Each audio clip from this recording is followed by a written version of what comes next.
So, hey guys, welcome back to the channel. This is a story about what if Naruto escaped leaf to another world and came back for revenge. Part 2. If you guys enjoy this, what if? Comment down below. So without wasting time, let's start the video. Last time on Naruto.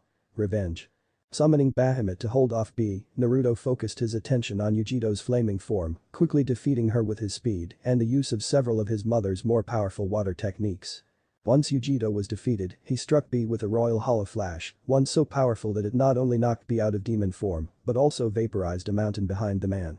That feat had easily gained him this rank in the Kumo bingo books. With his mission completed and his goal accomplished, he soon left Kumo and headed towards the last of the great ninja villages, the village hidden in the mist. Chapter 9. Jinchuriki.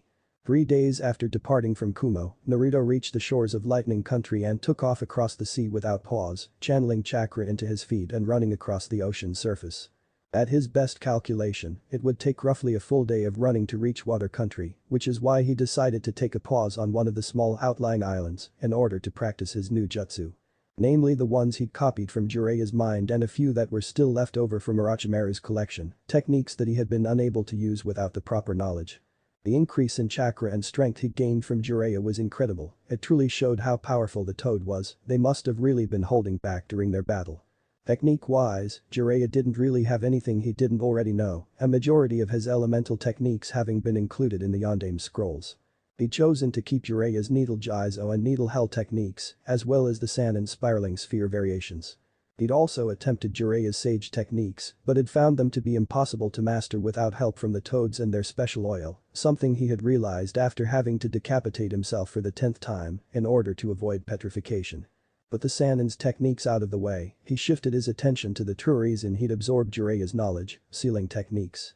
Jiraiya's information on the art of seals had been a great help, allowing him to easily understand and comprehend the more complicated parts of his father's notes, allowing him to finally complete the Flying Thunder God.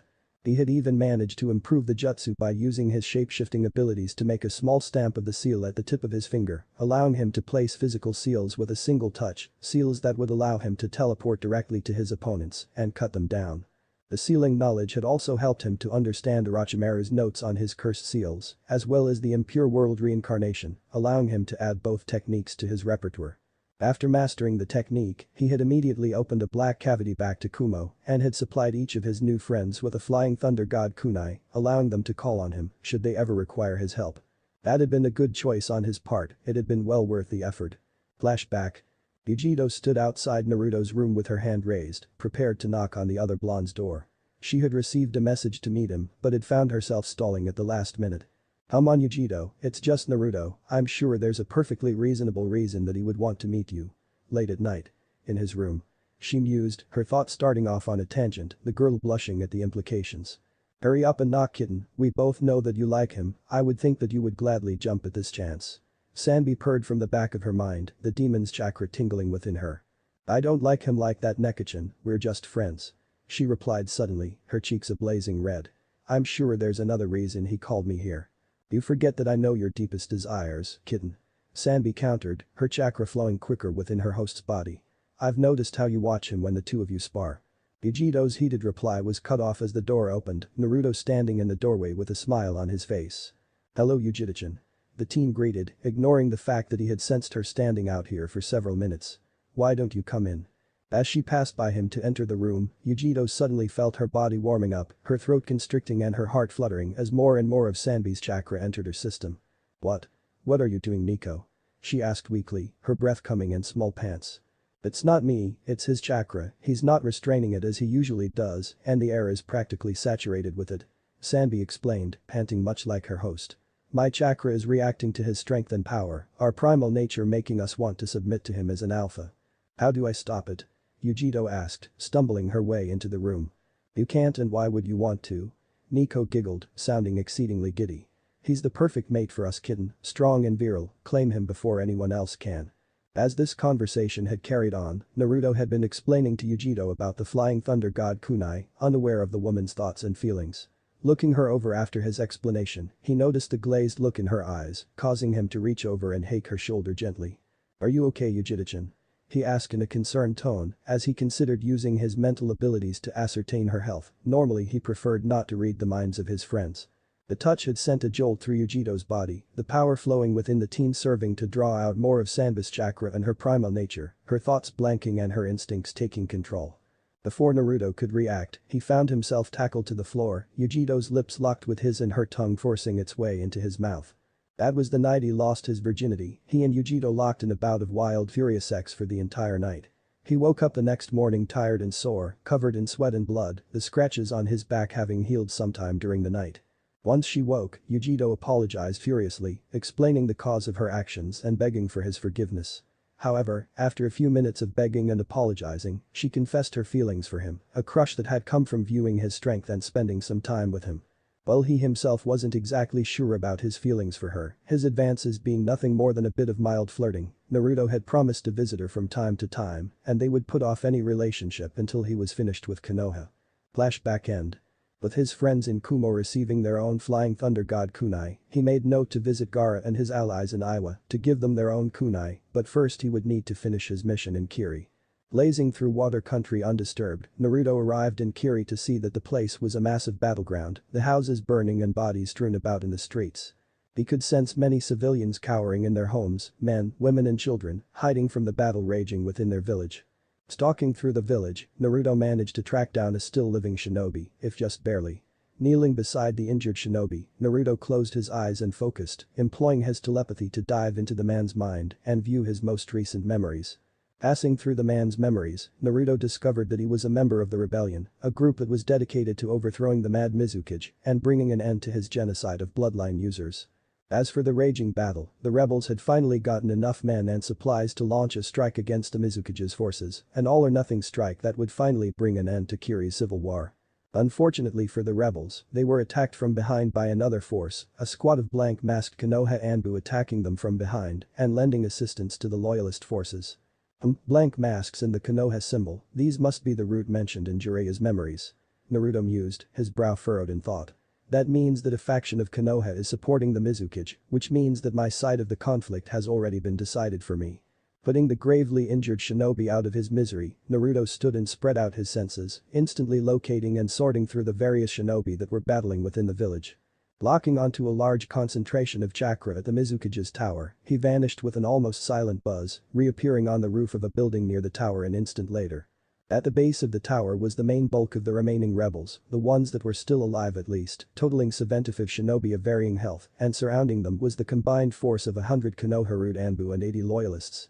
At the front of the defeated-looking rebel force, he noticed what seemed to be their leader standing strong, her eyes fierce, and her chakra swirling around her powerfully.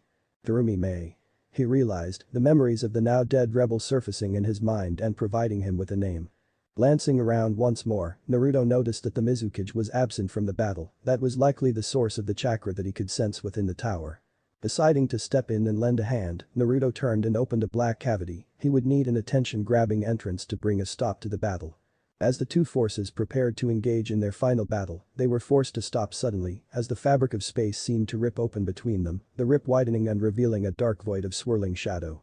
Seconds passed without change, the gathered shinobi simply staring into the strange void before them, then came to the sound of footsteps steadily approaching from within the tier.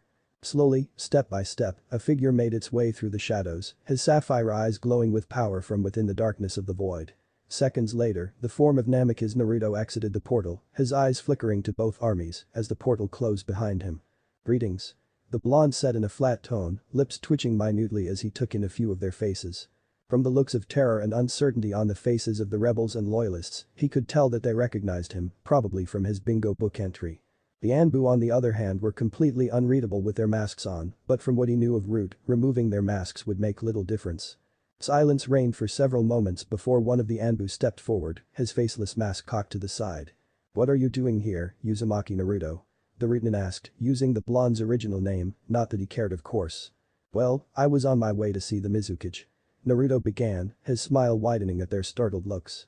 "But then I came upon this battle. And seeing as Konoha has sided with the Mizukage, I've decided to side with the rebels." His announcement caused a few of the rebels to cheer or sigh in relief, their loyalist opponents stiffening in fear. "I see." The Anbu, a captain he assumed, replied as he raised his weapon.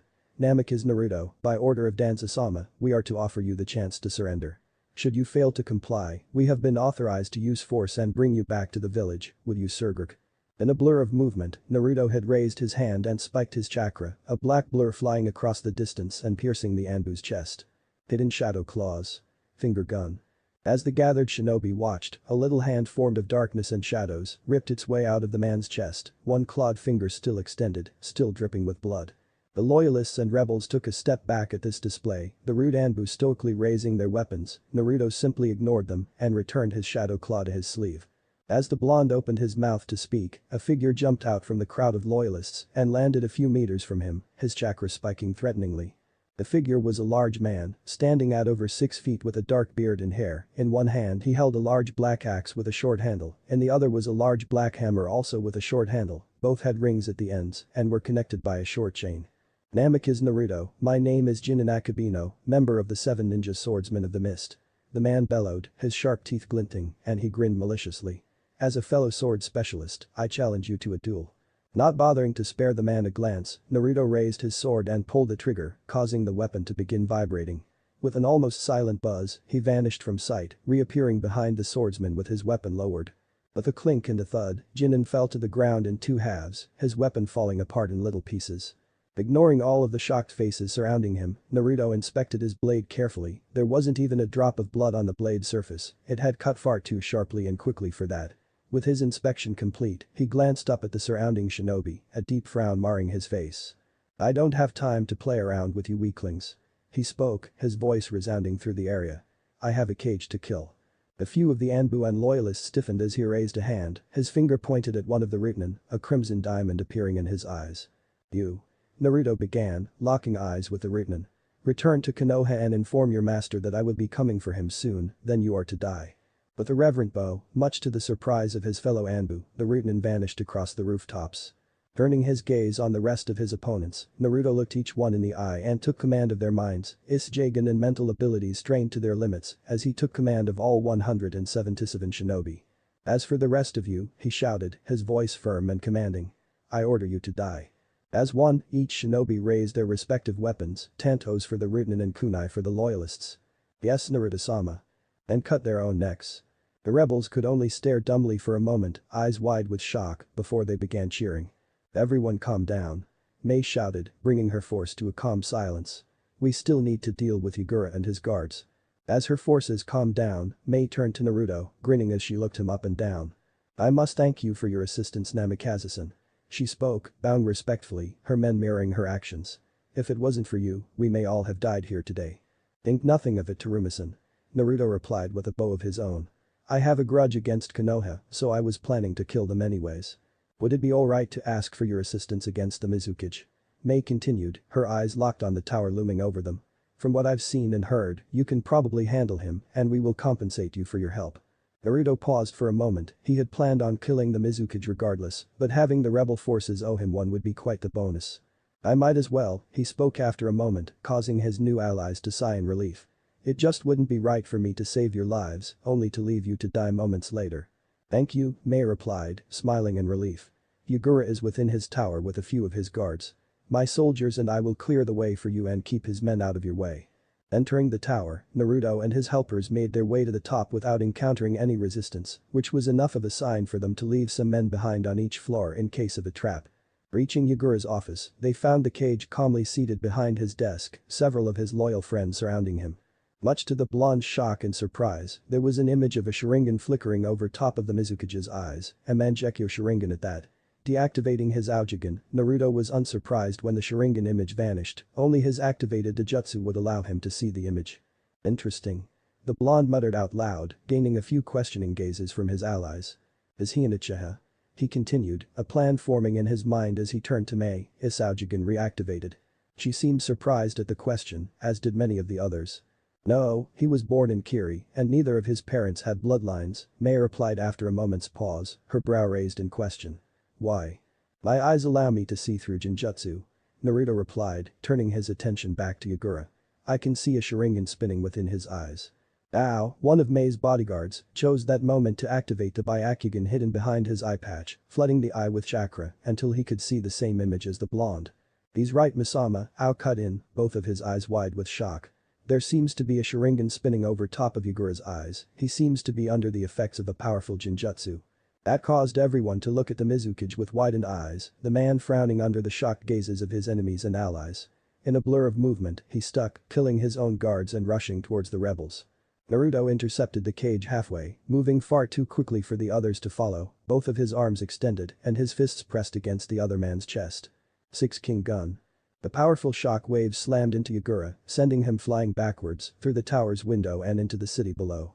From what I could see, it was a very powerful genjutsu. Naruto commented, getting a nod from Ao in agreement. If I can weaken him enough, I should be able to override the Sharingan with my Aojigen, stay here and try not to interfere. If it comes down to it though, I may have to kill him, it's a far better fate than allowing him to continue on. Getting an agreeing nod from Mei, he turned and followed Yagura out the window, an excited smirk forming on his face. Turning to her men, Mei took in their sad looks before she spoke. We let him handle Yagura, hopefully the illusion can be broken. She began, gaining their attention. All of you should split up and spread the word about this, Ao and Chijuro. I want the two of you to stay here and help me look through the office. There may be a hint as to who put that illusion on Yagura and how long it's been active. Nodding in reply, they all went to complete her orders, the one-eyed shinobi and a young teen remaining behind. Landing at the base of the tower, Naruto noticed that Yagura was already waiting for him, the king's face blank of emotion and the Sharingan in his eyes spinning hypnotically. Why do you side with the rebel scum Nemicus? Yagura asked in a monotone voice. My reasons are my own, I won't explain myself to a puppet. Naruto replied, brandishing his blade. Very well. Yagura muttered, slicing his thumb and swiping the blood on his arm. There was a puff of smoke from the cage's arm and when it cleared, Yagura was wielding what seemed to be a large hook-ended staff, with one end being larger than the other, a green and yellow flower attached to the larger hook. Rushing towards Naruto, he swung the larger hook at the blonde's neck, spinning and swinging the smaller hook at the teen's leg when the first strike was dodged. Knocking the hook away with his sword, Naruto thrust the blade at Yagura's chest, aiming to impale the other man on his blade, but Yagura managed to dodge at the last second. They spent several minutes exchanging blows, neither managing to land a hit despite their expert-level skills, before the blonde decided to take things to another level. In a blur of movement, he vanished and reappeared behind Yagura, pulling his sword trigger and swinging at the man's back. Somehow, someway, Yagura managed to move his staff into position behind him, managing to block the blow despite the odds. The blade was actually stopped for a second, the chakra-reinforced metal making up a staff holding it at bay, before it cleaved right through the staff and continued on its way. Unfortunately, that split second was more than enough time for Yagura to dodge, the Mizukage leaping away before the blade could slice him in twain. Looking down at his destroyed weapon, Yagura frowned before throwing both halves of the staff at Naruto, his hands already flying through a set of hand seals. As Yagura stopped at the ram seal, Naruto noticed that the flower on the larger half of the staff was glowing, a series of seals spreading from it to the rest of the staff. Before the blonde could dodge, the flower and staff exploded, the powerful explosion shaking the cage tower and many of the surrounding buildings, startling their inhabitants. That explosion had the power of at least 100 explosive tags. Yagura mused, an almost invisible smirk making its way onto his face. There's no way he managed to survive it. Ah, but I did. Came a voice from behind him. Wah. As Yagura turned on his heel, he was met with the sight of Naruto's descending blade, the blade barely missing his head and slicing his left arm off at the shoulder. He screamed in pain, his other hand gripping his wound as he leapt away, anger flashing across his face. You'll pay for that. Before Naruto could make a witty reply, he was pushed back by an explosion of demonic chakra from Yagura, the cage's wounds beginning to close as he began drawing on his demon's chakra. Not good, it looks like he's going to use his demon inside the village. Naruto realized various plans racing through his mind in an instant. As he watched, Yagura was quickly covered in a cloak of ocean blue chakra, the demon's power coming to the surface to empower its host. With another spike of power, the cloak began drawing in water from their surroundings, the mist clearing as the water vapor was drained away by the cloak. As more and more water was drawn in, Yagura's cloak continued to grow in size, the demonic chakra growing in strength and potency. As Yagura's cloak and form doubled in size, a tail of water and chakra formed behind him, a second beginning to far as the cage continued to grow. This continued on for several seconds, immense amounts of water and chakra surrounding the cage, until the large watery form of the four-tailed giant turtle towered above the cage tower with Yagura at its center, protected from harm. The beast reared back its head and gave an earth-shattering roar, its tails whipping around and destroying parts of the village, crushing homes and killing innocents. That idiot. Naruto raged, a frown marring his face as he listened to the screams of the dying. He'll destroy the whole village at this rate. He rushed towards the beast, dodging around a descending foot and pouring great amounts of Kai into his fist, increasing his raw strength to great heights. Rearing his fist back, he lashed out and punched the Yonbi in the lead, only to have his arm enter it with no resistance. Feeling great amounts of pain in his arm, Naruto pulled it out of the leg and found that it was melted down to the bone, melted by the highly corrosive liquid making up the demon's form. Noticing that he was healing far slower than usual, Naruto simply sliced the arm off at the shoulder and regenerated a new one. Damn it, the water is filled with his demonic chakra, not only will it injure me, but it slows my healing down as well. Naruto cursed with a frown, although he was quite interested in the demon's form, this was far better than Shukaku's demon form. Before I do anything else though, I need to get him out of the village, the rebels won't be all that thankful if I allow him to destroy their village. Luring into motion, he transported behind the beast and fully released his limiter seals, his chakra flaring and drawing the demon's attention away from the tower it was just about to destroy. Combining rear yoku with the Kai in his hands to form chakra, Naruto reared back both fists and punched forward, aiming for quality over quantity. Multiple hidden shadow claws. Luring from within the blonde sleeve, 4 massive shadow hands grabbed onto the Yonbi's tails, the raw chakra counteracting the corrosive liquid and managing to grip the tails tightly. "Rah!" The blonde shouted, his face strained with the effort required to lift the massive demon from the ground. Many ninja and civilians, innocent bystanders that could only stand by and watch the demon's rampage, gaped in shock as the massive demon was lifted up above the village and swung around in circles.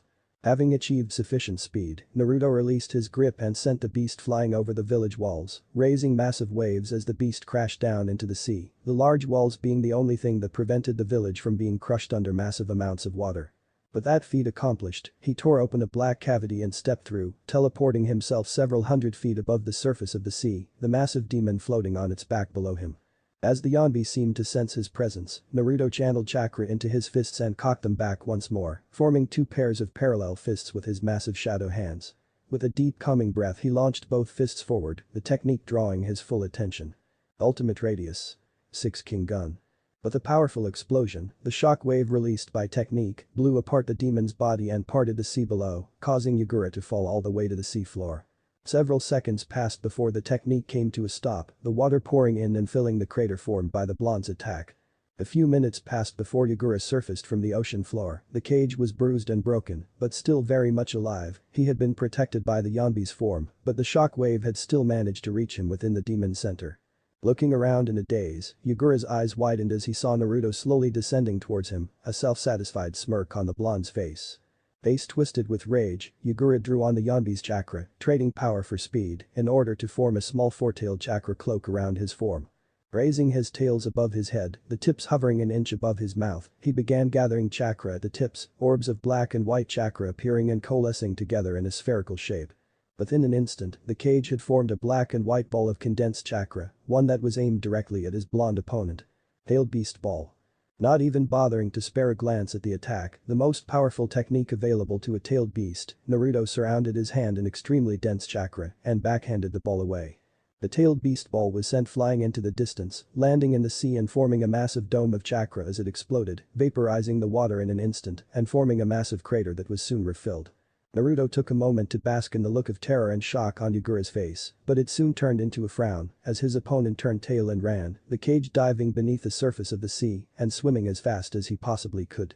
Snarling in annoyance, the teen slowly went through hand seals and aimed towards the ocean, tracking the cage's form with his hand. Lightning release. Lightning ball. With the silent buzz of electricity, a ball of lightning formed in Naruto's hand, hovering in place for a moment before it was fired towards the ocean. Using his absolute control over the lightning element, Naruto controlled the ball as it homed in on the fleeing form of Yagura, dropping it into the ocean and causing it to explode in a surge of lightning. He could practically hear Yagura scream as the cage was electrocuted, his chakra protecting him from death, but the lightning buzzing through his mind, shutting down his motor functions and causing him to sink into the sea.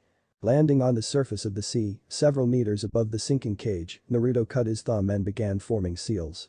Summoning technique. Mer creature. There was a puff of smoke below the water, a massive shadow shooting out of the cloud and streaking through the water, quickly making its way towards Yagura. A few seconds passed before Yagura was lifted out of the water, the cage trapped within the tentacles of Naruto's summon. The summon in question was a massive sea creature, roughly half the size of Gamabunta, with the head of an octopus, tentacles and all, and the body of a man with webbed hands and feet. It was covered from head to toe in green fish scales, a pair of large bat wings extending from its back, 6 clawed fingers extended from each hand. "Behold Yagura, the unrivaled master of the sea, the Cthulhu," Naruto announced, stalking up to the exhausted Mizukage, his hand rising up in order to place a chakra-blocking seal on Yagura's forehead in case the cage was faking. "Stay still Yagura, I will either free you or be forced to kill you, you would do well to cooperate." Staring into the Sharingan-covered eyes of his opponent, Naruto began asserting his will on Yagura's mind, diving into the cage's head in an attempt to destroy the Jinjutsu. Whatever this illusion was, it was quite powerful, taking several minutes and a quarter of the blonde's power in order to dispel. Still, he was able to accomplish his goal, and the illusion was broken. As the Jinjutsu broke, Naruto found himself being drawn out of his body and into Yagura's mind, his own mind being dragged into the deeper recesses of Yagura's mind. He found himself within a dark void, an area devoid of all light, sound and even thought. This part of Yagura's mind was completely empty. Calmly taking a glance around despite his unintended trip into Yagura's subconscious, Naruto spotted another figure inside the void with him. There was a man wearing an orange spiral mask and an Akatsuki cloak standing directly across from him. "Uchiha Madara," Naruto muttered, nodding to the figure. "Namikaze Uzumaki Naruto, I suppose Kyuubi told you all about me?" Madara asked, continuing after he received a nod from the blonde. "I'll bet it also gave you those nifty little eyes of yours, just like it did for the Uchiha of the past." Another nod. "You and your kin have been quite a thorn in my side for a long time now boy, first your mother and father managed to stop my pet from destroying Konoha, then you somehow managed to free the beast, causing me to change all of my plans." Madara's Sharingan eye glinted at that, somehow managing to convey the rage coursing through the man's form.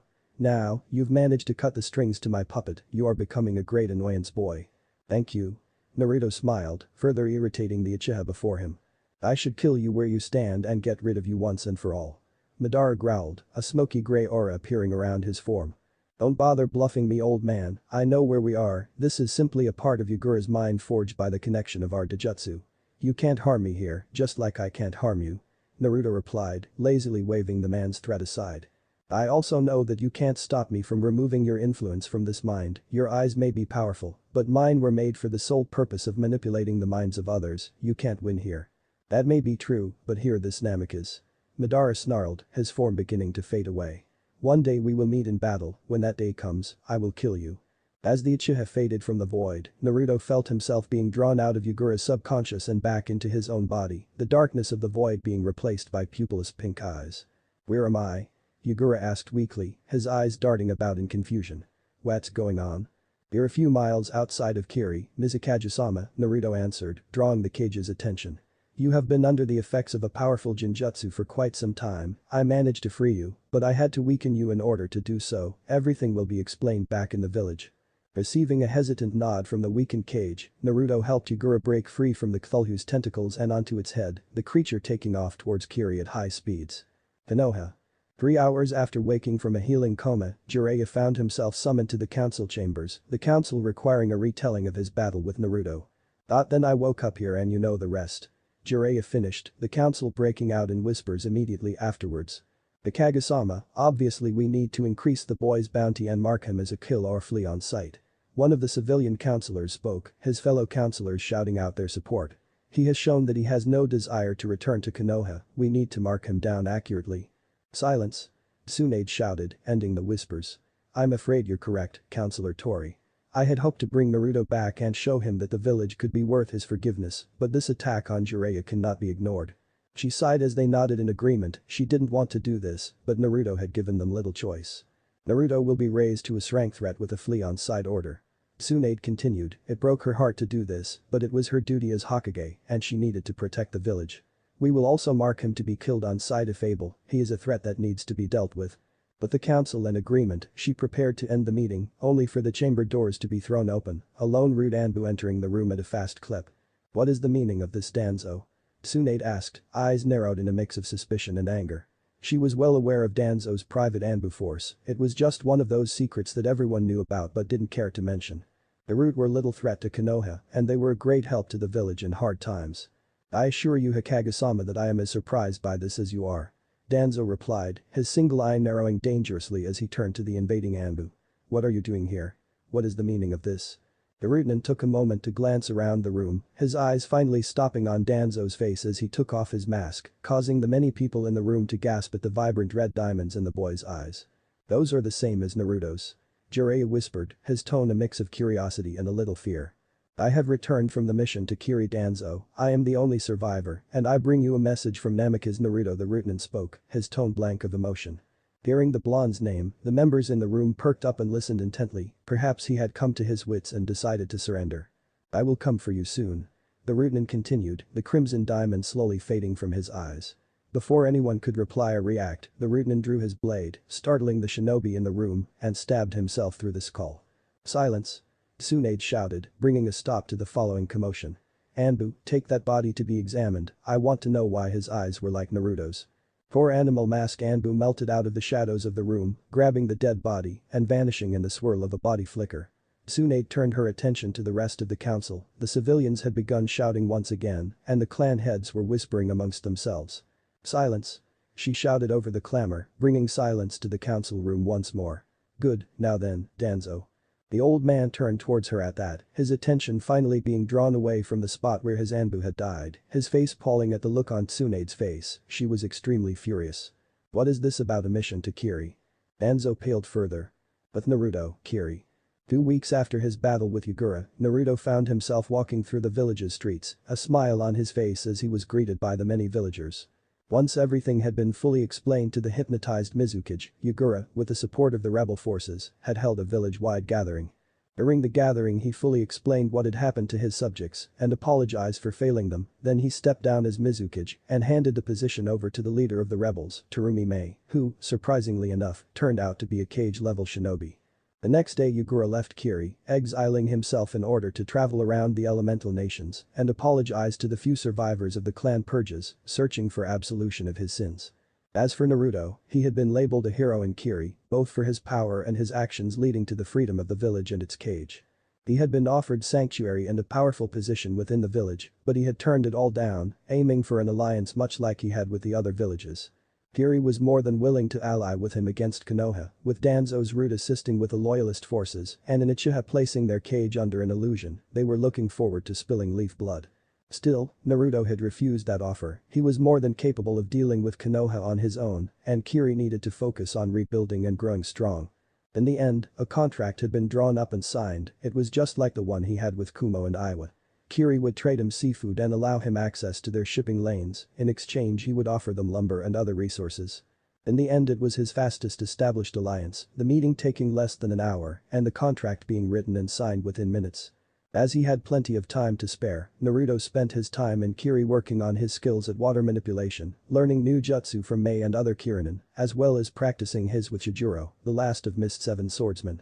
Tonight was his last night in Kiri, he planned to leave tomorrow in order to look for clans and Missingnon interested in joining his village, hoping to recruit those that had nowhere else to go.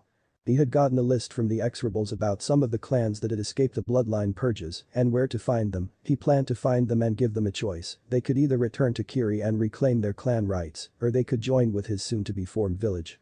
He'd also taken the opportunity to pick up a bingo book from each country, allowing him to skim through the various Missingnon and find those that benefit his village, namely the ones that had acceptable reasons for deserting their villages, not the monstrous filth like Orochimaru. As he set out from Kiri the next day, a group of shinobi and villagers showed up to wave him off, Naruto couldn't help but chuckle. Everything is coming along nicely. Naruto mused, ideas passing through his mind as he formed his plans. Soon Konoha will fall, a new village will be built over its ashes, and my efforts will see to it that it thrives. Chapter 10. Kazekage. After leaving Kiri months ago, Naruto traveled around the elemental nations, meeting with and forming alliances with the leaders of many countries and minor villages, he would need their support as well as that of the major villages. Those small countries would stand between he and his allies after all, the major villages being fairly spread apart after all. While a few of the smaller countries had chosen to support him, attracted by his name and reputation as well as having a bone of their own to pick with Konoha, most had brushed him off as a child with impossible dreams.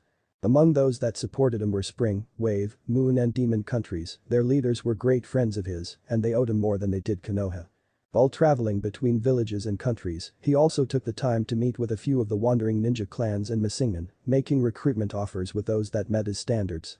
Most of them had only agreed to support him should he manage to destroy Konoha. They had been incredibly surprised when he readily agreed to that condition, as even Orochimaru had required the help of the shinobi he recruited. Still, seeing as they wouldn't be forced to fight against one of the major villages and wouldn't face any danger, they gave him affirmative responses. These shinobi had been traveling for many years, and new home with little restrictions and compunctions was more than they could expect elsewhere. Things were coming along quite nicely. Standing on top of the destroyed Hokage monument, the Sandame's head to be exact, Naruto gazed down at the nighttime image of the village he'd once loved. At one point in time, this image had filled his heart with warmth and joy, but now, he could only remember the pain and abuse he'd suffered here. He only felt hatred and anger as gazed down on Konoha. As he surveyed the village below, Naruto remembered every harsh glare, every thrown rock, every punch, every kick and every stab. He remembered every beating he had suffered at the hands of these people, and it enraged him. He looked forward to the day he finally paid them back. Fortunately for them, today was not that day. He hadn't planned to set foot in Konoha until after he had Suna's support, and he was prepared to destroy the village, but after the 26th attack by a squad of rude Anbu, he'd gotten quite annoyed and decided to pay them a visit. Pulling out a tripronged kunai, Naruto took aim and let it fly, vanishing in a flash of red light a moment later. Appearing beside his kunai in a second flash of red, Naruto took stock of his surroundings. It had been a long time since he'd last been here, but this place still gave him a creepy vibe. Hopping over the 40-foot-tall fence, Naruto entered the forest of death, his body shifting into the cloaked form of a rude Anbu captain. This particular Rutanen had been one of the members of the last squad sent to kill him. Naruto had used his absorption vortexes to drain the Rutanen of his form, memories and personality traits, allowing him to fully impersonate the dead shinobi. Walking through the forest at a sedate pace, he soon reached a shadowed clearing with a large boulder placed in the center, near invisible footprints surrounding the rock. Walking up to the boulder, he changed his chakra signature to perfectly match that of the dead Rutanen and placed his hand on the rock, his power flowing through the stone in a certain pattern. Seconds passed with nothing happening, then the blonde twisted his chakra, causing a glowing seal to appear on the boulder. With the sound of metal grinding and grating stone, the rock slid back to reveal a ladder leading into the ground, one of 50 entrances to the root base beneath the ground. Without pause or a search for traps, Naruto leapt into the revealed hole, sliding down the ladder and landing on the ground below. Strolling down a long connected hallway, the blonde smirked as he reached the end and entered a large, circular meeting room filled with numerous rude Anbu, all of whom were kneeling before a figure on a throne, Danzo. He continued on without pause, passing by the kneeling rude and stopping before the throne, removing his mask as he did so. "Ayan, welcome back." Danzo greeted with an upturned quirk of his lips, pleased that the eyes he was gazing into were void of a crimson diamond. "With your return, I assume that Namikaze is dead." "I'm afraid that I'm very much alive, Danzo," Naruto replied, grinning wide as he shifted back to his base form. Over the years and some that he had been traveling, he had changed his looks to better reflect his true age and worldly experiences. His appearance had been changed more and more until he no longer resembled himself from a year and a half ago. He now stood at 5 foot 10 inches, while he'd physically aged to roughly 15 years old, although he could pass for 17 or 18. He had grown his hair out until it reached down to his waist, something that all-powerful shinobi seemed to take part in. He'd also chosen to change it from the sunshine blonde of an Namikaze to the characteristic red of an Uzumaki. Included in the change in color was a change in style, his hair changing from its gravity-defying spikes to a long, slick-back style at the front and sides, the rest leading into a long ponytail held together by a black metal clasp. He had also chosen to change his eye color, shifting them from the sapphire blue of his father to the dark blue of his mother.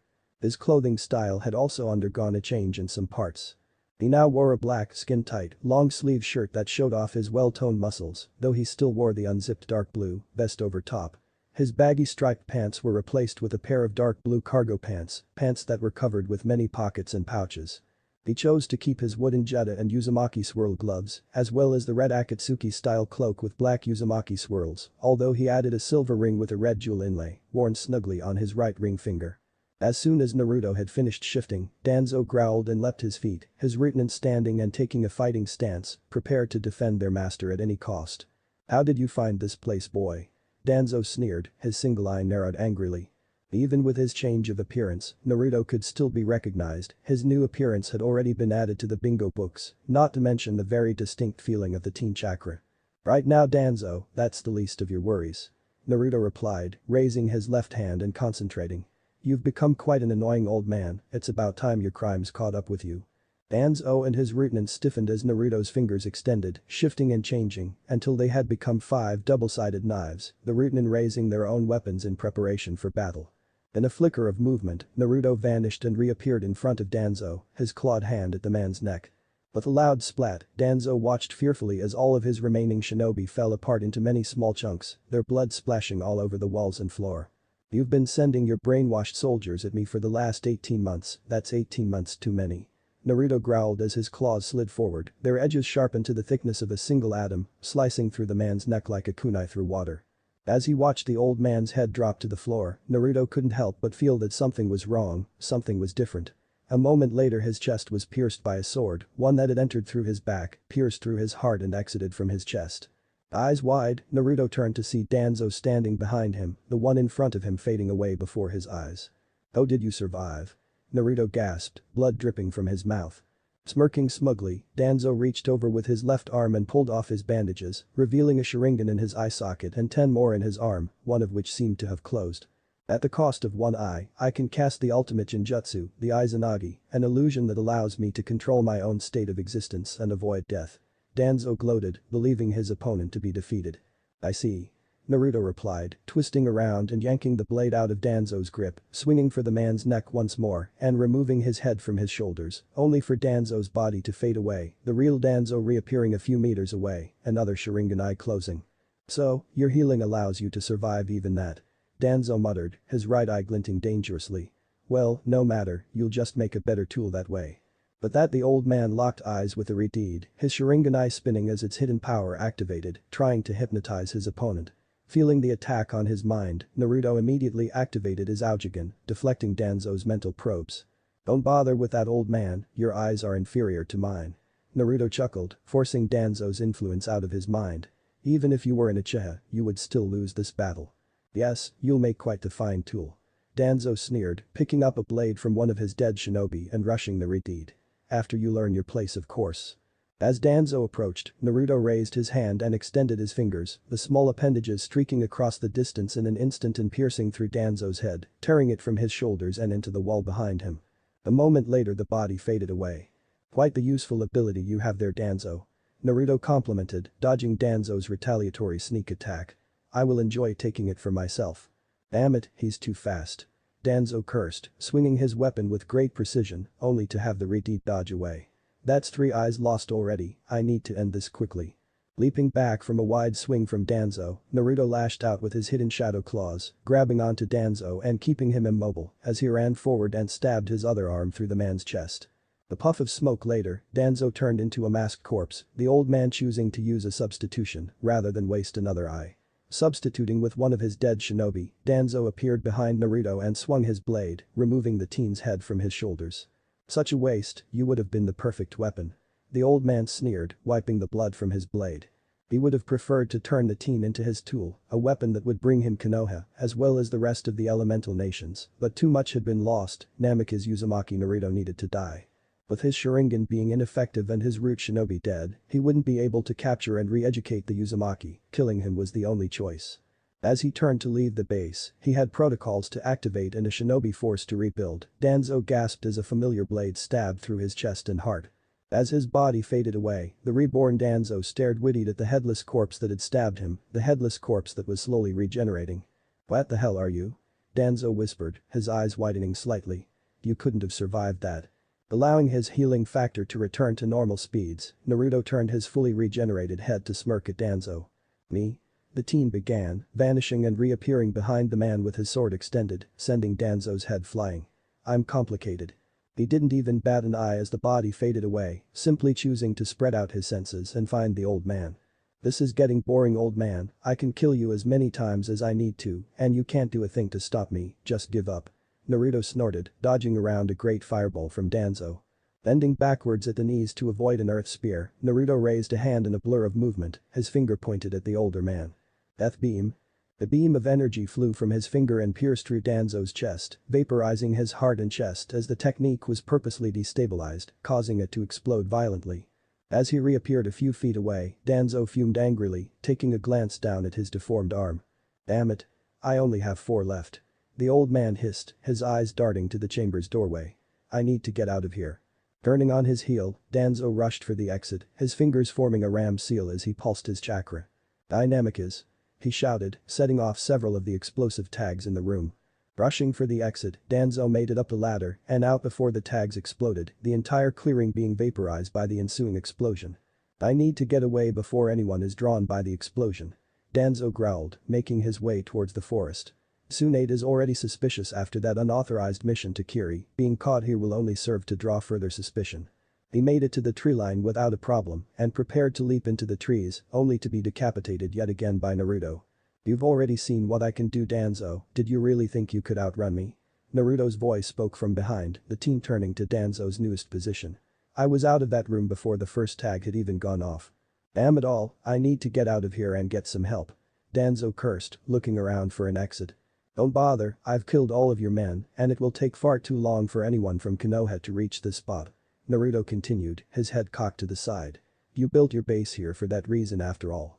"Oh, did he know what I was planning? Is he reading your mind?" "Yes, I am." Naruto chuckled, gaining a witty look from the other man.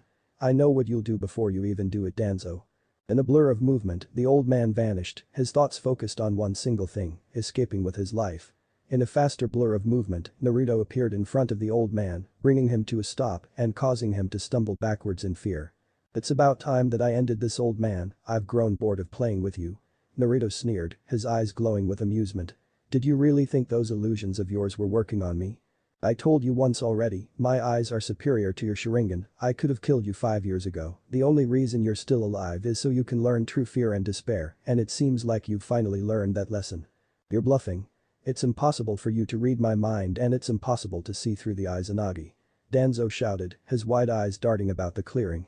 "You're just trying to fluster Namikaze, I can see through your paltry tricks, the Izanagi is the most powerful genjutsu in existence, the Sharingan is unbeatable." "Is that so?" Naruto's voice whispered from behind, the one in front vanishing in a puff of smoke. "Not powerful enough apparently." Before Danzo could react, more than a widening of his eyes, his right arm was ripped off at the shoulder, removing both the Senju cells and his remaining Sharingan. As Danzo screamed out in pain, Naruto pulled the wooden arm back and swung, striking the old man square in the face and sending him flying. With a smirk on his face, Naruto took a step towards the old man, only to come to a sudden stop as small black rectangles began spreading across his skin. Holding his bleeding stump, Danzo looked up and laughed, his eyes glinting victoriously. "I placed my curse seal on you as you removed my arm, you've been rendered immobile, and you will remain that way until the Anbu arrives to investigate the explosion, hopefully Jiraiya will have some way to keep you sealed." Danzo laughed, his tone delirious. "Even if I die here, I'll die knowing that Konoha is safe from your insanity." Giving the man a flat look, Naruto simply flared his tremendous chakra and broke the seal, gaining some dark enjoyment from the look of shock and terror on the older man's face. The dark grin stretching across his face, the Redeed raised his free arm and pointed it at the panicking Danzo, dark blue energy pooling in his palm. "Naruto." Several voices shouted, various spikes of chakra accompanying them. Turning his head towards the approaching chakra signatures, Naruto watched as Tsunade, Jiraiya, Kakashi, Asuma and Guy leapt into the clearing, several squads of Anbu and Jonin at their back. "Ahahaha." Danzo laughed, relief and delirium spreading across his face. "Surrender now, Namikaze, you can't defeat them, eh? Bala." With a loud squelch and an explosion of blood and gore, Danzo's headless corpse dropped to the ground, his final words cut off mid-sentence. As soon as his body hit the ground, a fountain of blood gushed from Danzo's chest and flew upwards, forming 4 different seal patterns in the air. "Shit." Jiraiya shouted, recognizing the seals immediately. "Everyone, get away from the body." The Konohanin managed to make it out of the clearing before the seal's effects activated, the blood forming a large sphere around Danzo's body before flowing back into him, taking everything in the area with it. Looking at the destruction rendered by the seal, Naruto leapt into the center of the crater, Tsunade and the other Konohanin surrounding him a moment later. Ignoring the shinobi surrounding him, Naruto held out his left hand, causing some of the shinobi to stumble back warily, his right arm gripping Danzo's wooden arm tighter. He soon began absorbing Danzo's free-floating chakra, the Konohanin watching as a stream of blue light appeared in the air and streamed into the Redeed's hand, a stream of blood doing the same in his right hand. Finishing the absorption process, Naruto turned to the gathered crowd, finally paying them some attention. "You all should have run when you had the chance, especially you Jiraiya, you should know by now that you cannot defeat me." The Redeed spoke, locking eyes with the man. "Surrender, Naruto, we have you outnumbered and there are more coming to investigate the explosion and chakra flares." Asuma growled, drawing his trench knives, their edges glowing blue with chakra. You think your numbers will make a difference? Naruto asked, lazily turning his attention to Sarutobi. Perhaps you should reread my bingo book entry, I've destroyed far larger groups than this. That may be Naruto, Kakashi drawled, raising his Hidayate and revealing his Sharingan. But you should remember that Konoha prides itself on its teamwork, you won't beat us as easily as you expect. Naruto's head snapped over to Kakashi, his eyes narrowed in a furious glare. Don't give me that teamwork bullshit, you hypocrite, you ignored me as your student, belittled and insulted me whenever you could, while praising my so-called teammates. The Redeed growled, the venom in his tone causing Kakashi to flinch. By your own rules, you're worse than trash, Kakashi, your words are worthless to me, so don't bother speaking. Naruto Kakashi began, only to stop as Naruto's killing intent spiked, the pressure smashing onto his shoulders and forcing him to his knees. Do not speak. Naruto growled, raising a hand and pointing a finger at the Koppanen, causing the others to stiffen and prepare for an attack. Before Naruto could strike Kakashi down, however, he felt a tug at the back of his mind, a signal that he couldn't ignore. With a sigh he dropped his hand, earning some curious looks from the surrounding shinobi, all of whom had been expecting an attack against Kakashi. You should all be glad, it seems that someone requires my assistance. Naruto sighed, gaining further looks of confusion from his opponents. Rejoice while you can, for the next time we meet, you will all die. With that, he vanished in a flash of red light, leaving the shocked Konohinen behind. Was that? One of the Anbu whispered, his eyes wide within his mask. Yes, Guy whispered in reply, just as shocked as his fellow Konohinen. It seems that the youthful Naruto has mastered his father's jutsu. Snapping out of her shock, Tsunade turned to the group, orders already spilling from her mouth. Naruto has declared war with this single act, we need to prepare for the coming assault. Have all away teams return to the village. Tsunade ordered, only to receive blank looks in reply. You all heard what he said, someone requires my assistance, that means he has allies. We need to prepare for the worst, you have your order, go now. Hi, Hokage-sama. They shouted, leaping off into the trees. Picking up Danzo's discarded arm, Tsunade turned to Jiraiya and frowned, his expression matching hers as his eyes turned to the appendage. Come with me, pervert, you need to tell me about those seals Danzo used. Tsunade spoke, turning towards the village. We also need to figure out what Naruto did afterwards, as well as examine this arm, which has Orochimaru written all over it. In a flash of red, Naruto appeared beside one of his flying thunder god kunai, a kunai that was embedded in the floor of the Kazukiyage's office.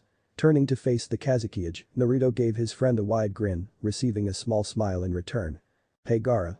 He greeted excitedly, taking a seat across from his fellow Redeed. Good evening, Naruto. Gaara replied in his stoic tone. So? What's the problem? Naruto asked, raising a brow in question. You wouldn't have called me here, especially at this time of night, unless it was important. It is. Gaara replied with a nod, gazing out his window and towards the horizon. I received a priority report from the border patrol just a few moments ago. 2 men wearing Akatsuki cloaks were spotted entering Wind Country an hour ago. I believe they are finally coming after me. That caused Naruto's grin to widen, things were finally moving along. Good, it seems that the time has come to dispose of the Akatsuki once and for all. Naruto muttered, a plan forming in his mind. But. Gaara raised a brow in question, motioning for the Uzumaki to continue. We can't just kill them when they show up at the village, we still need a way to convince the council to break the alliance with Konoha. Naruto continued, finally settling on a workable plan, hopefully Gaara would agree. This situation might just help to change their minds. You're correct, this would be the best time. Gaara agreed, eyes narrowing minutely. Of the major shinobi villages, only Suna has yet to ally with you, so what's your plan? Naruto gulped as he took in Gaara's expression, time to bullshit. Alright, listen carefully. 3 days after Gaara's kidnapping, Naruto stood on a cliff overlooking Suna, a frown marring his face as he took in the shinobi standing at the village gates. As he had expected, the Suna council had sent word to Konoha after their Kage's kidnapping. Konoha had sent a rescue team to assist. The rescue team, consisting of Sakura, Kakashi, and 2 others he recognized from Danzo's memories, was now making their way into the village, Sabaku no Tamari guiding them through the village. The first shinobi was Tenzo of the Wood Release, the sole survivor of Orochimaru's experiments, the same experiments that had been used to create Danzo's arm. The second shinobi he recognized as one of Danzo's Rutanen, Sai, one of the few Rutanen that had been on a mission the night Naruto slew Danzo. As the Konoha team made their way through the village, Naruto vanished in a puff of smoke, sending his memories to the real Naruto. It would be a few hours before the Konoha team left Suna, one of the village elders tagging along, a Naruto clone following unseen and undetected. Everything was going according to plan. Flashback. Thought we should let them capture you. Naruto explained, receiving a flat stare from his counterpart.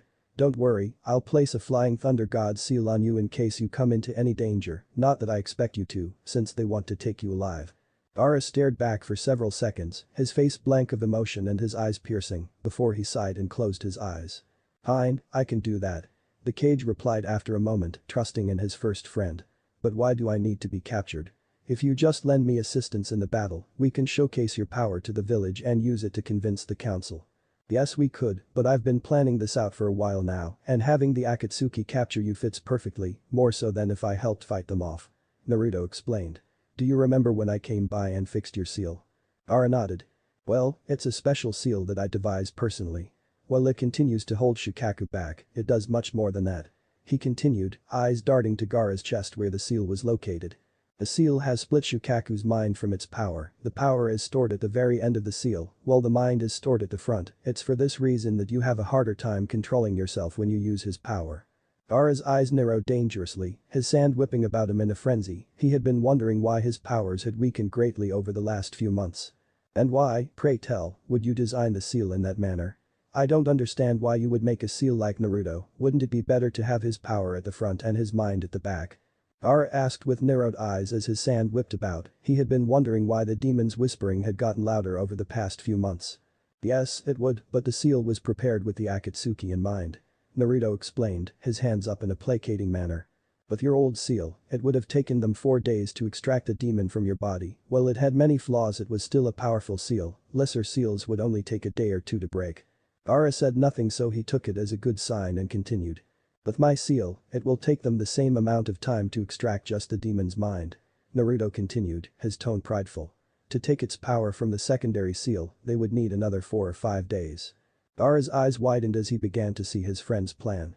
You plan to allow them to extract his mind, leaving behind all of Shukaku's power. Correct, with this plan you'll not only survive and come out better off than before, but it will also give me a chance to discover the Akatsuki's base. Naruto replied, excited that Gaara had finally seen his side of things. That will also show the council that I'm much more reliable than the team that Konoha is sure to send. Flashback end. Following behind the Konoha team from the air, Naruto watched as they approached the Akatsuki hideout, only to be stopped by Uchiha Itachi. Watching the battle, he couldn't help but wonder why Itachi was here instead of extracting the demon. Surely his Sharingan was required to keep the Shukaku docile. It wasn't until the battle ended, the Konoha team coming out victorious surprisingly, that he discovered how Itachi was there. The doppelganger technique. How fascinating, I wonder where Itachi learned it. Naruto mused, a technique like this was far superior to any normal clone technique, far more durable and risk-free. He looked down at the body, only to realize that the Konoha team had left already. Ah, they're gone, time to dispose of the spy. As the team made its way towards the Akatsuki base, Naruto vanished and appeared beside a tree in the clearing, his fist punching through the wood and grabbing the man hidden within. Yanking his arm back, he raised a questioning brow at the appearance of the man he was holding, a man in an Akatsuki cloak. The man had large, Venus flytrap-like extensions enveloping his head and upper body, short green hair, yellow eyes, and a dual-tone body. His left side was completely white in color, while the right side was completely black. How did you sense me? No one should be able to sense me, not while I'm using that technique. The man gasped, his eyes wide. His voice seemed to alternate in tone, both halves speaking one after the other. That is not your biggest concern right now. Naruto replied, his tone dangerously, even as his grip tightened. What is your name? He could feel the man struggling in his grip, trying to escape, but it was to no avail, his chakra was inaccessible. After a few minutes of struggling, the man stopped moving and sighed, surrendering to the inevitable. Without chakra, he couldn't escape, he could barely move without the chakra that had flowed through his veins for so many years. Zetsu, the man finally replied, both halves glaring furiously. Well then Zetsu, you have my apologies. Naruto began, receiving a confused look from the other shinobi. Usually, I play around with my opponents, allowing them to show me their strength before I utterly crush them. Unfortunately for you, I'm in a bit of a hurry, I need to catch up with the Konoha team and Gaara, so you'll have to forgive me for ending this quickly. As Zetsu's eyes widened in fear, Naruto brought his open palm up to his face, dark blue energy pooling in his palm. Allah. Zetsu's head exploded in a splash of blood and gray matter, splashing his greenish blood all over the destroyed tree behind him, his headless corpse dropping to the ground a moment later. Absorbing some of the man's blood and chakra, Naruto returned to the sky and followed after the Konoha team, remaining on the outer limits of their sensory range. Akatsuki Cave. With a deep frown marring his face, Pain opened his eyes and looked down at the body of the Kazukiage. There was something wrong with this situation. The extraction process should have finished long ago. They had been studying a copy of the Kazukiage's seal for the last 3 years, and none of their spies had mentioned the vessel's seal being strengthened. It should have broken long before now. So, why was this taking so long? The Konoha team was approaching, as well as whoever had found and killed Zetsu. He had sensed the man's death, but he had been unable to sense his attacker. That was not a good sign. Zetsu is dead, someone other than the Konoha team is headed this way. He informed the others, receiving varying looks from the gathered nin. Ha! Haiden shouted, a devilish smirk spreading across his face. So the weak fucker finally got offed. About time. Be silent, Haiden. Kakuzu growled, glaring at his partner. He was a comrade, showing some respect. And without him our spy network has been crippled. Sasori grumbled, thinking about the increased work he would have to do. Indeed. Itachi agreed before turning to Pain's position. Was it the Konoha team that killed him? They did not seem to be that powerful when I met with them. No, it was not. I was unable to sense his killer. Pain replied, eyes narrowed in concentration. This new arrival was able to not only sense Zetsu while he was hiding, but they managed to capture and kill him in a matter of seconds, which is very troubling. He received a few grumbled agreements. And with the Kazukiage's seal being stronger than was expected, we can't risk having them rescue him. Pain continued, his gaze sweeping over the assembled shinobi. Itachi and Kisame, the two of you who are the closest to this cave, end the ritual and begin making your way here. The rest of us will keep going until the team arrives. Sasori and Deidara, when the Konoha team arrives, you will hold them off and move the body to one of the other bases. Hi Leader-sama. With that, 2 of the shadowy figures vanished, the rest turning their full focus to the ritual. Team Kakashi and Tenzo, having received the signal from Team Guy who had met up with them a few minutes ago, prepared to breach the rock and enter the Akatsuki hideout. As Naruto watched from the sky, Kakashi gave a nod and Sakura ran up to the large boulder blocking the cave, her fist cocked back and charged with chakra. He was mildly surprised when it shattered, reduced to dust after a single strike. It seems like Tsunade has been teaching her. He mused, watching the confrontation below. No matter, she still isn't much of a threat. Creating a clone, he locked eyes with it for a moment before it disappeared in a blur of movement, his attention returning to the conversation below as he waited for his chance to strike. Reappearing in a clearing a few miles away from the original, clone Naruto took in his surroundings, namely the 2 identical people that were fighting each other. Spreading out its senses, the clone identified the real shinobi from the fake and leapt in, decapitating the fake with its claws. Turning to the other nin, he nodded in greeting. Hello, Niji. Naruto. Niji greeted back, his expression stoic and a bit wary. I take it you're here to rescue Gaara. Heh, I suspected that you saw me when looking for the sealed tags. Clone Naruto chuckled, taking a step forward, causing Niji to take one backward. You're correct, I did come here to rescue Gaara, but with you here as well, I figured I would pass on a message. So, the time is approaching then? Niji asked, relaxing his stance. Yes, it's almost time. Clone Naruto replied, earning a smile from the other shinobi. Orochimaru will need to switch bodies within the next 3 weeks, by the end of the month he'll be dead, and I'll turn my sights on Konoha. Have the Branch family prepared to leave by the end of the month, but don't do anything overly suspicious. Why not kill Orochimaru sooner? Niji asked, curling a curious brow. We both know that you're strong enough to take him. Yes, but I want him to suffer greatly. Naruto replied, a dark grin spreading across his face. He must have spent the last few months counting down the time until he gets the Sharingan. I want to wait until the last second before ripping his dream from his grasp. Understood, I'll spread the word to the Branch family. Niji stated, ignoring his friend's maniacal grin and Naruto. Thank you. Giving him a smile in return, Naruto chuckled. I promised to remove that seal, Niji, I always keep my promises. A moment later, he vanished in a puff of smoke. Back at the cave. Standing over the headless body of Deidara, the Kazukiage tucked under his arms, Naruto smirked at Konoha team, greedily drinking in their shocked expressions. Naruto? Sakura stuttered out, her eyes wide and slightly fearful. Flashback. Having just finished exchanging dialogue with the Akatsuki pair, Sakura took up a fighting stance, prepared to attack as soon as Kakashi-sensei gave the order.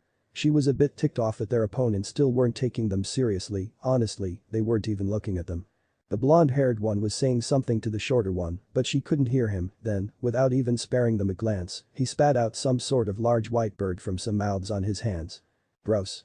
She thought, eyes locked on the man's hands. Picking Gaara up by his sash, the shinobi jumped onto the bird's back and took to the air, easily flying over their heads out of the cave. She turned to Kakashi-sensei to ask for orders, but before she could speak, there was a flash of red light at the edge of her side, and everyone gasped, their eyes widening in shock.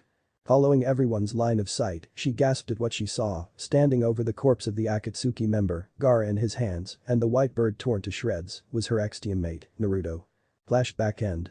Kakashi and Tenzo were the first to recover, quickly snapping to attention and shifting, so they could watch both Naruto and the remaining Akatsuki members at the same time. Sai looked on blankly, his eyes narrowed minutely, but his fake smile was still in place. Sakura stared at him, her expression a mix of hatred, surprise and fear.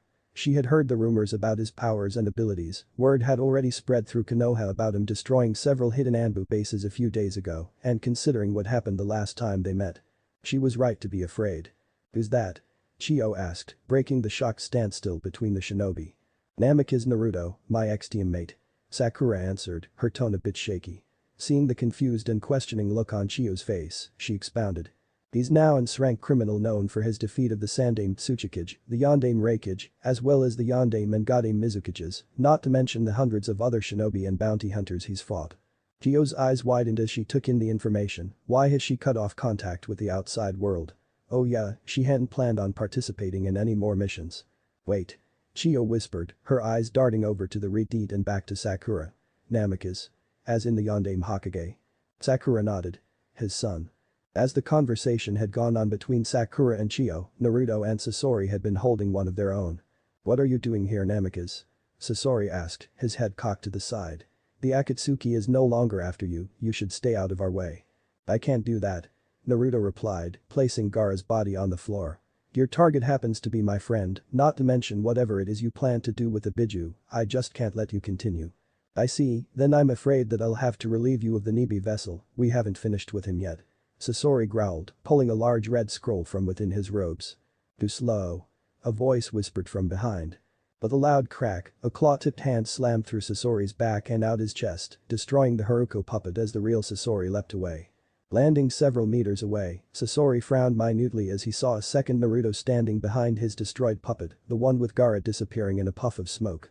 "Damn it, I didn't even sense him, and now my scrolls are over with Haruko." Sasori cursed, trying to formulate a plan. Meanwhile, off to the side, Kakashi and Tenzo were having a conversation of their own. "What should we do, Kakashi-senpai?" Tenzo whispered, leaning closer to the other man so as to not be overheard by the two powerful shinobi. "Our first priority is saving the Kazekage." Kakashi whispered in reply, his eyes locked on Naruto's form. "Wait until they're distracted fighting, then we can run in and grab the body. After that, we'll head for Suna as fast as possible, we can't deal with Naruto right now." "Hi." Tenzo agreed, turning to Sai and forming a few hand signs to relay the message. Getting a nod from the ex-root operative, who turned to relay the message to Sakura, Tenzo turned his attention back to Naruto and Sasori, waiting for a chance to run in and grab the Kazekage. Having formulated a plan of action, Sasori rushed towards Naruto, his chakra flowing through the many traps and gadgets built into his body. Opening his stomach compartment with a click, the puppeteer shot his stinger out at Naruto, the blade piercing through the retreat's leg and retracting in an instant. "Good, I caught him off guard, the poison should stop his movement soon." Sasori mused, activating another of his puppet body's gadgets.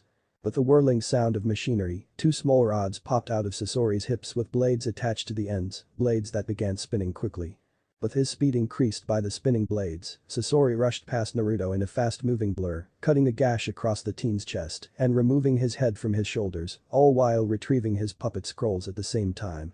In another blur of movement, he appeared beside Gaara's body, his foot lashing out and kicking a stealthy Kakashi in the face, sending him flying back to the rest of the Konoha team. This took him less than 5 seconds to achieve. Picking up the Kazukiyage's body, Sasori spared a glance at the Namikaze's corpse, only to growl as the body seemed to fade away like an illusion. Before the puppeteer could react, a blade pierced right through his heart container from behind, the wielder twisting the blade and withdrawing it. "Izanagi." Naruto spoke, watching with a smile as Sasori's body collapsed, the wooden face void of pain or emotion.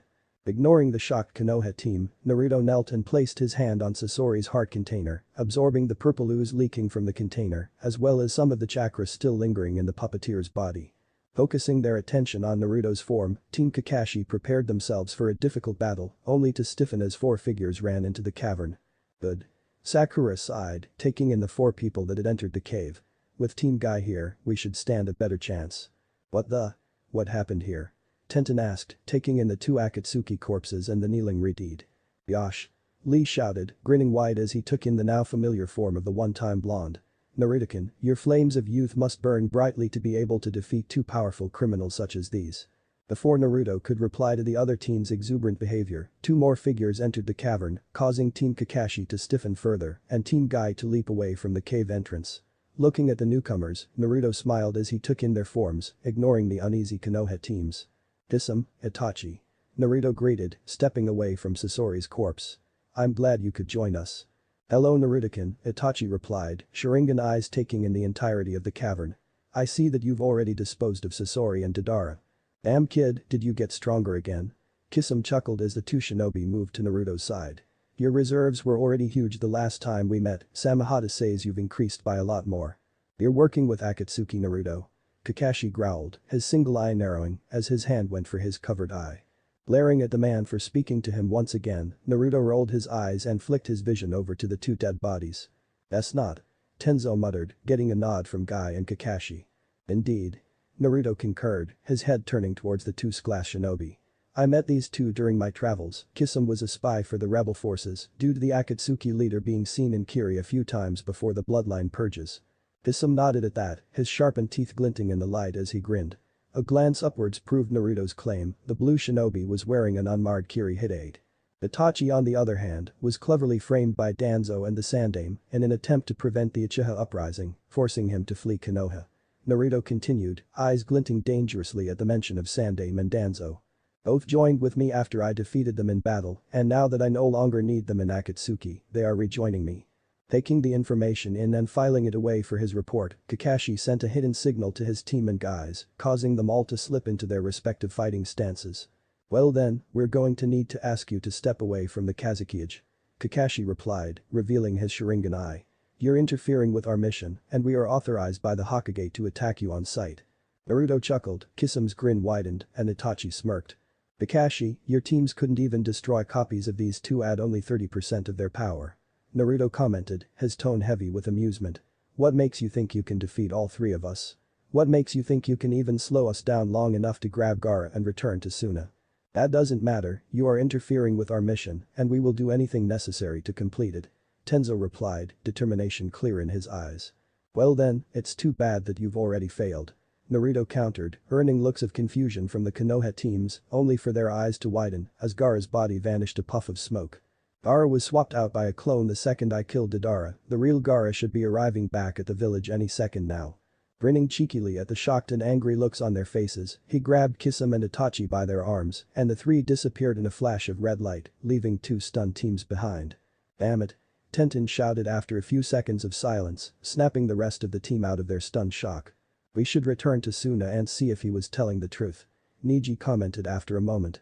The others nodded and took off into the trees, rapidly making their ways back to Suna, each contemplating their own thoughts. 1 week later, Naruto. Laying within his room in the Mizukage Tower, Naruto filtered through Zetas's memories and confirmed the information provided by Itachi and Kisame. Pain and his partner were based in AIM, while Haiden and Kakuzu would be going after Yujito soon. Madara on the other hand, was always somewhere unknown, it would take a long time to track the man down, but Naruto was already working on a way to find him. Sasori's memories were of more use to the Reed, especially the man's extensive spy network. Naruto had spent the last week subverting Sasori's spy network, altering Sasori's sleeper jutsu and placing himself as their master, turning the dead shinobi's extensive spy network into his own. Currently, he was reviewing the information on Sasori's spy in Orochimaru's ranks, a spy he would be meeting in 11 days, a spy known as Yakushi Kabuto. Standing on a mist-covered battleground on the outskirts of Kurigakure, two figures stood meters apart with their eyes closed, brows scrunched in concentration as they faced each other. Both figures remained motionless for several seconds, their chakra spiking around them wildly, then both pairs of eyes snapped wide open. Illuminating heaven. The first figure called out, causing flames of the darkest black to blaze towards the other figure. Tempestuous god of valor. The second figure called out, summoning a skeletal torso and arm made of thick chakra to shield itself. The flame struck the shield, both techniques fighting for dominance for several seconds before the chakra arm struck out and threw the ebony flames away. Well done Naruto-kun. Itachi chuckled, his Mangekyo Sharingan spinning as he smothered the leftover flames. Your god of valor has most definitely improved. Thank you Itachi-san. Naruto replied, his eyes returning to their deep blue state. It needs some more practice, but it is only a matter of time until I can form the full armor. In exchange for repairing his damaged eyesight, Itachi had offered the Red Deed his DNA and chakra, allowing Naruto to gain the Sharingan and the Mangekyo Sharingan. With the addition of Itachi's power, Naruto's eyes had changed to show the addition of the Sharingan. While his eyes were still black with a different colored diamond on top, the diamonds now had 4 red tomo on each point, one at the top, bottom and on each side. Most of the trio's time in Kiri had been spent training for this upcoming battle, with Itachi training Naruto in his Sharingan's abilities, while Kisame sparred against a blonde with his blade. In exchange, Naruto used his knowledge to train the two to greater control his chakra, as well as providing them with several powerful jutsu that he knew from his clan scrolls. In between training sessions, Kisame and he also took the time to train the next generation of Mist 7 swordsmen, teaching the new recruits the way of the blade. Appearance-wise, the Red Deed was glad to see the two out of their Akatsuki cloaks, too bad they chose to adopt cloaks similar to his, much to his annoyance. Both now sported crimson cloaks similar to his, except Kisame's had blue sharks all over its surface, while Itachi's had Sharingan Tomo all over his. As Naruto deactivated his hybridized jutsu, he and Itachi turned to the side at the sound of clapping from within the mist, where an entertained-looking Mei was standing. Quite impressive training, boys. The Mizukage chuckled before turning a mock glare on Itachi. Be sure to fix up my training grounds before you leave Itachi-kun. Of course, Mizukage-sama. Itachi replied, bowing low. Not that I'm not glad to see you, but what are you doing here, Mizukage-sama? Naruto asked, turning to fully face the Mizukage. Kisame is waiting for you at the tower, Naruto-kun. Mei replied with a smirk, turning away and making her way towards the village. I decided to bring the message myself, anything to get away from that atrocious paperwork. Naruto chuckled and followed behind. Speaking of paperwork, how are the alliance talks with Suna going? He asked as they passed the village gates. They still don't agree to breaking the alliance with Konoha. Mei answered, frowning minutely. Their failed invasion years ago only served to prove Konoha's strength, they don't want to risk drawing Konoha's ire. It won't really matter what Suna does. Itachi commented, drawing the attention of the other two. Once Akatsuki and Orochimaru are dealt with, Suna will most likely stay out of your way, and once Konoha falls, they'll have no choice but to ally with us. To true, Gaara should be able to keep them from rushing to Konoha's aid or harboring any survivors. Naruto added, agreeing with the Uchiha's assessment. Their conversation came to a swift end as the three arrived at the cage tower, the two men heading to their meeting room, while the Mizukage made her way towards her office. Entering the meeting room, Naruto and Itachi found Kisame sitting at his spot on the table, Samehada leaning up against the wall behind him. The sword immediately vibrated as Naruto entered the room, feeding on his massive and potent chakra. Taking their seats at the table, Naruto watched as Itachi cast a silencing jutsu to protect the room from eavesdroppers. Good, we're all here, are you both prepared to begin? He asked, receiving a nod from both shinobi. Then let's make our battle plans. We're prepared to leave at any time, it shouldn't take us long to reach aim. Itachi spoke, his eyes closed and his hands clasped together before him. We'll have to be swift and stealthy, however, the entire village and surrounding area is covered in a constant deluge of rain. The rain acts as a sensory technique for Pain, he will be immediately alerted to our presence should we approach the village on foot. How do we get in unnoticed then? Kisame asked, turning his attention to Naruto. Itachi and I can't just fly over the clouds and into the village like you. No, you can't, but getting in is no problem whatsoever. Naruto replied, already forming a plan of action. Using Zetsu's memories, I can just open a black cavity inside Pain's office that will get us past the rain. Both Itachi and Kisame raised a brow at that, they had yet to view his black cavity technique, so they knew nothing about it, still, they said nothing about it and let him continue. As we've agreed, I'll leave Konan to you Itachi, her paper techniques will be weak against your fire techniques. Naruto continued, receiving a nod from the Uchiha. For some reason, Itachi had a grudge to pick with the Aim Kunoichi, the Uchiha wouldn't mention why, but Naruto didn't really care, just as long as the Uchiha handled her.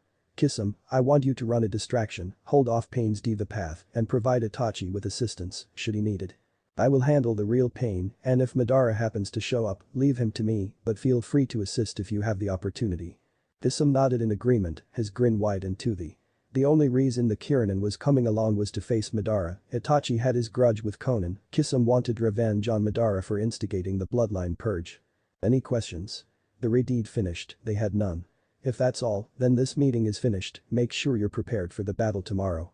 Several hours later, the three allies stood in their usual training ground, it was time to invade Aim and slay a god. Are you both ready? Naruto asked, turning to his two companions. Receiving positive nods in return, he turned around and opened a black cavity, splitting the fabric of reality and revealing the shadowy void within. Smirking to himself, Naruto took some enjoyment from the shock on Kisame and Itachi's faces before stepping into the void created by his technique. It took Kisame and Itachi several seconds before they regained their senses and followed the blonde. They were under attack the second they exited the portal. As Naruto had expected, Pain and Konan were in the office when his portal opened. What he hadn't expected was for them to react so quickly. Most rank shinobi seemed to enjoy exchanging words before fighting. Almighty push. Pain shouted, throwing his arms forward and flaring his chakra. Without a sound, a wave of invisible power rippled through the room, sending the three flying across the room and into a wall. Landing on their feet unharmed, the three avoided the following attack, a spray of paper shuriken, with Itachi forming hand seals as he dodged. High release. Great fireball technique. The Uchiha intoned, exhaling a massive orb of flame and chakra. The fireball streaks across the room, incinerating Konan's papers and exploding against a back wall, causing the two Akatsuki shinobi to leap apart as they dodged, landing on separate ends of the room. Itachi followed after Konan, preventing her from regrouping with Pain, while Kisame ran towards Pain, distracting the man from Naruto's actions. Using the dust blown up by the fireball, Naruto slipped out of the room and down the hall, his eyes as he concentrated on his other senses. Using the man in the room behind him as a basis for his search, he managed to pick up 6 other presences with the exact same chakra signature within the building, only one of which seemed to have acceptable mental capabilities and individual thought, as far as his telepathic abilities could tell. Locking onto the only living Pain, Naruto vanished with an imperceptible static buzz. But Itachi. So you have both betrayed us. Konan stated, her tone even and her face void of emotion. We didn't betray you, Kanansen, we were never on your side to begin with. Itachi replied, his tone just as even and his face just as blank. Kisame was always a spy for Kurigakure. I was framed by Madara and Danzo. The only reason we remained within the organization was out of fear of Madara's power. Oh? And what has changed now? Konan asked, raising a single delicate eyebrow. Madara will destroy you once he finds out about this, Itachi. Why would you side with an amicus boy? The Uchiha's only reply was the activation of his Sharingan, 3 tomo swirling about hypnotically. Konan's eyes narrowed minutely, her hands whipping out and releasing dozens of razor-sharp origami cranes that hovered for a moment before darting towards the Uchiha teen. Dashing to the side in order to dodge the first wave of cranes, Itachi drew a kunai and filled it with fire nature chakra, his hands a blur as he cut down and incinerated the cranes. What has changed is that I've found someone far more powerful than Madara. Itachi spoke, answering Konan's earlier question. I joined with Naruto because unlike Pain's ridiculous plan, Naruto actually has the power required to bring peace to this world. I will support him even if it means the destruction of Konoha. Narrowing her eyes further, Konan summoned hundreds of paper pages and sent them towards Itachi, their edges slicing apart all in their path. Itachi countered with a second fireball, incinerating every sheet of paper, and rushed towards the blue-haired Kunoichi. Bursting through the flames, the Uchiha teen lashed out with a powerful punch, striking the Kunoichi square in the gut. Rather than flying backwards or taking damage, Konan's body split into dozens of sheets of paper, cutting up the Uchiha's arm as she flew away.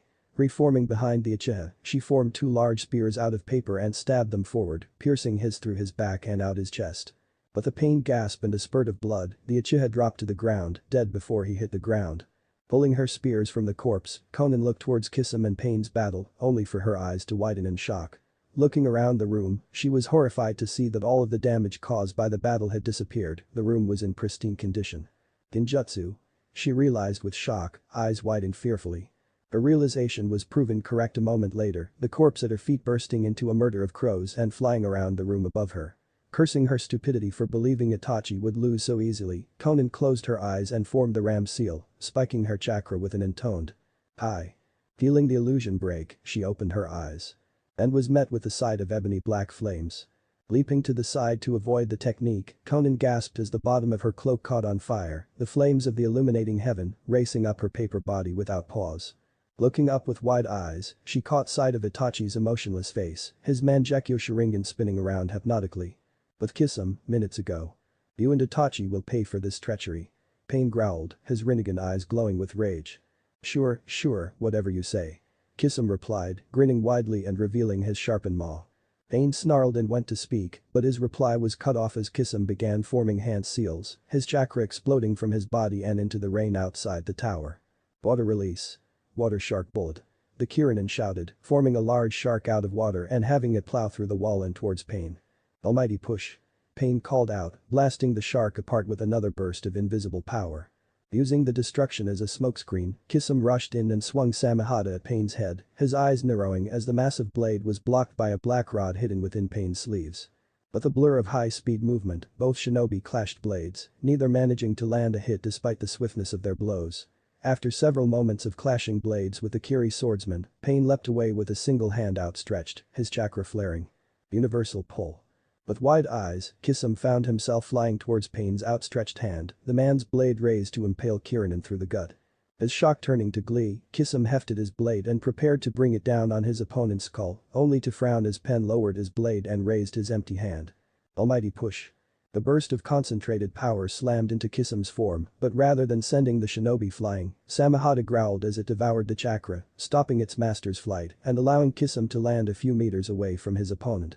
Hefting his chakra rod once more, Pain prepared to engage his opponent in close combat once again, only for both shinobi to turn as they sensed a large surge of chakra. Quickly glancing over at Itachi and Konan fight, both managed to catch a glimpse of Konan's face before she vanished in a burst of black fire. No. Pain shouted, eyes wide as he watched his last true friend die. Leaving his fight with Kisum behind, the enraged Pain ran at Itachi, his chakra rod swinging through the air in an attempt to remove the Uchiha's head. Luckily for Itachi, he noticed Pain's approach and managed to jump out of the way, avoiding the attack by a few inches. Before Pain could follow up his attack, he vanished in a puff of smoke, leaving the two shinobi behind as 3 squads of Aminin rushed into the room. I guess Naruto found him. Itachi smirked, he and Kisum turning towards the Aminin, the Kiranin grinning widely and causing the Aminin to gulp fearfully. With Naruto, minutes ago. With a low buzz of static, Naruto appeared before a large metal door at the very top of the Amikage's tower. Reaching out with a hand, he applied an inhumane amount of force on the door, causing the large slab of metal to swing open on its hinges. As the door opened, Naruto smirked as a massive amount of chakra appeared on his senses, apparently the room had been sealed to better hide the inhabitant, not that it mattered where he was concerned. Entering the room, he was met with the sight of a withered red-haired man strapped into a mechanical walker with dozens of black metal poles jutting out of his back.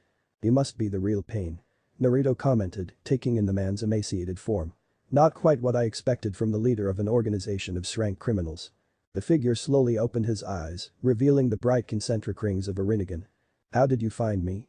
Pain asked, his voice low and gravely from misuse. "It wasn't all that hard," Naruto replied, taking a look around the room. It was quite plain and bare. "I'm an exceptional sensor, even these sealed walls of yours can't hide you from my senses." "I see," Pain stated in a bland tone, he didn't look all that fazed or bothered by the Ritide's revelation. "Tell me Namikaze Naruto, why do you seek to stop us? Akatsuki strives to bring peace to this world, would you fight to keep the world in a never-ending war?" "I don't care about war or peace, you forget that I was once a Pain, I have seen humans at their best and at their worst, any peace you bring about will only last for so long." Naruto replied, already looking bored of the conversation. "No, your goals do not interest me." "Then why are you here, why do you stand in the way of my mission?" Pain asked, he was mildly curious of the retarded team before him. "Simple, because you once hunted me and you continue hunting the other. While I may no longer be a demon vessel, they are still my brethren," Naruto answered, a snarl twisting across his face as he flared his chakra. "I'm doing this because you are my enemy, you, Madara and the rest of the Akatsuki have declared yourselves my enemies, so I will eradicate you all." Pain stiffened at the immense amount of chakra swirling around the Retide, far more chakra than he had been releasing. "Very well then," he ground out, forcing himself to calm down as the image of Conan's death appeared in his mind's eye. The figure appeared in the corner of the room, an orange-haired man with many piercings, but Naruto paid him no mind, not even when the man began forming hand signs. Summoning technique. 6 paths of pain. With a large puff of smoke, 5 other figures appeared in the room, all with orange hair and black piercings. "You fight for your brethren Namikaze, I fight for my goals and to avenge Konan." All 7 people spoke, their words resounding throughout the room. "Come Namikaze, feel the power of a god." Pain and his bodies were immediately frozen in place as a massive amount of pressure settled on their shoulders, they couldn't move, couldn't act, even Pre-Top couldn't absorb the chakra from whatever technique the Retide was using. "What is this? I can't move." "Having problems Pain?" Naruto asked, chuckling as he froze the Sokal god with his Ryatsu. "Then again, it's to be expected, he seems to have more spiritual awareness than others in this world." "What is this? How are you doing this?" Pain growled, he still couldn't move and it was extremely frustrating.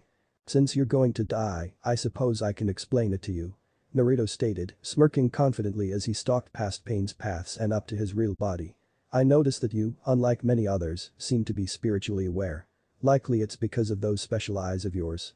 Said eyes narrowed, but the Redeed simply smirked, waiting for Pain to confirm his assumption. They allow me to use both yin and yang chakra. Pain confirmed after a moment, seeing as he wouldn't receive an answer unless he did. How does that explain what you've done to me? Reaching out, Naruto used one of his sharpened nails to cut a line on Pain's chest, before proceeding to absorb some chakra and blood, much to the other man's shock. Well, all I did was release my yin chakra into the air. Naruto began after a moment, answering the man's question. When used properly, this creates a pressure on those that can sense yin chakra, which is every single person in this world of ours. Pain's eyes widened in realization. He was still quite curious about the nature of the technique, but there was little chance that the other Redeed would go into detailed explanation. His thoughts were interrupted by movement in the room. Naruto was leaving the room, the teen was steadily making his way to the doorway. How are you able to do this? Pain asked, hoping the teen would answer. He needed more time or a hint to escape this technique. I've used the yin release many times, but it has never had this effect. Naruto paused at the doorway, standing in the same position he'd stood at the start of their battle. That's because you are inferior to me, Pain. He replied, smirking at the flash of anger that appeared on the man's face, his spiritual pressure lessening as he spoke. You claim to be a god, Pain, but you are nothing but an insignificant speck. I have met real gods, I have seen what it means to be truly powerful. You are nothing, your dreams are nothing, your goals are worthless. Growling in anger, Pain snarled and Diva Path raised its hands, the pressure finally gone from his shoulders. Almighty push. The massive amount of chakra held Naruto to the ground, his body shifting into iron as the wave of power struck, destroying everything around him, but leaving the teen unharmed. He didn't give Pain time to be shocked, his hand rising as energy gathered in his palm, aimed directly at Diva Path. Hollow bullet. The ball of energy shot from his hand and streaked across the room, bearing down on Diva's chest, but Pain was faster. As the ball of energy flew towards Diva, Pretapath jumped in the way and erected his chakra absorption barrier, only to watch in shock as the technique plowed right through the barrier and blew a hole in his chest, instantly killing the path. How are you doing this? Pain shouted, the shock of having two of his paths rendered ineffective was getting to him. No jutsu should be able to break through my absorption barrier. I told you, Pain, you're inferior to me. Naruto scoffed, his finger pointed at the man's real body. You may believe yourself to be a god, but in my eyes you are an insect, nothing more, nothing less. The remaining paths found themselves stumbling as the pressure returned, their eyes widening as every single shadow in the room seemed to flow towards Naruto's hand, flowing together and forming a blue-tinged ball at the tip of the teen's finger. Shaking off the lessened pressure with a spike of his chakra, Pain commanded his remaining paths to rush his opponent, protecting his real body and surpassing his need to revive Pretapath. Just as the paths reached him and prepared to strike at his vital points, Naruto released his technique. Black Hollow Flash. A massive beam of blackish-blue energy exploded from the teen's finger, completely vaporizing all of Pain's paths and blowing a hole through the tower wall. The beam continued on until it hit a hill outside of aim. The following explosion was felt by all in the surrounding area, even the city seemed to shake from the shock waves. When the smoke and dust cleared, all that remained of the impact site was a large crater at least half the size of the village. Walking through the smoking ruins of the room, Naruto peered out of the hole he'd created, taking in the faces of the multitude of people far below him. People of Omegakure, I am Namikaze Naruto. He shouted, using chakra to amplify his voice so it was heard throughout the entire city. I have defeated your leader, Pain, the self-proclaimed god, and I claim this village as my own. Those who have a problem with it are welcome to leave or challenge me to a duel. As he spoke, the never-ending rain of aim came to a stop and the skies cleared, the perception technique coming to an end with its master's death. As Naruto delivered his speech, a beam of sunlight broke through the cloud cover and conveniently landed on his position, causing the listening villagers to begin whispering and gossiping. Within hours of the Redeed's violent takeover, rumors would spring up about a warrior of God defeating the false god and freeing the village from the never-ending rain that had begun when Pain came into power. The village had always had a long rainy season, hence the name.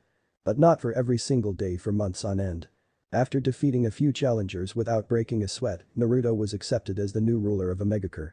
With the assistance of several thousand shadow clones, his various allies, teleportation techniques and his subordinates, Naruto was able to rebuild Omegakure into a much better place than when Pain was in charge. The slums were cleaned up, new houses were built, food and clothing was distributed to the villagers, and more missions were sent to the village. All of this was accomplished in just under a week, earning Naruto the title of greatest Omikage ever. But the addition of Pain's memories and techniques, he was able to move his plans for the Akatsuki ahead, namely to wipe out the last two members of the organization. Using the dead shinobi's Akatsuki ring, he was able to transmit a message to Haiden and Kakuzu, ordering them to make their way to a particular Akatsuki base.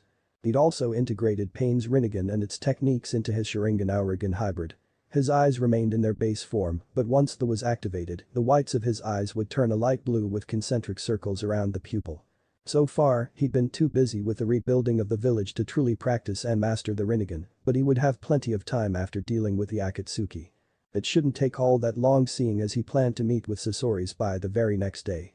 Exiting his black cavity, Naruto took a glance around before making his way towards the Akatsuki base, where he was meant to meet Haiden and Kakuzu, arriving at almost the same time as the two shinobi. "Hey!" Haiden shouted upon spotting him, an insane grin crossing his face. "Who the fuck are you, kid? You idiot Haiden, this is why I tell you to read the bingo book." Kakuzu grumbled, eyes glinting greedily. "That's Namikaze Naruto, his bounty is worth at least the both of ours compared." "That's so? He'll make a great sacrifice to Jashin-sama then." Haiden replied, hefting his three-bladed scythe. "Stay out of this, Kakuzu." "Idiot." Kakuzu scoffed, rolling his eyes. "Considering the fact that he's here at our base, he must have something to do with Akatsuki. Leader Sama will be displeased if you kill him." "Like I care what that bastard thinks." Haiden growled, but he still put his weapon away. Tired of being ignored, Naruto decided to interject. "I've killed Pain as well as the other members of the Akatsuki," he stated, drawing their attention. "The two of you are the only ones left, loose ends that need to be tied up." Hearing this, the two stiffened and drew their weapons. "Do you expect us to believe that you somehow managed to kill several class ninja kids?" Kakuzu asked, his voice heavy with disbelief. "There is quite a large difference between class and class," Naruto smirked, his chakra spiking. "Such as this." In a burst of speed, he disappeared from view. "Where did you work?" Kakuzu's question was cut off as Naruto appeared behind him, his arm piercing through the man's back and out his chest, his hands glowing with the light of his improvised thousand birds. "Lightning fist," he whispered, the electricity around his hand spiking and incinerating the heart it was stabbed through. Dodging Haiden's side, Naruto blurred away and reappeared back where he began, Kakuzu's blood dripping down his arm. "Bastard took out my water heart." Kakuzu growled, hand clutching his bleeding chest. "We're gonna have to work together on this Haiden, he's too fast for you to handle on your own." Haiden frowned at that, but nodded nonetheless, he knew Kakuzu was right about this. Without further comment, the two shinobi blurred away, rushing at the young-haired teen. Summoning his sword to his hand, Naruto slapped Haiden side to side and punched him in the chest, sending him flying back and crashing through several trees. Kakuzu's eyes widened at the impressive display of strength, causing him to rethink his strategy and jump back. He tore the Akatsuki cloak from his shoulders and created his masked creatures, the four creatures leaping from his back and spreading out, their chakra spiking as they began launching jutsu. Dodging the various elemental techniques, Naruto vanished in buzz and appeared behind Kakuzu, his fist cocked back and aimed at the older man's spine. Luckily for the Missingnon, he was able to leap away at the last moment, narrowly avoiding what would have been a crippling blow. Landing a few meters away, the older man spun around immediately, his hands already completing a chain of hand seals. Blind release. Pressure damage. The masked creature to Naruto's left puffed up in an instant and fired a small ball of wind at him, the ball striking the teen on his side and expanding into a large dome of swirling air, cutting his clothes and skin as he was flung about with the dome. Before the jutsu was even launched however, Kakuzu had completed a second chain of seals. High release. Searing pain. The massive dome of swirling air was hit by a large fireball, turning it into a blazing firestorm that reduced everything in the surrounding area to ash. Within the firestorm, Naruto had turned his body into high-carbon steel, a metal with an extremely high melting point. As the flames died down, he saw Kakuzu standing a few meters away with the revived Haiden next to him and the four heart masks behind them, both shinobi prepared for anything. "How did he survive that? There's not a single scratch on him." Kakuzu whispered disbelievingly. "Who the fuck cares, it just means I can still sacrifice him to Jashin-sama." Haiden yelled, an insane grin marring his face as he rushed towards Naruto, his scythe held high. The two engaged in a clash of weapons, sword and scythe clashing together in a blaze of vibrant sparks. They continued like this for several moments, Naruto dodging Kakuzu's techniques at the same time, before the teen got bored and decided to end things. Pulling the trigger on his blade, Naruto swung at Haiden's scythe yet again, cutting through the weapon and opening a gash across the man's chest. "You bastard!" Haiden shouted, taking a wide swipe with his destroyed weapon. Managing to cut the Redeed's arm with his furious swing, Haiden leapt back to his partner's side, a wide grin on his face as he barked a laugh. "I've got your blood now, time to die you fucker." The Missingnon shouted, using the blood from his chest to draw the symbol of Jashin. Naruto watched in amazement as Haiden's skin turned black with a white skeleton tattoo pattern, the silver-haired man immediately drawing a knife and stabbing it into his left lung, inflicting the same wound on Naruto. The Redeed glanced down at the rapidly healing wound with a bored eye before vanishing with a buzz, appearing behind the group and lashing out with his hand. In a blur of rippling movement, his hand transformed into a long, bladed whip and sliced through two of Kakuzu's masked creatures, cutting them down before they could even notice his presence.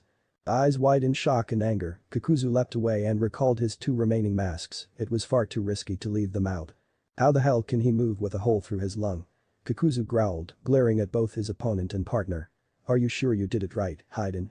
"Fuck you heathen, of course I did." Haiden shouted, slicing a wide gash through his throat in order to demonstrate. As they watched, the same wound appeared on Naruto, blood gushing from his throat and coating his front. Any thoughts on an easy victory were wiped away, and their eyes widened as the wound healed up less than a second later, the large gash sealing together with a steamy hiss.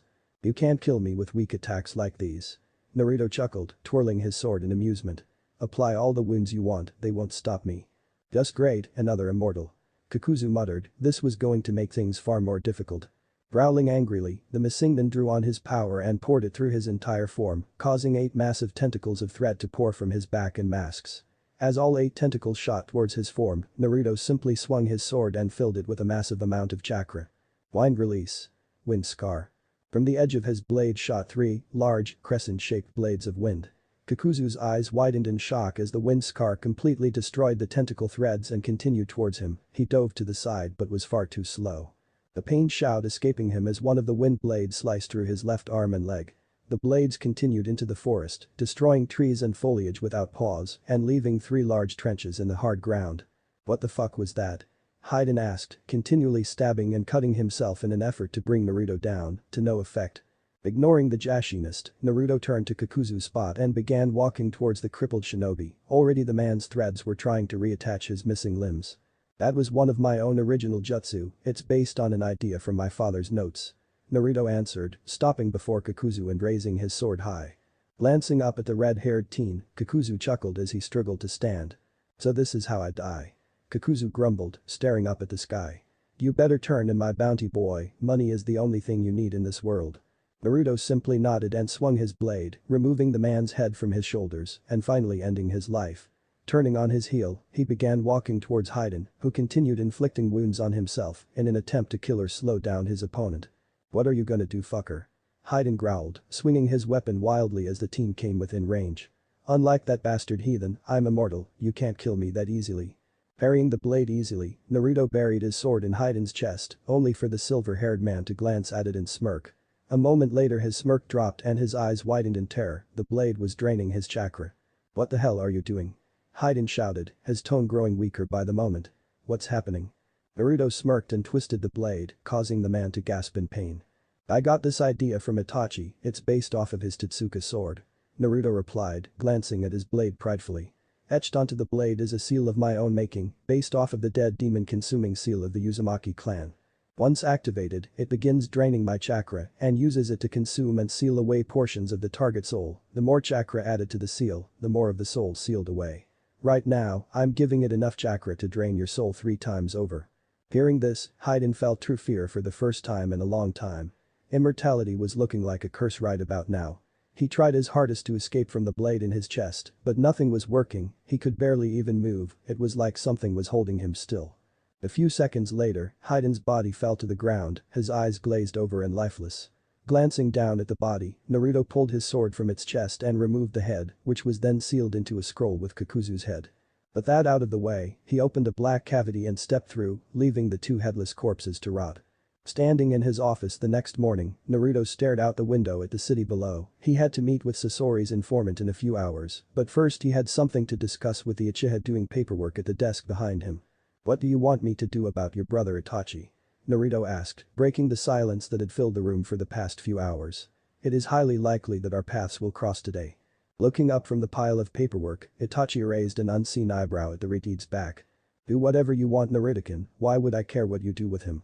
He is your brother, wouldn't you like for him to know that you're innocent? Naruto asked, turning to look at his ally. My brother is a weak fool and a disgrace to everything that I stand for. Itachi hissed, his stoic mask falling to reveal the rage that burned within. From what you've told me, he was given everything he could have possibly wanted, yet he still defected from the village, all for power.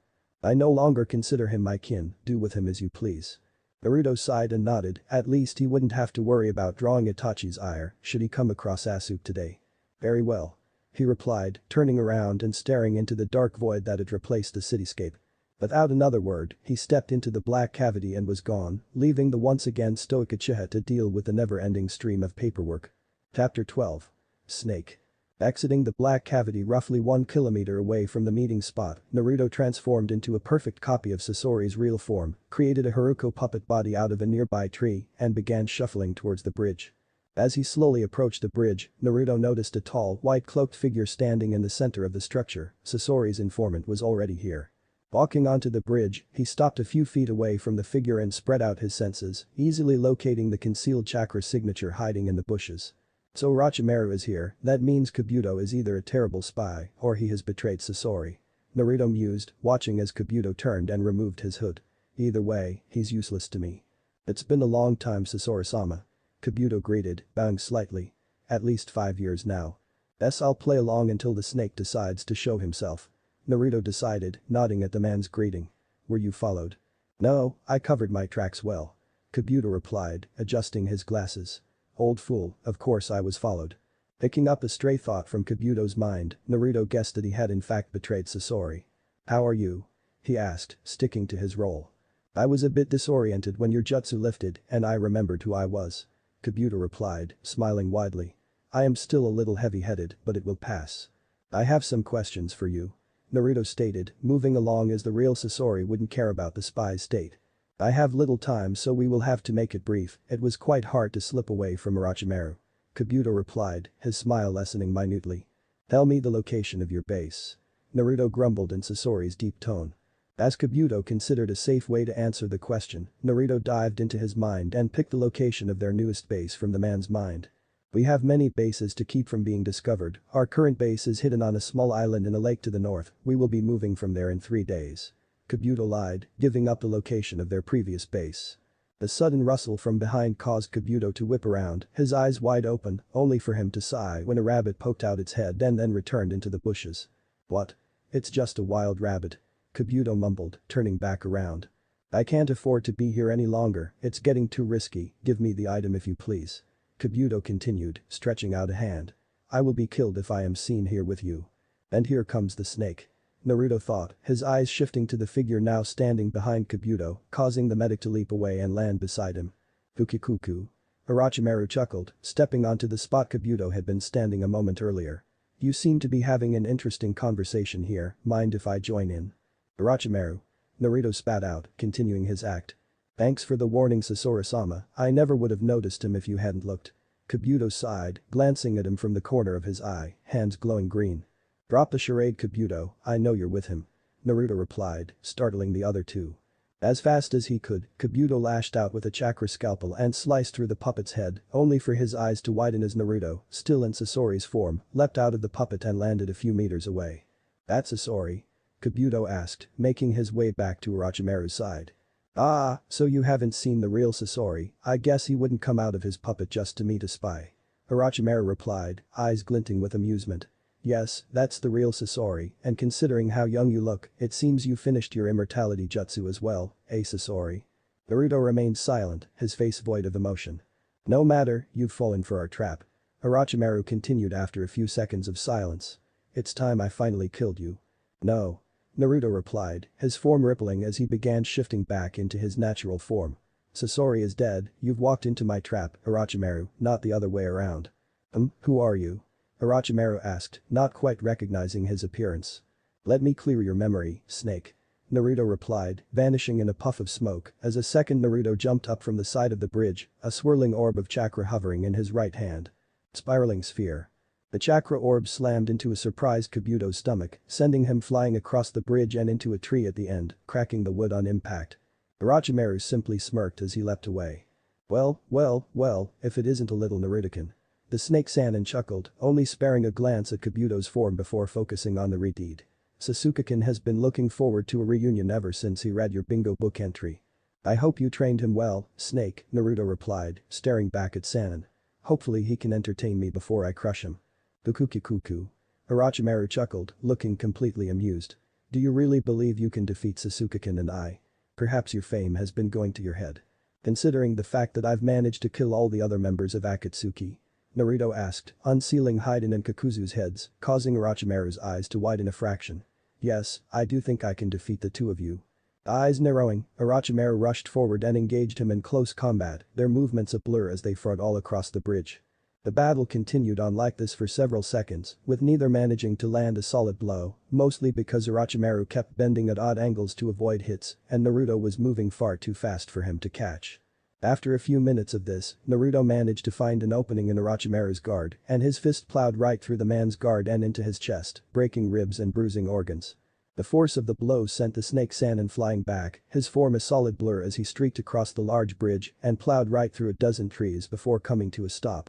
Kabuto's face was a mask of shock as he saw how far his master had been knocked back with a single blow, only Tsunade could boast such a feat before this. Turning back to the Reteed's form, he jumped in surprise and paled when he found said teen standing just a few steps away. How could he move so fast without me sensing him? It seems you've gotten stronger, Naruto-kun. Kabuto stated, standing from the ground with his wounds completely healed. You're no longer that annoying little boy that likes to shout his dreams to everyone that will listen. Ignoring the comment, Naruto took a step closer and glanced at Kabuto's torn shirt, taking in his already healed wounds. It seems that your healing abilities are still up to par, why don't I give you something to practice with? He spoke, summoning his sword. In one rapid swipe, he sliced off his own arm and smirked at the confused look on Kabuto's face. Turning to the side, he splashed his blood all over the medic's chest, much to Kabuto's disgust. Kabuto glanced down for a moment before he began screaming in pain, his chest sizzling as the blood turned acid melted through skin, muscle and fat. Despite the pain, he immediately began seeing to his wounds, the slow regeneration requiring his full concentration. He didn't even notice when Naruto grew a new arm and walked away. As Kabuto was screaming in pain, Orochimaru's mouth gaped wide open, a pair of hands reaching out from his throat and pulling down. Tossing his old and damaged skin to the side, the fully healed Sanin frowned and cocked his head to the side, taking in the screams of his second in command. Damn, he got Kabuto too, how did he improve so much? Orochimaru scowled, walking towards Naruto's approaching chakra signature. I couldn't even keep up with him, and that punch, not even Tsunade can punch that hard. If I hadn't reinforced my body with chakra and moved back at the last second, that would have killed me. His scowl turned into a smirk as he continued stalking through the forest. Kukikuku, you have truly improved, Naruto-kun. Following Orochimaru's flight path, Naruto stopped as he reached the tree line, his hands blurring through a set of hand seals and impacting with the ground. Earth release. Grand tremor. All around Naruto, the ground began to shake and rumble, the tremors spreading out further and further until a small patch of grass several meters to his right exploded upwards, shooting rocks, dirt and Orochimaru high into the air. Grand Tremor was a brank jutsu he had created himself, it spread his chakra into the ground and caused a minor earthquake as his chakra spread out from his position, searching for other chakra signatures. Once the chakra comes across a large chakra source, it reacts violently, disorienting the source before exploding and sending everything in a 5-foot radius skyward. It was the perfect technique to use against underground opponents. Orochimaru quickly came to his senses midair and managed to twist around towards Naruto's position, with his arm cocked back, a frown crossing his face when he noticed that the Reteed had done the same. Many hidden shadow snake hands. Orochimaru shouted, his hand flying forward, only for his frown to deepen when Naruto did the same and shouted out at the exact same moment. Multiple hidden shadow claws. Hundreds of massive green snakes met hundreds of clawed shadow hands, the two jutsu met midair and got tangled together, shadow claws slicing through snakes, while the snakes bit into the clawed hands. Less than a moment after clashing, the two techniques dispelled each other, leaving a cloud of smoke behind. What an interesting technique, Naruto-kun. Orochimaru asked, landing across from the teen. Where did you learn it? Don't call me Naruto-kun, we're not friends, and it makes you sound like a pedophile. Naruto replied, smirking when he saw Orochimaru seethe. As for the jutsu. Well, I'm sure you noticed that many of your jutsu scrolls were stolen a few months ago. His smirk grew as he saw a flash of anger cross Orochimaru's face. That jutsu is just a rip-off of yours, but I would say my version is far better, although I can see why you would want to keep to the creepy snake theme. That was you. Orochimaru snarled, his face twisted in anger. You would dare steal from me, boy. This time, don't think I'll let you live, you little insect. As Naruto watched, the cannon's mouth opened wide as he summoned his sword from his mouth, his tongue wrapped around its hilt as it shot towards the reed. "Oh, is little Orochimaru angry?" Naruto taunted, batting Orochimaru's sword away with his own and slicing off several inches of the man's extended tongue. Growling angrily, Orochimaru retracted his tongue, the wound already sealing shut, and began forming hand seals at incredible speeds. Blind release. Great breakthrough. He shouted, both of his hands shooting forward, a massive gust of wind exploding from his position and bearing down on the teen's position. Blind release. Wind scar. Naruto shouted in reply, swinging his blade and pouring his chakra into the weapon. The blades of wind tore right through Orochimaru's attack and sliced into the surprised Sannin as he tried to dodge, bisecting him at the waist and sending the top half of his body flying. As Orochimaru used his gathering of the snake's technique to pull himself back together, Naruto vanished in a buzz and appeared behind the Sannin, his blade a blur as he sliced the snakes into bits before they could finish. With his technique interrupted, the top half of Orochimaru's body opened its mouth and spit out a new body, one that had a long serpent's tail, rather than a pair of legs. Landing on the ground, the Sannin slithered meters away before turning and staring back at his motionless opponent. "Okay. That's the sickest shit I've ever seen." Naruto deadpanned. "Kukukuku, you're quite strong, Naruto-kun." Orochimaru chuckled, ignoring the teen's comment. "To think that just 2.5 years ago you were nothing more than a sniveling brat, my how you've grown. Thank God for that, considering you seem to have a thing for little boys, I'm glad you see me as an adult now." Naruto replied, smirking in amusement. "I am not a pedophile." Orochimaru seethed, his killing intent bearing down on his opponent. "It's not my fault that young boys are the easiest to corrupt." Ignoring the killing intent, Naruto rushed at the Sannin, his blade training behind him. "See, it's comments like that make you sound like a gay pedophile." He chuckled, swinging his blade at the Sannin. Dodging around the blade, Orochimaru slithered around the reed and dashed for his sword, his speed drastically increased by his snake form. He managed to grab the Kusanagi and spin around in time to block Naruto's downward swing, his blade whipping back immediately and swinging for the teen's head, only to be blocked by Naruto's sword. "How can you block my sword? The Kusanagi can cut through anything in the world." He raged, applying more pressure to his blade. "Yes it can, and that's your answer right there." Naruto replied, pushing the Sannin away and swinging at his midriff. "What do you mean?"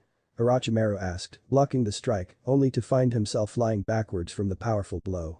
"The Kusanagi can cut through anything in this." Naruto replied, leaping toward Sannin and swinging at his head. "But this sword isn't made of anything in this world." "That's impossible, where did you get that blade, boy?" Orochimaru yelled as he blocked the blow, causing spiderweb cracks to form on the ground below him. "Answer me." "I made it." Naruto answered, landing in front of his opponent and shifting his free hand into a second blade, which sliced forward at unseen speeds and sliced the Sannin in half. Once again, the Sannin's top half flew into the air, its mouth gaping wide and spitting out a new body, this one with a pair of legs instead of a snake tail. Throwing his sword into the air, Orochimaru managed to spin around and shot both hands forward. Many hidden shadow snake hands. Naruto immediately countered with his multiple hidden shadow claws once again, the two techniques dispelling each other, as Orochimaru grabbed his sword and landed on all fours, his jaw unhinging and gaping wide open. Myriad snake net formation. From his mouth poured thousands of snakes, forming a wall of serpents which all descended on the teen, Kusanagi-like blades sliding out from their maws. Looking over at the approaching wall of swords and snakes, Naruto held up hand, his palm forward, his fingers together and his thumb curled in. An aura of bluish energy sprung up around him, his kai flaring around him like a massive flame as he drew on it and focused. Sensing the buildup of strange power, Orochimaru leapt into the air, aiming to avoid whatever was coming. "What is that blue aura?" Orochimaru wondered, taking in the glowing form of his opponent. "It doesn't feel like chakra, and it's not as malicious as the Kyuubi's power. Is this that sage mode Jiraiya was always going on about?" "Big bang attack." Naruto shouted, creating a ball of concentrated kai roughly twice the size of his Rasengan and firing it at the wall of snakes. The orb struck the wall of serpents and imploded inwards, shrinking to half its size before exploding outwards, growing into a massive sphere of power. There was a bright flash of light, causing Orochimaru to cover his eyes, followed by a large explosion, one powerful enough to send the Sannin higher into air from the shock waves alone. Opening his eyes, the Sannin was shocked to see only a massive crater and a large mushroom-shaped cloud rising into the air, his serpents, and being completely destroyed by the boy's attack. Such a powerful technique, where did he learn it? Sannin wondered, his eyes wide in shock. This shock was dispelled as his instinct screamed at him, the Sannin bringing his blade up just in time to block a flyby strike from Naruto, pushing him farther up into the air. Impossible, how can he fly like that? He pondered, using his momentum to spin about and watch as Naruto flew around in a large circle and returned with an overhand blow. As he saw Orochimaru raise his sword to block once again, Naruto smirked and began pouring his chakra into his blade, pulling the trigger as he fired the wind scar. The vibrations from his weapon caused the technique to twist and bend, causing the three wind blades to spin around the snake Sannin, spinning him around as he was shredded to bits. Spiral scar. Naruto shouted, only for his smirk to turn into a frown, as the bits and pieces of Orochimaru turned into dirt and fell to the ground. Landing in the crater from his Big Bang attack, Naruto immediately blurred through a chain of hand seals and stomped his foot on the ground, forming another one of his original Earth Jutsu. Earth release. Rockfall. The earth around him exploded, sending rocks of varying sizes into the air. They ranged in size from minuscule pebbles to massive boulders. The rocks flew high into the air before flying out in different directions, creating a massive cloud of rocks in the air above him, Naruto's position being the only uncovered spot for meters around. The rocks began to fall with chakra-enhanced speed, crashing down into the ground and smashing through trees and earth, only stopping after they had borne several feet into the ground. Hearing a sound behind him, he turned around to witness one of the larger boulders being sliced in half as Orochimaru ran out of the forest, avoiding as many rocks as he could as he escaped the brunt of the attack. A few of the smaller rocks managed to graze him, shattering bones and tearing skin, but the Sannin continued forwards. As he made it into the crater, escaping the last of the descending rocks, the snake opened his mouth wide and spit out another body.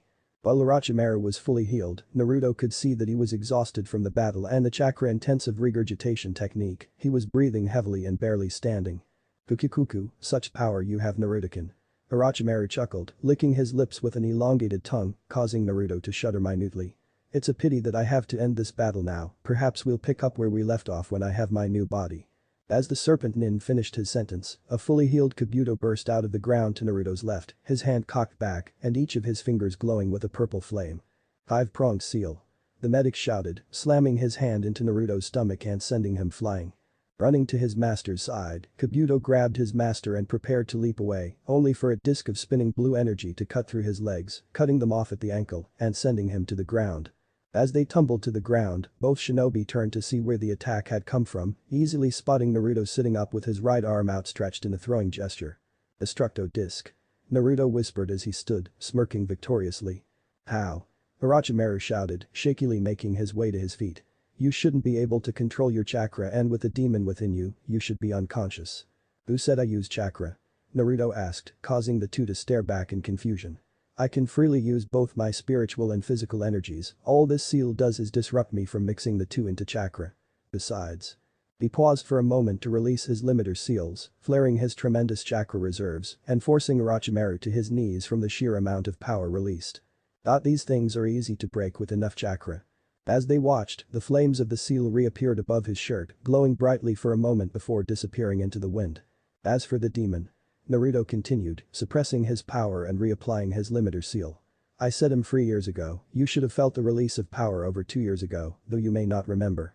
Smirking at their shocked faces, Naruto held up a hand and flared his chakra, causing Kabuto to fly towards him. Universal pull. He had been able to greatly reinforce his telekinetic abilities with the gravity abilities of the Rinnegan, allowing him to now pull and push objects of any size by adding more chakra to his ability, and unlike Pain. He didn't need a cooldown. He even kept the names of the techniques to honor Pain. After learning that the man was in Uzumaki, they weren't closely related, but they were still family. Holding Kabuto by the throat, Naruto rammed his hand into the medic's gut, piercing through skin and muscle and reaching his organs. Charging his kai, he smirked at the medic. Let me put this in a way I'm sure you've heard many times. Naruto smirked, his hand glowing blue and causing Kabuto to scream in pain. I'm about to blow my load all over your insides. With that, he released his kai in a large, uncontrolled blast, completely obliterating Kabuto's torso and spraying his body parts all over the area. As his blood and guts rained from the sky, Naruto caught Kabuto's falling head and grinned at it, his eyes locked with glazed orbs of the dead medic. Regenerate that. Orochimaru seethed at the death of his best medic, his eyes burning with fury and his hands clenched with rage. This could not be allowed to pass. The Sannin was prepared to either fight or flee before a sudden thought struck him, and he smiled, his devious smile turning into a low chuckle which turned into wild laughter, catching Naruto's attention. You finally snap, Orochi-chan. Naruto taunted, head cocked to the side. Then again, there wasn't much holding you together before. Fukukuku, I should thank you, Naruto-kun. Orochimaru replied, licking his lips once more. Oh? Was Kabuto here unfaithful? Naruto continued to taunt. Did he reject your love? Orochimaru chose to ignore the taunts. I meant for becoming so strong, you've used so many techniques that I've never heard of before. Sannin replied, his grin stretching across his face, with your body, I'll be closer to my dream, perhaps I'll save Sasuke-kun for a later date or just pluck out those eyes of his and replace yours. Now it was Naruto's turn to chuckle, he knew all about Orochimaru's technique from Sasori's memories and he wasn't worried at all. Go ahead and try your pedo. Growling angrily, Orochimaru opened his mouth wide once again, but instead of a body crawling out, a massive white snake with Orochimaru's head and composed of many smaller snakes slithered out of the mouth and rushed towards Naruto. The Redeed simply stood by and watched as the white serpent wrapped itself around him, its maw gaping wide open as it struck, devouring him whole. Before he was devoured, Naruto sighed and stared into the serpent's yellow eyes. What is it with you and snakes? Seriously, it's like you have a fetish. A few minutes ago. Team 10 had been on border patrol when they met up with Team Kakashi, who were returning from a mission. The three Jonin had stopped to talk and allow their students to socialize when they felt several large flares of chakra, all coming from one of the most important trading routes of the country, the Tenchi Bridge. Sharing a glance, the two teams took off towards the Tenchi Bridge, a small pug running towards Konoha with a message. The two teams arrived at the bridge after a few minutes of tree jumping, the 8 shinobi landing on one end of the bridge and taking in the trail of destruction starting from the bridge and cutting through the forest. Following the trail, which was quite difficult due to the damage the surrounding area had sustained, they came to the edge of a massive crater. What could have caused this? Kakashi wondered, taking in the sheer scale of the destruction. This must have been one powerful technique, at least to rank. Looking around at all the destruction, they could clearly tell that a huge battle had taken place here, the large trees had been torn apart by large boulders, there were cracks and trenches all along the ground, but most disturbing of all. There were many bodies of the same person littered around the crater. Orochimaru. Yamato hissed, eyes narrowed angrily. Look over there. Ino shouted, pointing towards the side. Turning to where she was pointing, they watched as a large white snake escaped from Orochimaru's body and rushed at his opponent, who they saw to be Uzumaki Naruto. The Redeed was standing across from the snake Sannin, heavily covered in blood and guts, which they could tell was not his own based on the head lying next to his feet. Naruto? And he's fighting Orochimaru? Kakashi asked, single eye wide as the serpent slithered around the young teen. It looks like he killed Kabuto as well. Yamato commented, identifying the owner of the head at the teen's feet. What should we do, Yamada Teicho? Sai asked, his face blank of emotion as always. It was Asuma who replied. They're both our enemies, let's wait and see who wins before we do anything, maybe they'll weaken each other. Sarutobi commented. Hopefully the Baka dies, then we can get Orochimaru to take us to Sasuke-kun. Sakura spoke, squealing at the end. Troublesome. Shikamaru sighed, leaning against a tilted tree in order to observe the battle. Choji nodded along with his friend as he sat and pulled out a bag of chips. As they watched, the snake swallowed Naruto whole before falling apart, leaving Naruto standing alone in the crater. They all turned to Yamato as he gasped, a questioning look on their face. From the notes we confiscated from Danzo's bases, that was Orochimaru's immortality jutsu, either he's taken Naruto's body or Naruto was able to fight him off. Yamato informed them, eyes narrowing. Either way, there's only one left, we should strike now. Alright, let's go. Kakashi ordered, taking the lead.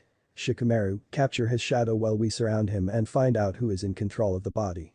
Don't get too close though, they are both powerful enough to harm you with their chakra alone, so keep a fair distance. Getting a nod of acknowledgement from everyone else, he gave the signal and they ran towards Naruto's body. Orochimaru's mindscape. Kukikuku, foolish boy, now you are mine. The man's voice rang out. Looking around, Naruto saw that they were now inside what he assumed to be Orochimaru's mindscape, it was quite the disgusting place.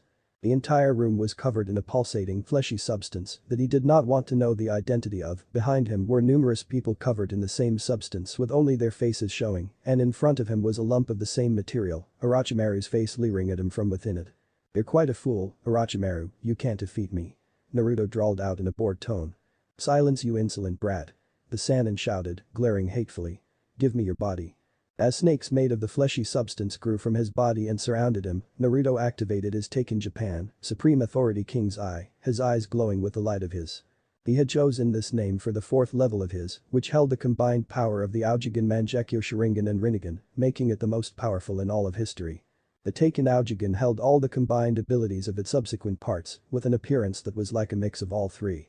The whites of his eyes turned a dark blue with a silver concentric, a white diamond appeared on the black backdrop of his iris, and 4 red tomos spun into existence, one on each of the 4 compass points. "What is that?" Orochimaru asked, his eyes gleaming with curiosity. "I've never seen one like that, it looks like the Sharingan in Pain's eyes, but it's different." "This is my personal Orochimaru, I call it Take in Japan." Naruto replied, the Sharingan tomo spinning in his eyes. "It is the combined form of the Sharingan, Rinnegan and Myojigan, it is also the instrument of your demise. How do you expect to win? I created this dimension." Orochimaru chuckled, the curiosity in his eyes turning to excited greed. "This is my mind, you can't escape boy, those eyes will be mine as well." Naruto simply chuckled, much to the man's ire. "But the hypnotic abilities of Myojigan and Shisui Uchiha Sharingan, not to mention my telepathic abilities, your mind is mine to bend the snake." As he spoke, the substance creeping up his skin exploded outwards, disintegrating in the air, leaving Naruto unrestrained. At the same time, the diamond in his eyes shined brightly with an eerie white light, while the tomo became fast-moving, red circles. "But the illusions of the Mangekyo Sharingan, your mind becomes my domain to command." The room changed from the flesh-covered room to an endless expanse of blackness, the only light coming from the bright red moon that hung high in the sky, tinting the sky and black clouds with the same color. "No." Orochimaru gasped, recognizing his surroundings. He was in the realm of the Moon Reader, and just like when Itachi had brought him here, he was crucified to a black cross with the bodies of his previous hosts a short distance away. The graceful figure of Naruto standing a few feet away with one hand on his chest. "But the power of the Rinnegan, your soul is in my hands." The ripples in the teen's eyes began to move, flowing towards the center hypnotically, as if his sclera was moving. Behind Naruto, a giant statue broke out of the ground, Orochimaru's eyes widening in fear as he recognized it as the Jido Meizo from the Akatsuki meetings. The statue opened its mouth wide, spewing out a steam of energy in the form of a dragon, the creature flying about the illusionary realm. As it touched each of the encased bodies, they shattered into many shards, the long-dead souls disintegrating into dust and vanishing. "What? What are you doing?" the Sannin asked, his tone full of terror. "This is the demonic statue of the outer path, it has many functions, but one of its basic capabilities is the ability to remove the soul of any being it touches." Naruto replied, watching as the human souls vanished.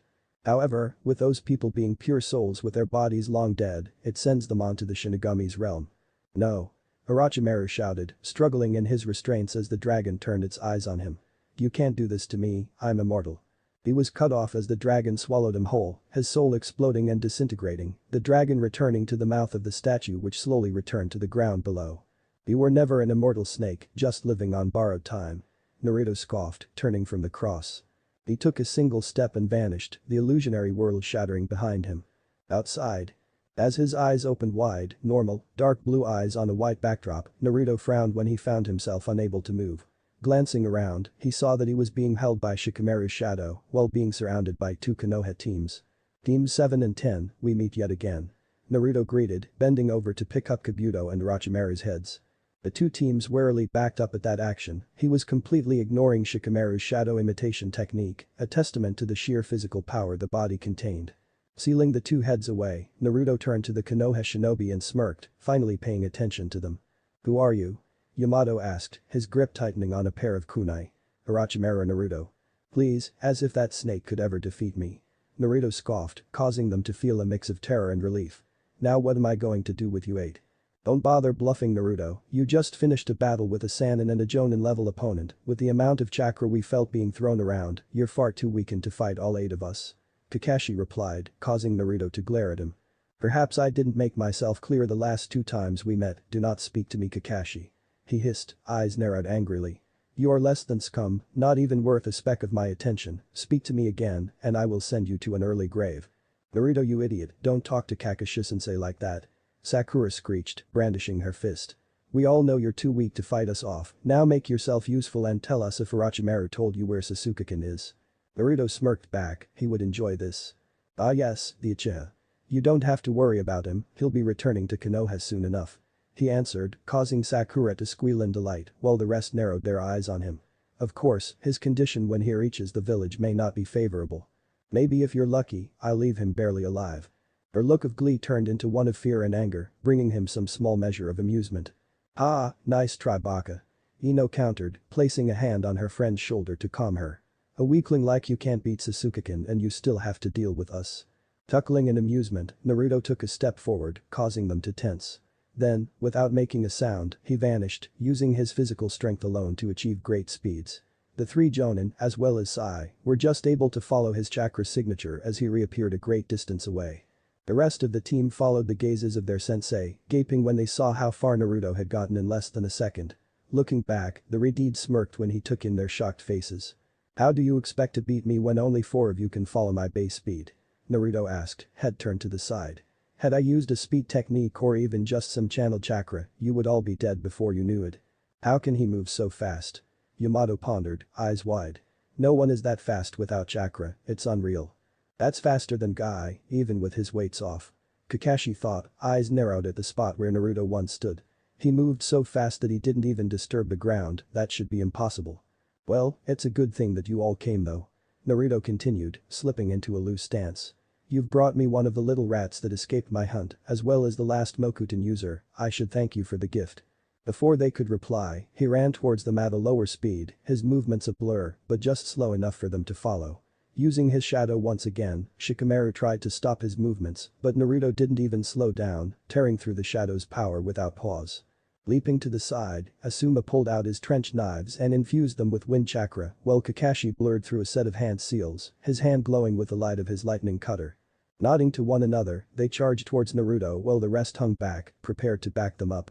As the two Jonin approached, Naruto raised an arm and swung it to the side, grinning widely when the lightning cutter followed his command and transformed into a ball of lightning which flew at Asuma, forcing him to stop and hold the ball off with his wind-infused blades.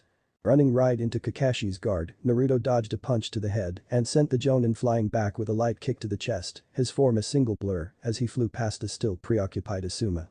With their senseis indisposed, Sakura and Choji ran towards Naruto, Ino prepared a technique, Shikamaru hung back with Yamato, and Sai took to the air on the back of an inky crow. Sakura, being the faster of the two, reached him first and swung at him widely. Casually sidestepping her fist, he leapt over her head and landed on the large rolling sphere that was Choji, his second leap, and causing the ball to crash into Sakura with the strength of his jump. Flying high into the air, he avoided the several ink creatures that leapt from Sai's drawing scroll and reared back an arm, the limb transforming into a long, silver lance. The lance pierced right through the bird and its rider, revealing both to be ink constructs, the real Sai having substituted moments before impact. Mind-body disturbance technique. Feeling the Yamanaka link up with his mind, Naruto smirked and grasped the link with his telepathic abilities, a psychic pulse forcing her from his mind and disorienting her. Landing in front of the disoriented blonde, he lightly punched her in the gut, causing her to fold up and fall to the ground unconscious. As Ino dropped, Shikamaru's shadow latched onto him once again, while some tree roots shot out of the ground and wrapped around him, both shinobi straining to hold him down as he struggled against his bonds. "Hurry senpai, I can't hold him for long," Yamato shouted, summoning more roots as the first set was torn apart. Hearing the sound of chirping birds, Naruto turned to look behind him, taking in the sight of Kakashi dashing towards him with a glowing hand, Asuma, Sakura and Choji following behind him. In a fast-moving blur, Kakashi appeared behind Naruto, his arm reared back and prepared to stab his 1,000 birds through his student's skull. The Koppanen found his eyes widening in shock when the redeeded teen simply glanced at his technique, causing the lightning around his hand to dissipate into the air, rendering the attack useless. Quickly getting over his shock, he leapt to the side, giving his comrades a chance to finish things. As Asuma dashed towards him, his trench knives glowing blue with wind chakra, Naruto simply rolled his eyes and focused his lightning abilities once more. "Kneel." As soon as the words left his mouth, all 7 conscious shinobi dropped to their knees, the ones that were running, sliding and cutting up their legs on the rough ground. They all stared in shock as he flexed his muscles once again, tearing apart Yamato's roots and escaping from his temporary prison. Looking them over, Naruto smirked as he took in their attempts to overpower his command, Kakashi being the only one to make any progress. Must be because of his lightning affinity. Naruto mused, turning towards the forest with a raised hand. Universal pull. The technique latched onto and pulled Sai from the forest, causing him to smash through tree branches and foliage as he was dragged across the battleground and into Naruto's waiting hand.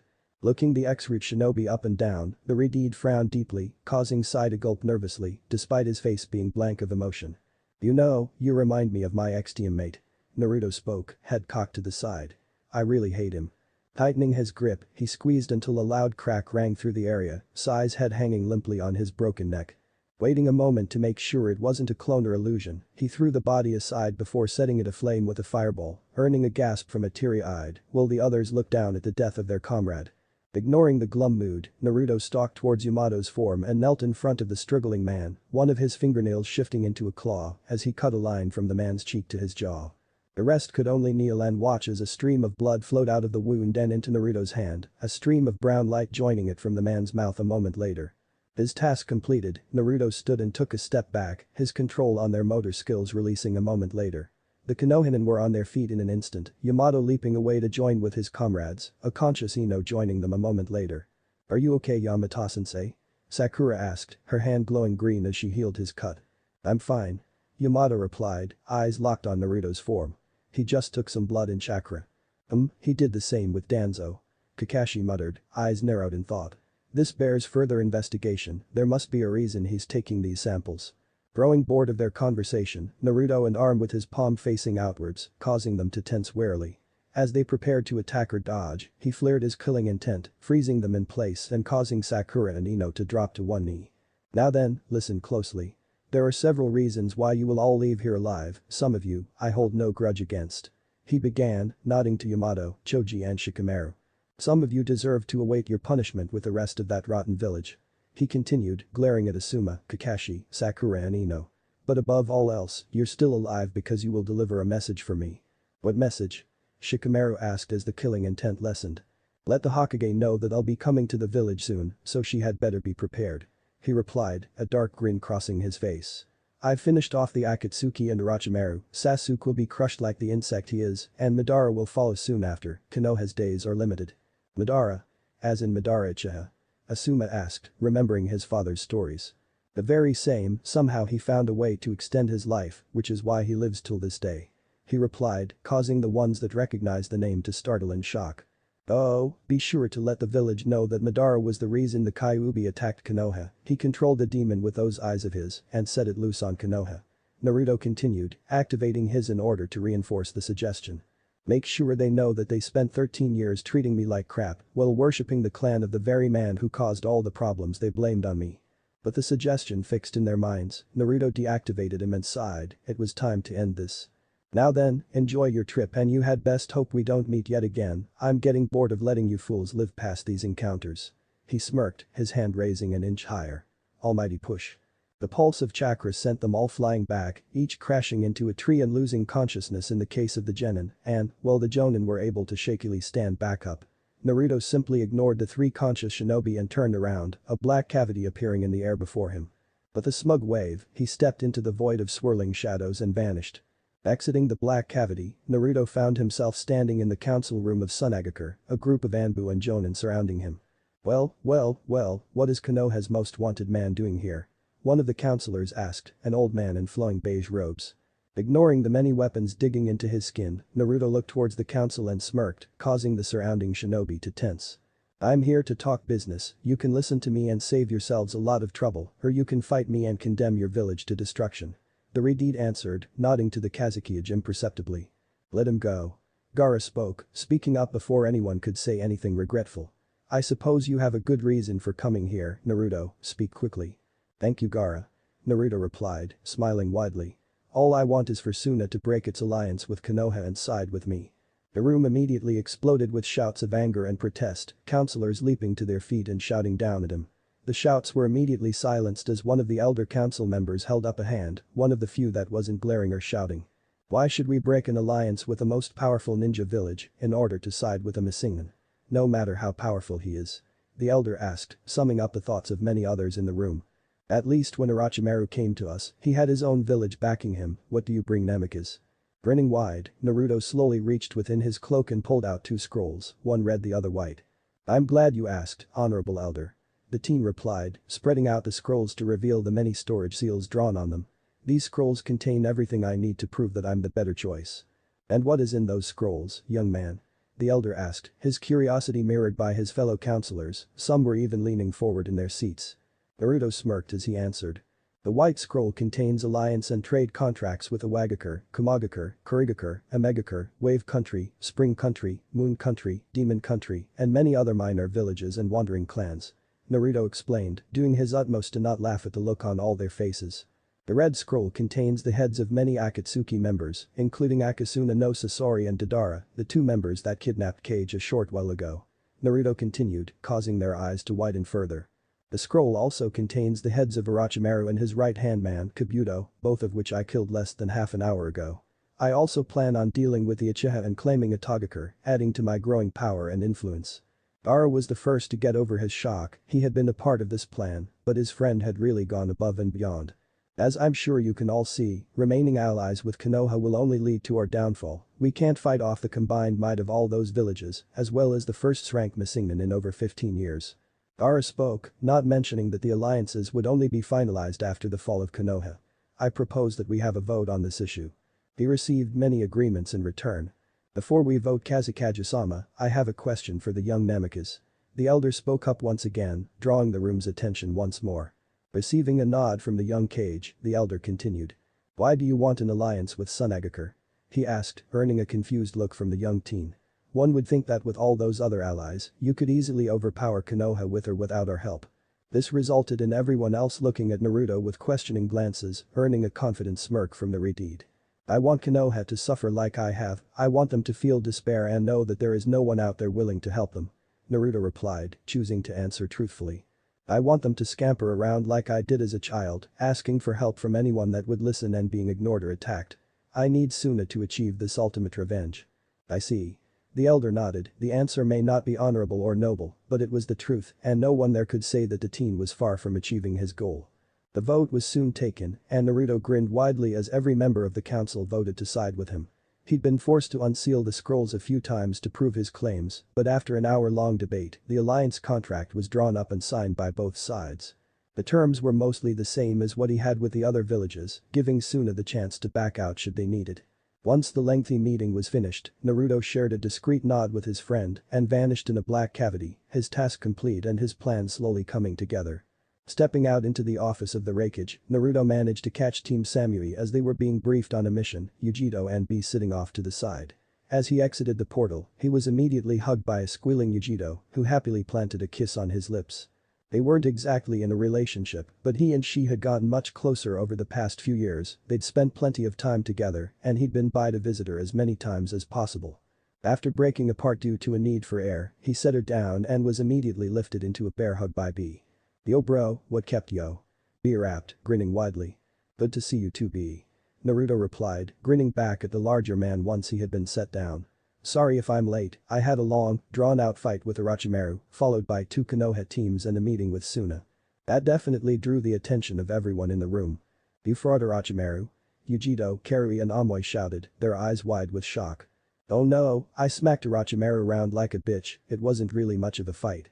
Naruto replied, smirking smugly. Anyways, why don't we get the business out of the way? The Raikage grinned as he nodded and Naruto took a seat, the others finding their own spots around the room. I'm mostly here for 3 reasons. He began, slipping into his business mode, causing the others in the room to become serious as well. First off, have you prepared for the Hyuga? I will be commencing the attack on Konoha in 2 weeks' time. Yes, we've finished building the clan sector for the Hyuga, it's close to the village, but still secluded enough to give them the time required to adjust to their new home. He replied, shuffling through some papers on his desk. We also have several copies of the removal seal for the caged bird seal, as well as the bloodline protection seals prepared. As soon as they arrive, I'll have a seal handed out to each member. The aforementioned seals had been created by Naruto from some notes his father had started. The first seal deactivated and destroyed the caged bird seal, while the other protected their bloodline, without the horrid benefits of the caged bird seal. Good, I'll also need someone to show me the clan sector, so I can memorize the exit points for my black cavity. Naruto replied, receiving a nod from the cage. Secondly, I need to burrow B for a while. B grinned and gave him a thumbs up. What for? I asked, quaking a brow. I'm attacking a Togeker tomorrow, I'll need B to keep away any Soundnen that want to interrupt my fight with the Uchiha. Naruto explained, causing B's grin to widen further. I'll also need B and some Kuminen to hold Odo until some of my own people can make their way over from AIM. He spent a few seconds scratching his chin and thought before nodding. Alright, I'll have him taken off the active duty roster for a few weeks. He replied, gaining a wide beaming smile from his surrogate brother. What's your third reason? Naruto smiled at that, his stoic expression fading away in an instant. To see Yujito-chan of course. He replied, glancing over to the blushing girl. Of course. Aside, shaking his head as Yujito, B, Naruto and Team Samui left his office, most likely headed for the closest bar. He huffed and returned to his paperwork, dearly wishing he could join them. Soon Naruto, even you will fall before the evil that is paperwork, and I will be there to laugh at your misfortune. He thought, cackling maniacally. Using knowledge pilfered from Kabuto's mind, Naruto exited his black cavity into Orochimaru's throne room, an excited-looking bee following right behind him. Sensing no one in the immediate area, he gave B directions to the cafeteria where many of the base's soundmen would be congregated before turning down a different hallway, steadily making his way toward Sasuke's chakra signature, the Uchiha's bedroom if his memories were correct. In the blur of movement, he was standing in front of Sasuke's door, and he couldn't help but grin in anticipation of the coming fight. He was going to enjoy this. Stretching out a hand, he pushed open the door and glanced into the room, easily spotting the shadowed figure laying in a bed across from him, despite the pitch darkness of the room. The figure was facing away, but he recognized the Uchiha crest on the back of the shirt. Sasuke. Naruto grinned, his chakra thrumming beneath his skin. He was really looking forward to this fight. Who's there? Sasuke asked, his tone deeper than he remembered and still blank of emotion. Grinning darkly, Naruto took a step into the room. What do you want? Sasuke asked again, shifting on the bed. Oh, there are a great many things that I want. Naruto replied, immediately leaping back as he felt Sasuke's chakra flare. Boom. With a powerful burst of chakra, the room and the large section of the hallway was blown apart, the explosive seals and traps hidden within the walls, activated by the chakra flare. Grinning insanely, Naruto stared up at the figure standing on the ledge above him, onyx black eyes staring down at him. Haha, hello Yuki-chan, it's been a while. Naruto chuckled, staring up at his ex-teammate. Naruto. Sasuke drawled, his face passive and his voice emotionless. Why are you here? Why do you think so? Naruto replied, his eyes glinting in the sunlight. I'm here to utterly crush you Sasuke. It seems like your fame has gone to your head Naruto. The Uchiha commented, glancing away dismissively. You stand no chance against me. That's exactly what Orochimaru said, Naruto replied, nodding in amusement. Now he's dead. So you killed Orochimaru, it doesn't matter. Sasuke snorted, still dismissive. He was a weakling compared to me, I'm an Uchiha, you can't defeat me Naruto. In a blur of movement, the Uchiha vanished and appeared next to Naruto, only to find the blonde gone. Wow, you're so slow Sasuke, have you been skimping out on your training? Naruto taunted, now standing in the Uchiha's vacated location. He blinked in surprise and Naruto was gone. Can you even keep up with me Yuki-chan? The taunting came from behind him and Sasuke spun on his heel, coming face to face with a grinning Naruto. So fast, how is he faster than me? Sasuke growled, frowning minutely.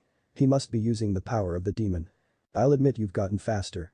The Uchiha snarled, leaping back with his Sharingan activated. But before my eyes, it's all meaningless. He was cut off as Naruto appeared inches away, the Redeed's fist plowing into his face and launching him into a wall. You talk too much Uchiha, I'm not here to play around. Naruto sniffed, taking a step towards the wall. Unlike Orochimaru, you don't deserve that. Sasuke growled angrily as he peeled himself off the wall. You betrayed me Uchiha, you called me your best friend and tried to kill me, that was unforgivable. You are no longer my friend, brother, rival or even my enemy, you are nothing more than another insect for me to crush beneath my heel. Naruto continued, glaring into Sharingan eyes. Now stand and show me your best, anything less and you will die far too quickly. Sasuke stood shakily, the first level of his cursed seal activated, but he was still leaning against the wall for support, it had been quite the powerful blow. How can he be so fast? I didn't even see it with my Sharingan, no one is that fast. Sasuke raged, drowning out the other teen's words. And what was with that punch?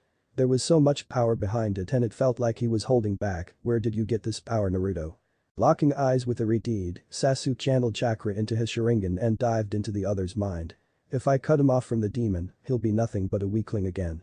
Appearing within Naruto's mindscape, the Uchiha found himself impressed with what he found, this was much better compared to the putrid depths of Kabuto and Orochimaru's minds. He was standing within a large circular room, the floors and walls of which were made of a polished black stone, the many white dots making it into a perfect rendition of the night sky. The roof above was pure white in color, with hundreds of different animals carved into the material, all of which were circling a large yellow crystal that was embedded into the stone, arcs of lightning coursing within the gem. Carved into the wall directly in front of him was a massive bookshelf, which was completely filled with books of varying sizes and colors, words written on the bindings in different languages. Several feet away from the bookshelf was what could only be described as a throne, it was a large chair carved out of some sort of green crystal and sculpted into the form of a dragon's skull.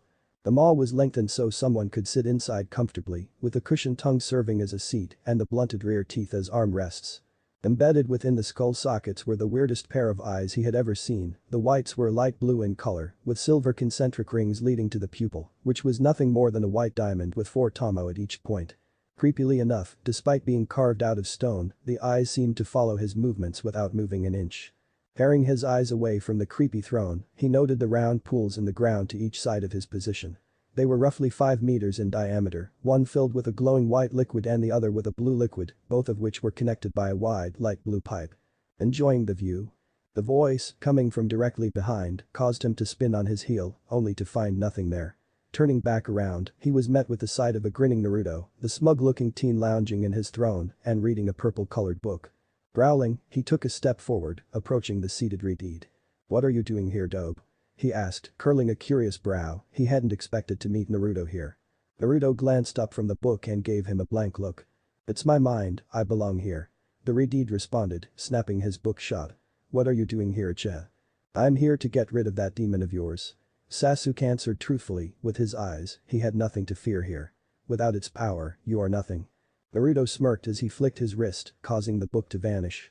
"Too bad for you, Uchiha, but the Juubi," Naruto began, his smirk widening at the puzzled look on Sasuke's face.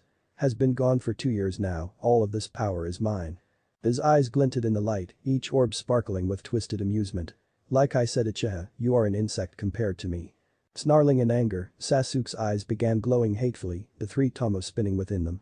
"You are the insect here, Dobe, before these eyes all of your tricks are worthless," he shouted, glaring as the still smirking Redeed. "I will admit that the Sharingan is quite powerful and formidable," Naruto conceded, rising from his strange throne. Sasuke smirked at the compliment. At last the Dobe had seen the might of an Uchiha. But the Uchiha frowned at that, only for his smirk to return when Naruto shut his eyes. "Ha.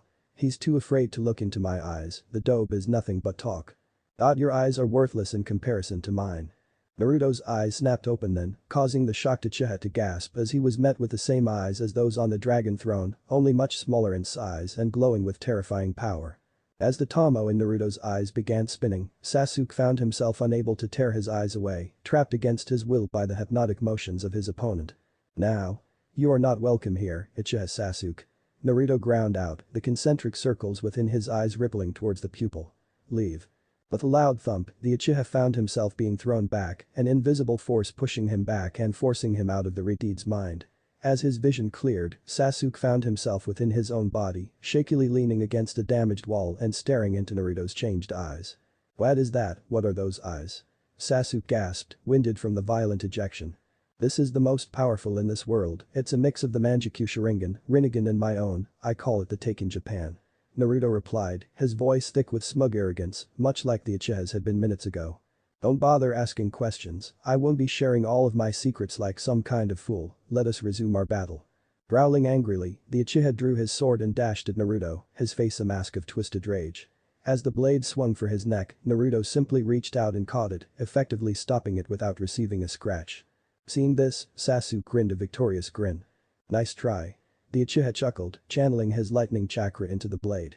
He was quite shocked when instead of crying out in pain, Naruto simply pulled his hand off the sword and punched him in the face, sending him flying into the wall once again. "Nice try." Naruto smirked, his tone mocking. How was he able to still move? The 1,000 birds should have stopped his movements. Sasuke cursed, picking himself up from the ground. And his speed, I can't even follow it with a Sharingan, how can he be so fast?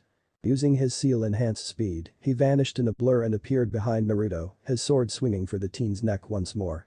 As Naruto's hand snapped out and caught the blade again, Sasuke let go of the blade and grabbed Naruto's outstretched arm. "1,000 birds. Current." He shouted, shooting lightning from all over his body and into the Redeeds. Pulling his sword out of Naruto's grip, Sasuke swung it at his neck for a 3rd time, only to have it stopped by the Redeed grabbing it yet again. "How can you still be moving?" Uchiha yelled, releasing his blade and leaping back to avoid another punch from Naruto. "You should have paralyzed by those 1,000 bird attacks."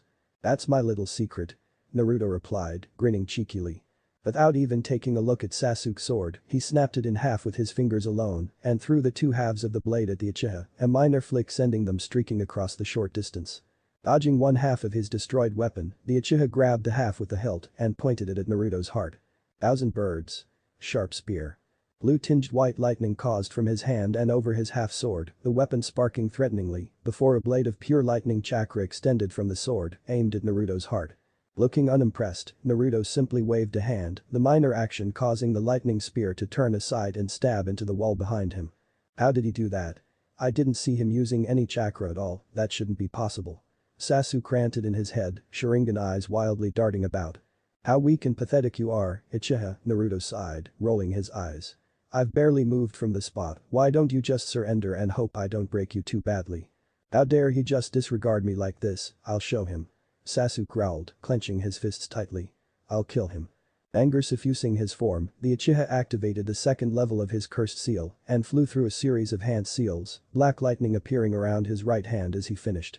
He was nothing more than a gray blur as he dashed towards Naruto, the technique in his hand carving through the ground as he moved. Lightning cutter. He shouted, his dark fist stabbing towards the Ritide's heart. As the attack got closer and closer, Naruto simply snorted and grabbed the Uchiha's wrist, causing the lightning cutter as well as the Uchiha's level 2 form to disappear. Pathetic. Naruto sighed, twisting his hand and snapping the brunette's wrist, another twist sending the Uchiha flying into the wall yet again. This is another of my abilities, I can nullify your chakra flow with a single touch, none of your close range attacks will work on me Uchiha. So that's how he does it, if I can't go up close, then I'll have to fight from long range. Sasuke realized, wincing as he tried to form seals with his broken wrist. Lightning doesn't seem to be working though, so let's try something else or something more powerful. High release. Great fireball. A massive fireball was launched at Naruto, a second one flying into the clouds moments later. With his level 2 form reactivated, Sasuke leapt back onto the ledge overlooking their small arena, his eyes widening with shock, his fireball was being held off by familiar-looking black flames. How? How can you use that technique? He shouted, memories of that terrible night appearing in his mind's eye. Naruto grinned smugly, his glowing mirthfully. I told you already, my eyes contain the Mangekyo Sharingan. I can easily use all of the Sharingan's techniques. He answered, his grin widening at the look of red-hot rage on his opponent's face. You. How dare you? Sasuke screamed, his chakra exploding from his form and cracking the ground around him. How dare you use the power of the Uchiha? The Sharingan belongs only to the Uchiha clan, not some dead last orphan, die. Rearing back a hand, he took a swipe at Naruto's form, his hand surrounded with crackling chakra. Thousand birds. Senbon. From his hand launched hundreds of long thin lightning needles, all bearing down on Naruto's position, and hundreds more forming by the moment. Deciding to further taunt and enrage the Uchiha, Naruto decided to defend with another Sharingan ability. Tempestuous God of Valor. Naruto's form was immediately shrouded in chakra as the full form of his God of Valor came into existence, completely shielding and protecting him. While Itachi's God of Valor was covered in armor and made of fiery red chakra, Naruto wore a plain hooded robe and was enshrouded by dark blue flames. Within the hood of the robe was an endless pit of darkness, two orbs of burning red staring out from within the void, each seeming to convey the rage and hatred of the chakra construct. In the construct's left hand was a large kite shield, a long chakra chain trailing from the bottom of the shield to the long, double-edged kusarigama in its right hand. The lightning struck the shield and seemed to sink into it, each needle disappearing without disturbing the chakra shield. What the hell is that? Sasuke shouted, wings flaring angrily. This is another Mangekyo Sharingan ability known as the God of Valor. It creates a chakra construct that surrounds and protects the user. Each God of Valor is unique to its user, mine wields both the Endless Void shield and the Binding Blade. Naruto answered, gazing admirably at his manifested construct. As you just saw, my shield absorbs any and all chakra techniques, and while it may have its limits, I don't think I need to worry about you exceeding those limits. In a flare of chakra, the construct vanished as the Retide released his technique, a displeased frown appearing on his face. Is this all you can do, Uchiha? I must say I'm very disappointed with you, and considering how low my expectations of you were to begin with, that's saying a lot. Naruto stated, his mocking tone further infuriating the Uchiha. Shut up. Sasuke shouted, raising his crackling left hand. I don't know how you gained this power, Naruto, but once I defeat you, you will tell me and I will finally gain the strength to defeat Itachi. Now, behold my most powerful attack. Looking up past the Uchiha's form, Naruto noticed that the sky had turned cloudy and it seemed ready to rain at any moment. How did the weather change so quickly? It should take more than a few minutes for clouds like these to gather. This is my most powerful jutsu, Naruto. It uses a fireball to create thunder clouds and then strikes with the power of natural lightning, even though you won't be fast enough to dodge this. Sasuke informed him, a bolt of lightning shooting up from his hand and into the sky above. Moments later, all of the electricity in the sky converged together to form a large feline creature, a massive construct of natural lightning and chakra. Kirin. With a dramatic flare, Sasuke brought his hand down, causing the chakra beast above to release a powerful roar and descend from the sky. The Uchiha's victorious smirk vanished as he caught the look on Naruto's face. Instead of the look of fear and terror he expected, the blonde was grinning excitedly. As the lightning beast descended on him, Naruto couldn't help but smile. The idiot Uchiha had used yet another lightning-based jutsu, and from the amount of chakra he could sense, it had used up all the last of Sasuke's reserves. That meant the battle was probably over. How boring. Oh well, it's not like he expected much from the bastard. As his technique struck, Sasuke closed his eyes and braced for the coming explosion, only for nothing to happen. Taking a peek through hooded lids, his eyes widened in disbelief and shock at what he saw, more disbelief than shock. There, standing in the same spot as always, was Uzumaki Namikaze Naruto, and skipping around him like a happy little pet was a smaller form of his ultimate jutsu. He watched in shocked silence as his Kirin continued to shrink, becoming smaller and smaller before it popped out of existence, a ball of electricity buzzing around his hand. With nonchalant ease, Naruto raised his hand and fired a bolt of electricity into the sky, dispersing the storm clouds and allowing the sun to shine through. Guess you didn't notice it, Uchiha, so much for the all-powerful Sharingan. Naruto snorted, glaring at kneeling and exhausted Uchiha. The brunette could barely keep his cursed seal activated. When I stopped your sword, absorbed your current and batted aside your sharp spear, didn't you even stop to think about how I did all those things? Sasuke simply glared back, his chest heaving and his eyes lidded. He was on the verge of chakra exhaustion. I'll tell you how, bastard. Naruto continued, his grin widening further. I have full control over electricity, no matter what you throw at me, no matter how powerful it is, if it's a lightning technique, it's mine to control as I wish. That's impossible, no one can control another's jutsu like that. Sasuke growled, feebly attempting to regain his feet. You were on my team, Sasuke, you of all people should know that nothing is impossible for me. Naruto replied as he, for the first time since the fight truly began, moved from his spot. The quick blur of movement and he was standing above the Uchiha, causing the brunette to stumble back fearfully. Now Sasuke, what shall I do with you? Sasuke struck at him with his wings, the large appendages clawing for his torso, but Naruto caught them both easily managing to keep the larger appendages at bay with his smaller hands. In another blur of movement, he booted the Uchiha in the chest while tugging on his wings, causing Sasuke to go sliding back a few feet, the Uchiha screaming out in pain as his wings were ripped from his shoulders and thrown aside. Stalking up to the bleeding brunette, who was attempting to stand once more, Naruto kicked out his feet and smiled in glee as he heard the bones break, causing the Uchiha to drop to the ground as his seal finally gave out and receded. Now that I have your undivided attention, why don't we start with a story? Naruto stated as he took a seat on a nearby pile of rubble, ignoring the cries and curses of the brunette a few feet away. This is the story of the Uchiha clan. That definitely got Sasuke's attention, his cries dying into low whimpers. What would you know about my clan, dope? Sasuke spat out, onyx eyes glaring angrily. Other than the reason they're all dead and how? Not much. Naruto scoffed, rolling his eyes. Also, this dope just beat you down without moving an inch, maybe you should watch what you say. What do you mean the reason they're dead? Itachi just wanted to test his capacity. The Uchiha ground out, blatantly ignoring the threat. Incorrect, Itachi didn't kill your clan, he was framed for the entire thing. Naruto informed him, eyes glinting mischievously. How the hell would you know that? I saw him myself, I felt his moon reader. Sasuke shouted, trying to stand despite his wounds. Nope, you see the Uchiha clan were planning a coup on Konoha and the Sandaime, being the kind but naive person he was, had arranged to have peace talks with them when he found out. Naruto explained, smirking at the look on Sasuke's face. Unfortunately for the Sandaime, his rival Danzo thought talks of peace would be nothing but a waste of time, so he went behind the Sandaime's back and hired an assassin. That assassin was none other than the true leader of Akatsuki, Uchiha Madara. Madara? Uchiha Madara died a long time ago, dope, do you think I'm stupid? Sasuke responded, attempting to attack the blonde again, which only resulted in Naruto breaking his wrist, and seeing as the previously damaged wrist had been healed by the cursed seal, Naruto broke it again. Yes, I do think you're stupid, why else would you keep provoking me? Naruto asked, raising a brow in question. Anyways, Madara isn't dead, it seems that like so many other powerful shinobi, he managed to somehow extend his lifespan, allowing him to live till this day. Sasuke seemed to understand that, if he had access to Orochimaru's files, then he should know of the many immortal shinobi out there, or at least the ones that had been out there until they came across Naruto. Now, I don't know how Danzo discovered this, perhaps he didn't even know it was Madara, but he made a deal with the Akatsuki leader. Naruto continued, drawing the Uchiha from his thoughts.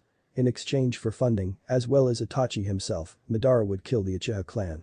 Of course, Madara readily agreed. He wanted revenge on the clan that had turned their backs on him, so he transformed into Itachi and wiped out the clan, killing two birds with one stone. If that's true, then why didn't he kill me as well? Sasuke asked, looking more curious than disbelieving. The only reason you live to this day is because Itachi, in full Anbu gear, arrived at the compound before Madara could finish you off. They fought for some time before Madara used a moon reader on you and fled before more Anbu showed up. Naruto replied, recounting the events as dictated to him by the Uchiha prodigy. Itachi, thinking you were dead, blamed himself for not being able to protect you, and his grief mixed with his guilt, unlocked his Mangekyo, but after checking on you, he found that you were still alive, just unconscious. There was a flash of emotion on Sasuke's face, but Naruto simply continued on. With your witness statement and little proof of his innocence, Itachi was sure he would be found guilty of the crime, so he was forced to flee until he could clear his name. Unfortunately, Madara in his Akatsuki disguise found him, defeated him and recruited him into the organization. Naruto finished, glancing down at his entranced audience. Sasuke lay there for several minutes, slowly contemplating the deed's words and remembering that night. What now? Uchiha spoke after several minutes of silence, his tone low and tired. Why did you tell me this? Naruto shifted on his seat as he considered the Uchiha. I only told you so you would know who to really blame for the death of your clan. Danzo is dead, and Madara will soon fall at my hand. I tell you this so that you know that you will never achieve your precious revenge. Naruto sneered, standing from his seat and approaching the prone Uchiha. Itachi is now one of my greatest allies. After learning about how you turned out, he's cut all ties with you. He longer cares what happens to you. As for what I'm going to do with you, well. Naruto paused and stared down at his one-time friend, his eyes gleaming with cold malice and hatred. Thought you betrayed my trust, Sasuke, but worry not, you will not die today. Naruto hissed, his voice so low that the Uchiha had to strain himself to hear it. However, you just might wish you had. With that, he morphed his fingers into bladed claws and knelt beside the Uchiha, ignoring the brunette's screams of outrage, which soon turned into screams of pain. Chapter 13. Konoha. It was nearing dawn when Sakura jerked awake, the muffled cries and loud bangs, making it impossible for her to sleep. She angrily flipped over and covered her ears with a pillow, trying to drown out the sounds of her parents making love, only to realize that her parents' room was on the other end of the hall, and the sounds were coming from her closet. Leaping from her bed, Sakura paled as she picked up a kunai from her bedside table and slowly stalked towards the closet door. Taking a deep breath to calm herself, she yanked open the door, fully prepared to handle whatever was in there. Her screams were loud enough to wake the neighborhood and bring the night watch to her room, where they found her unconscious on the blood-soaked floor, a very bloody mess lying in her closet with a small note pinned to the body. Tsunade scowled as she rushed through the hospital, hurriedly making her way towards the emergency ward, her brow scrunched in thought. She had been informed by an Anbu squad moments ago that Uchiha Sasuke had been returned to the village, but he was in terrible condition. Due to the insistence of the council, she had immediately rushed to the hospital to help save his life, never mind the dozens of medics already working on the case. Entering the ward, she found the place to be a great mess. There were nurses running all over the place trying to assist the doctors, who were all working on what looked to be a blood-soaked pile of meat. Her hemophobia threatened to return just from looking at the extensive damage to the body, not to mention the great amounts of blood pouring from it. Calling the room to attention with a chakra spike, she ordered them all to calm down before pulling one of the doctors from the group and asking for a status report. I don't know how to explain Hokage-sama, by all means he should have died several hours ago, the fact that he still lives is a miracle on its own. The doctor explained, looking highly flustered. What do you mean? Tsunade asked, suppressing a shudder as she glanced at the body. Well, for starters he's already lost enough blood for 3 people, yet his body keeps making more and more. Whoever did this didn't want him to die of blood loss. The doctor responded, frowning at the blood covering his front. How do you know someone else did this? Tsunade asked, frowning minutely. I don't know of any techniques that can replenish blood this quickly. It was true, she had been trying for years to develop a technique to combat blood loss, one of the top 3 reasons shinobi die in the field. We found several seals on his form. Jiraiya-sama had already taken a look at them and copied them down for later use. The doctor replied, nodding towards a stack of scrolls on a nearby table. From what he could decipher, one of the seals keeps the victim from losing consciousness or going into shock, another causes the pain receptors to become extra sensitive, and the last one replenishes blood at an extraordinary rate. That final seal is the reason we're having difficulty healing the patient. Tsunade stood awed at the power of these seals. Nothing like this had ever been accomplished before. They had tried many times to create seals like those for use in healing, as well as torture and interrogation, but the complexity of the human body made it a difficult task to accomplish. "What do you mean we can't heal him?" she asked after a second's pause, her mind shuffling the seals away for later thought. "The seal forces him to produce so much blood that if we were to close him up without removing it, his body would swell up and explode in mere seconds." The doctor replied, Tsunade nodding in agreement as she reached the same conclusion. "Until Jiraiya-sama finds a safe way to remove the seal, we can only try to lessen the amount of pain he feels and just let him bleed out." Nodding her head in agreement, Tsunade moved on, the other medics could handle things for now. "What is the full extent of his injuries?" she asked, wincing as she laid eyes on the body once more. Grabbing the patient's chart from a nearby table, the doctor began reading. Multiple lacerations of varying size all over his torso, his legs and arms seem to have been cut open and the bones removed, his eyeballs have been replaced with two balls of ice, which don't seem to be melting, his scrotum and penis were both flayed. His entire face was skinned and his chest was ripped open and all of his non-essential organs removed. The doctor read, looking green as he read. "Should we even manage to save him, his days as a ninja are over, he'll most likely spend the rest of his life in bed." In fact, the only reason we knew it was Uchiha Sasuke, not counting the blood test, was due to a note left with the body. Tsunade almost vomited at the full list of injuries. The boy should have died of shock or blood loss and was only barely alive due to seals meant to cause him more pain. It was just inhumane. What was written on the note? She managed to ask, grimacing in sympathy for the Uchiha. Flipping through pages, the doctor stopped on the appropriate one, his face paling as he read the note out loud. Here is your precious Uchiha back, enjoy this gift for as long as you can, Namikaze Naruto." He finished, his voice shaky and uncertain.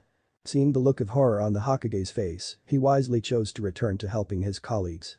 "How could you, Naruto, how could you do this?" Tsunade wailed, her face twisted fearfully. "Noon, Konoha. The Kage-sama, we have a situation." An ox mask Anbu shouted as he entered the cage's office. Tsunade startled as she woke up at her desk, a sheet of paper hanging from her face. "What's the problem, Ox?" she asked, pulling the page off her face. "The gates Hokage-sama, Namikaze Naruto is at the gates." He shouted, causing the blonde cage to leap to her feet, her chakra flaring and summoning an Anbu squad. Ox head to Anbu headquarters and pass this message on to Yamato. "Have all squads prepared for battle. Cat take your squad and do the same with the Jonin and Chunin. Have all genin prepared to evacuate the civilians at the first sign of danger. If any of you see Jiraiya, tell him to head to the gates," she ordered, receiving nods from her shinobi. As they prepared to head out, a massive explosion rocked the village, causing them to stumble. Turning to her window, Tsunade gasped in shock. "Oh Kami." The giant gates of Konoha and the surrounding wall had been reduced to rubble, the massive trees, grown by the Shodaime himself, burned with black flames that surrounded the entire village and trapped all the inhabitants within.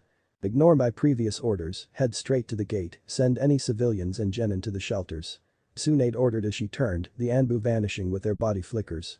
10 minutes ago. Standing at Konoha's main gate, teammates were signing out for a mission, a simple patrol around the village and area. Due to the threat posed by Naruto, most teams had been confined to missions within Fire Country, the Hokage and Council, deeming missions outside the country to be too dangerous for all but the best. As they prepared to leap off into the trees, an area of space a few feet away from the gates seemed to ripple before opening up into a dark void, a cloaked figure slowly stalking from the void and making its way towards the gates. Kurenai was the first to regain her bearings, the two gate guards completely stunned by what they were witnessing. Taking a step forward, she confronted the approaching figure, doing her duty as a Konohan shinobi. "Halt, state your name and business unless we will be forced to detain you," Kurenai shouted, fully prepared to act at a moment's notice. The figure ignored her and continued to walk towards the gate. "Hey freak, didn't you hear what she said?" Kiba shouted, fangs bared aggressively. Before they could react, the figure's arm snapped up, his fingers splayed open. Universal pull. With a silent pulse of chakra, Shino found himself flying across the distance and into the figure's outstretched hand, his team completely caught off guard by the action. Turning around, the figure threw the surprised Aburam into the dark portal, the void ceiling shut as the shinobi vanished within. With a suppressed gasp, Shino tumbled out of the black cavity and landed flat on his butt, the world spinning dizzily around him. Quickly regaining his bearings, he took a look around and noticed he was in a seaside village, most likely Wave Country, based on the large bridge stretching out behind him. Confirming the name of the bridge, he smirked beneath his collar, this was indeed Wave Country. "You must be one of Naruto's friends." A voice grumbled off to the side, drawing Shino's attention. I suppose he's begun his attack then. Turning around, Shino came face to face with an old man dressed in expensive-looking robes, several villagers standing behind him. "Greetings, I'm Tizuna, daimyo of Wave Country." The old man spoke, nodding in greeting. "You will be allowed to stay here for as long as you want. We promised Naruto that we would take care of any people he sends here." "Thank you, Tizuna-sama." Shino replied, bowing respectfully. "If you don't mind, I will wait here for the rest of my clan, as I believe they will also be sent here by Naruto-san." "Do as you want, I'm just helping that brat out, the least we could do after he saved our country," Tizuna grumbled, the other villagers nodding along behind him. "Bastard!" Kiba shouted, claws outstretched angrily. "What did you do to him? Bring him back."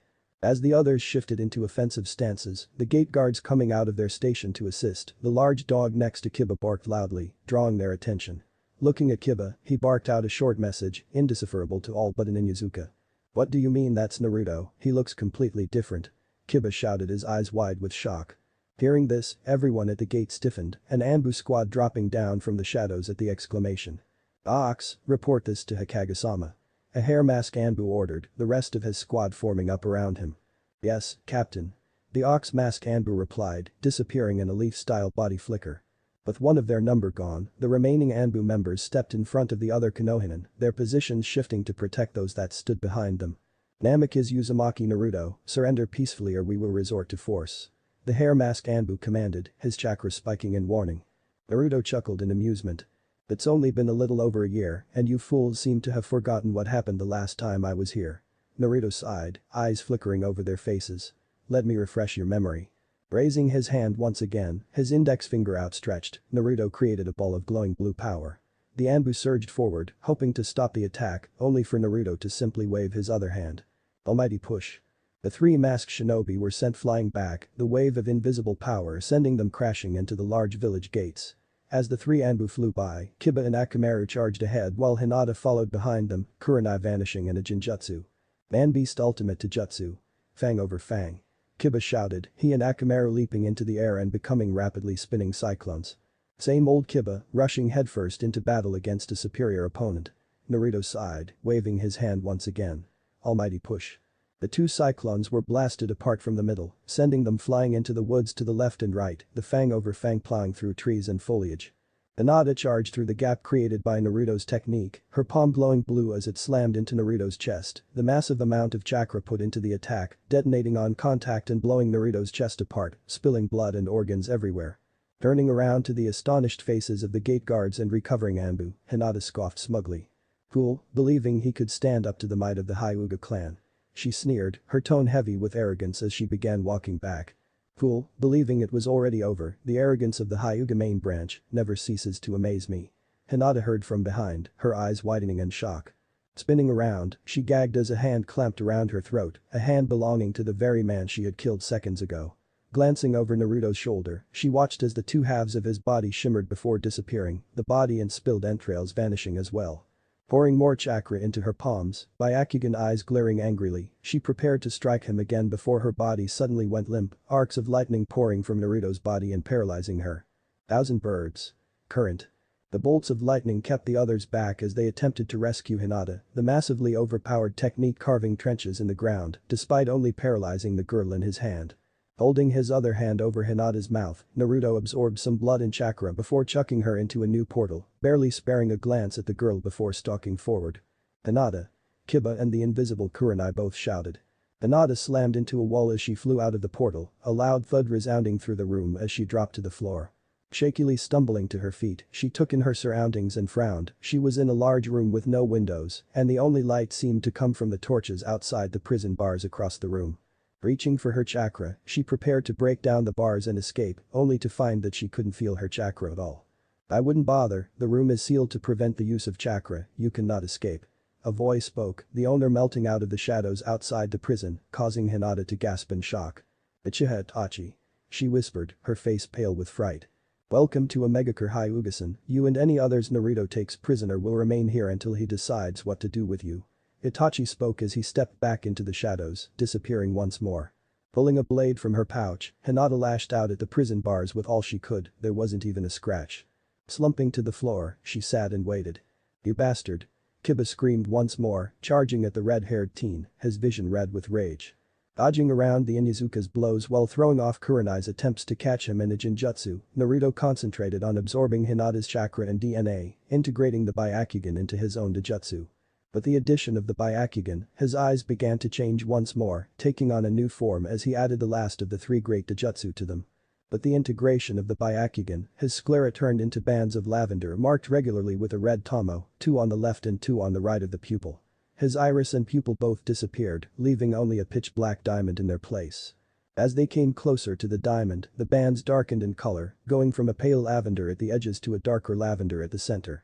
As the gate guards, Anbu and Akamaru rushed forward to assist Kiba, Naruto slipped into a familiar stance that caused their eyes to widen. 8 trigrams palm rotation. 1,000 birds current. Naruto intoned, spinning on his heel. The dome of spinning, electrified chakra exploded from his form, slamming into the shinobi and throwing them all back into the village walls. How is that possible? That's a technique of the Hyuga clan. Kurenai's disembodied voice shouted, coming from all around due to her concealing illusion. You saw me absorb Hinata's essence. I gained not only her knowledge on the gentle fist style, but the abilities of the Byakugan as well. Naruto replied, taking a glance at his eyes in a nearby puddle. I think I'll call them the Kate no Mi, Eyes of the Emperor, with the added abilities of the Byakugan, no one can hide from my sight. Deciding to test his newly upgraded Dojutsu, he swiveled his vision around to stare into Kurenai's eyes, locking sight with her through his own skull. Hypnotizing her with the Sharingan's powers, he forced her to walk through a newly opened portal. There was a larger chakra drain to hypnotize her this way, but it was barely noticeable with his large store of chakra. The Byakugan is quite a useful tool, this addition makes my eyes the most powerful in this world. Naruto mused, turning his sight back towards the gate. The Konohinen were still lying on the ground staring at him with hate-filled eyes. The 1,000 birds, palm rotation mix had not only thrown them back, but had left them temporarily paralyzed. Raising his hand once again, Naruto recharged his earlier attack, there was no one to stop him this time. Hollow flash. The beam of blue chakra rocketed from his finger and sped down the road, incinerating Kiba and the other Konohinen as it plowed through them and slammed into the village gates. The ensuing explosion destroyed the massive village gates, as well as a large portion of the surrounding walls. All around the village walls, multiple shadow clones received their signal and began their attack, ebony flames leaping from their eyes and igniting everything in sight. In a blur of movement, waves of shadow clones streamed over the walls and into the village, prepared to carry out their secondary objectives. Tsunade, Jiraiya and several squads of Anbu arrived at the destroyed gates from separate directions, all drawn by the massive explosion. Seconds passed before they were joined by several Jonin and Chunin. They found a bored-looking Redeed sitting in the middle of the crater that was once their village gates, his eyes lidded as he sat in wait. What's going on, Tsunade? Jiraiya asked, eyes taking in the massive damage. Who's that? It's Naruto. Tsunade answered, recalling the latest bingo book entry for the teen. The Toad Sannin's eyes widened in shock, the boy had changed so much since they had last met, he looked so much more like his mother than his father now. Worst of all, his eyes reminded Jiraiya of one of those orphans he had trained back in AIM, a bittersweet memory. Well Jiraiya, I see you survived our previous encounter, no doubt it was due to Tsunade's exceptional skills. Naruto commented, eyes snapping open as he stood. Naruto, you don't have to do this, there must be some way to make you come back. Jiraiya shouted, face twisted in a grimace. Much to their surprise, Naruto's expression immediately turned from one of apathy to anguish. You still want me back? The teen asked with a choked sob. After everything I've done? Seeing this Tsunade smiled, perhaps there was still some small chance. Of course we want you back, Naruto. Tsunade replied, smiling as the boy slowly began to sniffle, tears trailing down his face. We never stopped wanting Naruto, the villagers know you're not a demon, things can be different. Naruto began to cry as he spoke between sobs, his hair shadowing his face from view. I can't believe that. His sobs became louder. Boom. As the remaining faces of the Hokage mountain as well as the Hokage tower erupted in flames, Naruto's sons laughed until he was cackling out loud. That you fools would actually believe that I want to return to this dump. The surrounding ninja snarled in anger, some turning and rushing into the village to find out who had set off the explosions, the rest only remaining held back by a signal from Tsunade. Why would you do this, Naruto? She cried, tears appearing at the corner of her eyes. Because it's what you deserve. Naruto snarled, the amusement vanishing from his face to be replaced with a look of anger. Did you think that starting to care now will make a difference? Your precious villagers had 13 years to see the truth, but only now that I'm a threat do they want me back, only now do they see me as a human. Behind the enraged Redeed, the wall of ebony flames surged to new heights, towering over the village walls. No, I refuse to forgive them yet again. Naruto finished, releasing the pent-up energy with a deep breath. This village will burn. Jiraiya took a step forward, allowing the crying Tsunade to have a moment to herself. What about the innocents in the village, Naruto? There are many who still care for you or have never wronged you. The Sannin shouted, eyes burning with rage. Would you just slaughter them as well, like some type of monster? Naruto smirked, eyes glinting with newfound amusement. Of course not, you underestimate me, Jiraiya. The assembled nin startled in shock. Naruto hadn't spoken at all, the comment had come from within their own heads. Many of my abilities lie within the mind of Jiraiya. As we speak, thousands of my clones are running rampant throughout your village, finding those innocent and sending them to one of my many allies for safety. Naruto explained, his voice ringing out through their minds. The guilty will burn, the innocent will live, and once Konoha has been dealt with, they shall be offered a place within my new village. Hearing a massive explosion, Konohamaru, Yuden and Mogi turned from their training ground, their eyes wide as they took in the burning Hokage tower. What should we do, Ko? Mogi asked, his tone wavering fearfully. Let's go check it out, Konohamaru replied, his tone cheerful. Maybe Naruto Niacin is back. That seemed to cheer them up, the fear vanishing as they began making their way to the village, only to be stopped by a voice from behind. Where are you three going? Turning around, they came face to face with their sensei, Ibisu.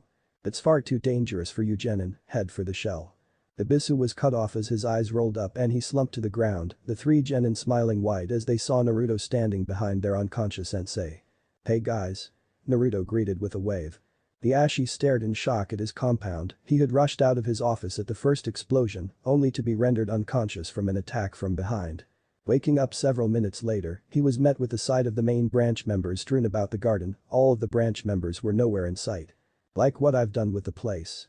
A voice to his left spoke, Hiashi's head snapping to the side and coming face to face with a grinning Naruto. Uzumaki Naruto. The Hyuga clan head snarled, so. You've returned. Hyuga Hiashi. Naruto answered with a cheeky grin. I'm going to enjoy this. All across the village of Konoha, people were vanishing, some being grabbed by red-deeded figures that disappeared as quickly as they appeared, while others found themselves falling into black portals that appeared in random places. The village was in complete chaos, the ninja trying to herd all the villagers into the shelters, as well as save any that were grabbed, to no avail. Naruto smirked as he saw the shocked looks on his opponents' faces. Do you understand now? You can't play this off as the meaningless slaughter of a monster, this is a cleansing. Naruto shouted, his loud tones causing them to wince as it resounded throughout their minds. Those of you that die here today, do so with the knowledge that you are the vilest of creatures. Those of you who survive will either be the innocent or the unlucky, Konoha will fall today. Many of the surrounding shinobi grew anxious, some knowing what side they fell on in regards to the red-deeded Uzumaki, others wondering where they would end up. But the simple display of his telepathy, as well as some subtle hypnotism to help his message sink in, Naruto had completely unnerved the Konohan forces, making them easier to capture or kill. What about your father? You wear his name proudly, think about what he would want, Naruto. Jiraiya shouted, fighting off the effects of the minor hypnotism. He was the greatest Hokage this village has ever seen, would you spit on his image like this? Hell yes. Naruto shouted back, grinning widely. The only thing I respect about that man is his power. I've gone over his notes and I'll admit he was a genius, that doesn't mean I'll forgive him for sacrificing me for this vile place. Taking a deep breath, he calmed down once again. As for wearing his name proudly, you misunderstand Jiraiya. Naruto continued, smirking confidently. This name stands as a reminder to you all, to remind you of just who I am. You all shout about how my father is a great hero, how he saved your lives, well this name serves to remind you of how you repaid his sacrifice, of how you treated his legacy. Conceding defeat, Jiraiya stepped back with his head hung low, there was no convincing the red-deed. Fine Naruto, if you insist on continuing with this madness then I will be forced to fight you, it is my duty to protect this village, and I will do what must be done. The Sannin spoke, his tone steely and his eyes set with determination. Having regained her senses while the two spoke, Tsunade had stepped up and looked into Naruto's eyes, flinching at what she saw hidden within. She could no longer sense the happiness and childlike innocence those orbs had once held, instead she saw his anger, his rage simmering behind the black diamonds that stared back at her. This last fact cemented her decision, the boy before her was no longer the Naruto she once knew, he no longer needed her in his world. You made me take the mantle of Hokage Naruto, it is my duty to protect these people, and I will defeat any who attempt to harm them, that includes you. She whispered, her voice just loud enough for him to hear. Waving her hand, she gave the signal to attack, the small army at her back reacting in an instant and filling the air with hundreds of kunai. As the rain of metal descended on his position, Naruto grinned widely, he was really looking forward to this. Finally. The Redeed smirked, raising both hands above his head, his massive chakra pool swirling around his form. Almighty push. Chapter 14. Carnage. With a loud whoosh, a ripple of invisible power slammed into the hail of weapons, deflecting them and sending them flying. Grinning widely, Naruto leapt at the waves of advancing shinobi, the army of Konohinen, following behind Tsunade and Jiraiya. Splitting away from the army of shinobi, Jiraiya leapt onto a nearby rooftop and clapped his hands together, his eyes closed as if he was praying. Sensing the natural chakra flowing into the Toad Sage, Naruto smirked and turned his attention back to the mob he was currently facing. Jiraiya could have all the time he needed. Ascending into the mob of shinobi, Naruto dodged under several blows, his hands flashing about him in a blur of movement. The air was filled with blood as he tore off limbs and ripped his way through the surrounding shinobi, never stopping or slowing as he blurred through them. Humming to a stop in the center of the mob, a path of blood and limbs stretching out behind him, he flipped over onto his hands and started spinning, his legs outstretched. His spinning increased until he was a small tornado of whirling limbs, keeping the Konohan shinobi back as his power swirled around him. Storm leg. Severing cut. Naruto shouted, his legs snapping out as he spun. A circle of blue energy pulsed from his position, slicing through the air and cutting down everything in its path. Many of the Konohan shinobi were able to jump over or duck underneath the energy blade. The unlucky or slow ones found themselves sliced in half, the attack passing through them without slowing. The survivors watched in shock as dozens of ninja, civilians, buildings, and everything else in a 50-meter radius was sliced through. As his spin came to a stop, Naruto pushed off the ground and into the air, surrounding himself with a mob of descending shinobi. Dodging all sorts of thrown jutsu, he leapt from body to body, slitting throats with his claws and ripping out hearts in a blur of movement. As they neared the ground, he grabbed the arm of the closest shinobi, ripped it off with one pull, and with an overhand swing, beat the ninja into the ground. Landing on the ground, cracking the back of the poor shinobi he landed on, he ducked beneath a blow from behind and spun around, his hand flying up to catch a second blow. Smirking at the astonished look on Tsunade's face, he dropped his fist and lashed out with a blow of his own, sending her flying. As she flew through the air, she bowled over several shinobi and crashed into a building, causing the entire structure to collapse around her. Leaping back up into the air, he backflipped over a punch from Jiraiya, who had finally entered into Sage mode, his nose flatter and toad-like while a circle of red eyeliner surrounded his eyes. Landing behind the Toad Sage, he dodged a follow-up punch as Jiraiya spun around, only to find himself flying back from the natural chakra that extended from Jiraiya's arm. Flipping over in the air, he landed on his feet several meters away from the sage, a wide grin on his face as he took in the damage he'd caused. Within the first 5 minutes of battle, he had killed over 50 shinobi and civilians, injured many more and destroyed dozens of buildings. Those shinobi that were still able to battle regrouped on Jiraiya's position, a fully healed Tsunade appearing at the sage's side. Naruto chuckled lightly to himself, his grin turning devious. "This is so much fun," Naruto laughed, ignoring the glares thrown his way. "Why don't we make this more exciting, eh?" "What are you talking about, Naruto?" Tsunade asked, eyeing him warily. In response, he pulled out a kunai and tossed it at Jiraiya, the sage easily plucking it from midair.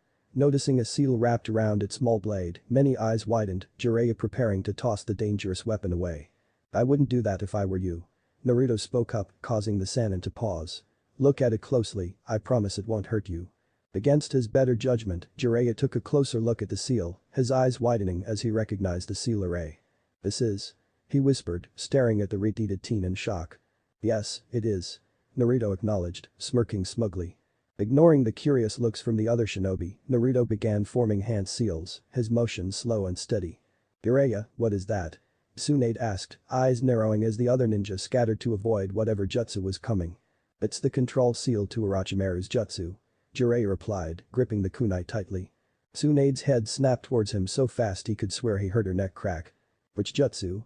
she asked in a panicked tone, but before Jiraiya could answer, Naruto finished his jutsu. "Summoning technique.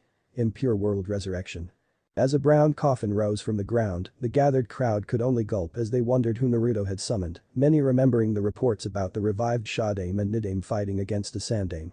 As the lid fell and a figure stepped out of the coffin, they all took a step back, eyes widening in fear. "Oh Kami no," Tsunade whispered, her shoulders shaking in fear. Naruto stood in the village center, his sweeping gaze taking in the widespread destruction and screaming masses. Having sent Iruka, Choji and Shikamaru on their way to Wave Country, he proceeded to tear his way through ninja and civilians to the market center in order to meet with his fellow clones.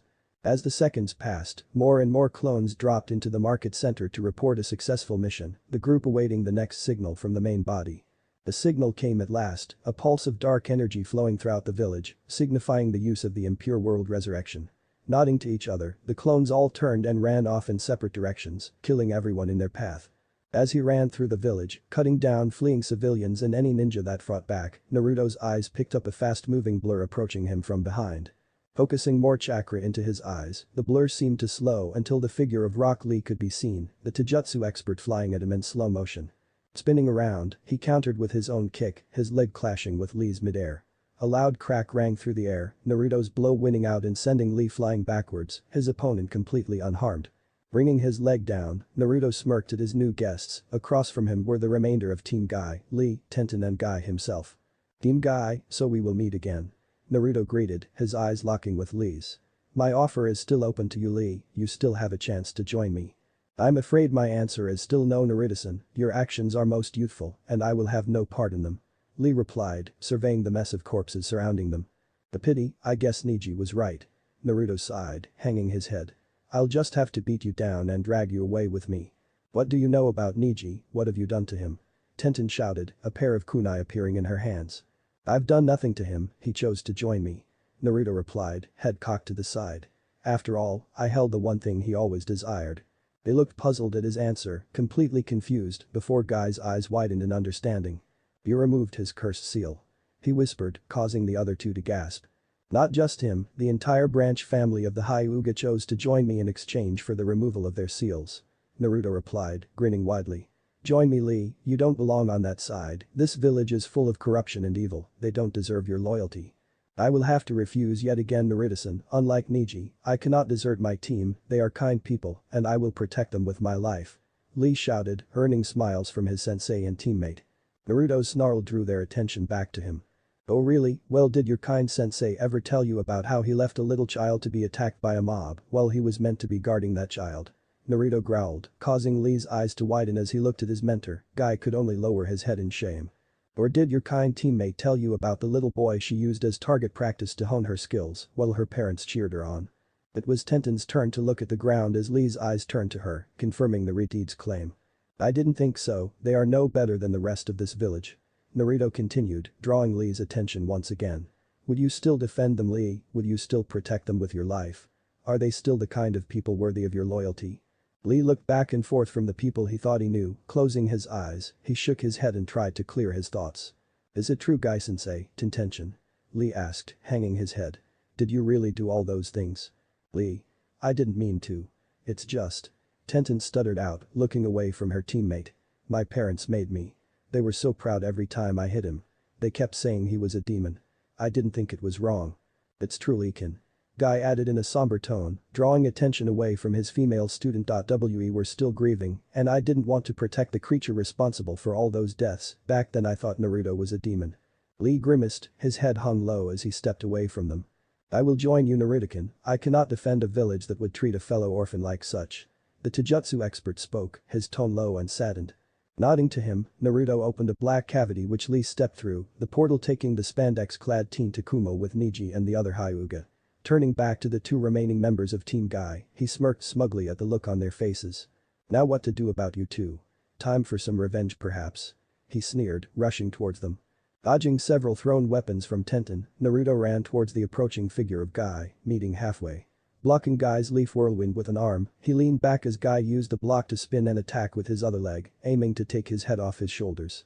As the kick passed his head, Naruto grabbed onto Guy's leg and threw him into the side of a nearby building, the Jonin plowing through the walls of the building and disappearing within.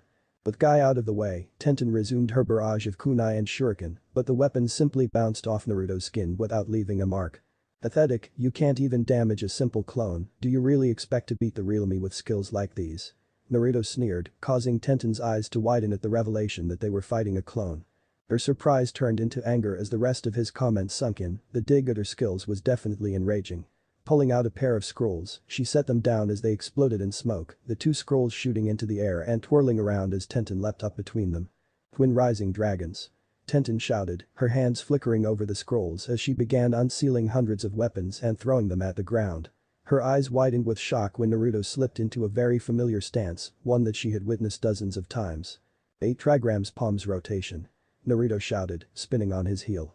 Both the recovered Guy and the descending Tenten stared in shock as a dome chakra spun into existence around Naruto, deflecting the rain of weapons and carving a crater into the ground. Landing in a crouch, Tenten stood and sputtered for a second before she regained her bearings. "What the hell, where did you learn that?" she demanded, staring at him. "That's my little secret," Naruto replied with a smirk. Growling angrily, Tenten leapt into the air once more, her fingers twitching and manipulating the ninja wire attached to her weapons. With a tug, the various weapons were lifted from the ground and sent flying towards Naruto once again. 8 trigrams palms rotation. Naruto shouted once again, spinning on his heel once more and deflecting the weapons. As the weapons bounced off the chakra shield, a second shout was heard from within the dome. 1,000 birds. Current. Arcs of electricity struck the various weapons, the electrical current flowing up the wire towards Tenten, who was forced to cut the wire and drop down to the ground. Landing on the ground, she pulled out another scroll and opened it as Naruto's spin came to an end. "Exploding Dragon Strike," she shouted, her chakra pouring into the scroll in her hands. But the puff of smoke, a dragon formed entirely of fire flew out from the seal and barreled towards Naruto, its maw wide and burning brightly. Striking the Redeed in the chest, the dragon exploded in a bright flash of fire, destroying the street they stood on and blowing them all back. There was a loud whoosh and a crash as Naruto was sent flying, only the impact with a stone wall stopping his flight. Heading up from the ground, Tenten and Guy looked towards the destroyed wall, there was only a pile of rubble and no sign of Naruto. Breathing a sigh of relief, Guy made his way to Tenten's side, his hand landing on her shoulder. Tenten, we must report to Hokage-sama and help where we can," Guy spoke, pulling his student away. As they turned to leave, the pile of rubble exploded outwards, revealing an unharmed Naruto, a small ball of glowing blue energy held in one hand. Seeing the ball of energy in the teen's hand, Guy dropped his weights and rushed towards Naruto, his form turning into a green blur as he streaked across the distance. "F-ball," Naruto spoke, launching the orb right past Guy and towards Tenten, who was still recovering from her last attack. Eyes wide, Guy spun on his heel and rushed towards Tenten, hoping to reach her in time to protect her from the technique. Seeing that her sensei wouldn't reach her in time, Tenten pulled out another scroll and poured her chakra into the seal, a puff of chakra covering her form as the seal was released. Summoning technique. Iron protection wall. Her voice rang out from within the smoke cloud. As the smoke cleared, Naruto saw that Tenten was now protected by a large metal dome, one that had appeared just in time to shield her from the energy orb. The death ball struck the dome and exploded, the small sphere creating a massive explosion that created the ground and knocked Guy right off his feet. As the dust from the explosion cleared, Tenten could be seen lying unconscious in the center of the large crater, the melted remains of her metal dome pooled at her feet. Leaping to his feet and rushing towards the injured form of his last remaining student, Guy knew he was going to be too late, she was already sinking into one of Naruto's dark portals. Denturk. Having been fully focused on his student, Guy was unable to avoid the blow to his back from Naruto, who stood crouched on the Jonin's back with 2 fingers jabbed into the man's shoulder blades. "Finger gun. Twin bullet," Naruto whispered, twisting his fingers deeper into the man's back. Doing his best to ignore the added weight and injuries, Guy continued to run towards his student, trying to save her at all cost. Reaching the portal at the last moment, he grabbed onto her leg and began pulling, a pained grimace on his face from the strain of using his injured arms. An electric shock from the Naruto clone put an end to that, the twitching nerves causing him to let go and watch as Tenten was pulled into the portal. The Jonin dropped to his knees, tears streaming from his eyes as the portal vanished, taking his student away. "What's wrong, Guy? You already left one child to a cruel fate, I was so sure you could do it again," Naruto taunted, leaping over the man and landing crouched down in front of him. Guy's expression turned from one of sadness to one of anger, his normally kind visage burning with unsuppressed rage, the surrounding area thick with his killing intent.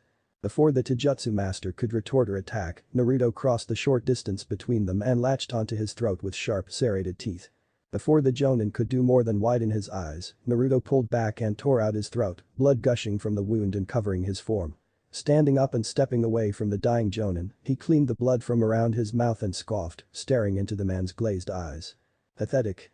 The Redeed scoffed, turning away and running through the streets in search of his next target. Uchiha Sasuke lay on the operating table of Konoha's his shattered mind still trapped within the endless state of agony Naruto had placed him in. He was surrounded by a team of medics, all of whom were doing their best to keep him alive, and despite all his efforts, he found himself unable to warn them of Naruto's plan. He had tried explaining it many times, but all that poured from his mouth were pain-filled mutterings, which were completely ignored by the team of medics. "Hey, what's that?" one of the medics asked, staring down at the Uchiha's form. Looking down at where he was pointing, the other medics noticed a small red light blinking from within the Uchiha's stomach, something that had not been there moments ago. Sasuke's eyes widened as he tried harder to warn them, to tell them to get it out, but it was too late, far, far too late. Ino and Sakura had been headed towards the hospital, a floral bouquet for their one true love in their hands, when the attack began. Ignoring their orders to help civilians, both girls had immediately run off towards the hospital, hoping to win over the handsome Uchiha by protecting him during the assault. They were a mere block away when the device within Uchiha Sasuke's stomach detonated, reducing the hospital to rubble in a blaze of sound and fire. Sasuke-kun. Both girls shouted, speeding up in a mad dash for the destroyed hospital. Turning a corner, Ino came to an immediate stop as Sakura ran into a person and fell flat on her ass, both girls staring fearfully at the grinning face of Uzumaki Naruto. "Sup bubblegum?" The Redeed chirped, his grin widening as he noticed where the two Kunoichi were headed. "Ah, you're headed towards your precious Uchiha, why am I not surprised? Well, that's a pity. Considering what I did to him, you won't even be able to find any pieces to recover." "Naruto?" Sakura yelled, fear vanishing in the face of anger as she lunged at him. Easily avoiding her punch, Naruto backhanded her across the face, sending the careening into a distant fruit stall. "Bitch please." The Redeed sneered, rolling his eyes. Walking over, he grabbed Sakura by the arm and flung her into a portal before turning his attention to Ino's shaking form. "Where did you send her?" Ino stuttered, taking a step back in fear. Naruto's grin returned. "I'll tell you where she's not," he replied, grin stretching wide. "Safe." With that, he vanished and appeared behind the blonde, rendering her unconscious in an instant and dumping her in another portal. It was the feeling of wind blowing on her face that woke her. Sakura's eyes snapped open before they widened, a loud scream reverberating from her throat. She was currently thousands of feet in the air, rapidly falling towards the ground, or at least a large fluffy bed. Wait, a bed? She wondered incredulously, realization flashing through her eyes. Ha! Stupid Naruto, this is obviously a genjutsu. Bringing her hands together, she closed her eyes and flared her chakra, pushing the foreign chakra from her system. Release. Feeling the illusion break, she grinned and opened her eyes, only to find that she was still falling and that the large bed had turned into a volcano. Her screams could be heard from miles around before they were suddenly cut off. Plop. Hiss. The Naruto clone standing on the edge of the volcano smiled and almost squealed in glee as Sakura's thrashing form was set aflame, her skin melting away and her bones turning to ash. Making sure to capture and record every second of her pain and terror-filled face with the clone dispelled itself, transmitting the memory to its brothers. All across Konoha, Naruto and his many clones stopped whatever they were doing and smiled serenely, greatly shocking their opponents, before resuming combat. Dodging another ball of lightning, Kakashi blew a fireball towards his opponent, knowing that his main element was useless in this battle. He had been fighting against a Naruto clone for the last 5 minutes, and what a long 5 minutes it had been. Their battle had destroyed much of the surrounding area, but neither had fallen. Kakashi had been able to just barely dodge around every attack sent his way, while Naruto simply reflected his returning volley like they were nothing. How can a clone be this powerful? It's insane. The Kopanen cursed, dodging an earthen spike. The use of his Sharingan from the start of the battle had ascertained his opponent to be a simple shadow clone. He had expected to defeat the clone easily and move on, but nothing he did seemed to faze it. His weapons were unable to pierce its skin, and all of his jutsu were simply knocked away. "I only have one move left, this will drain me, but it's my only choice. I need to get to the gates and help stop the real Naruto."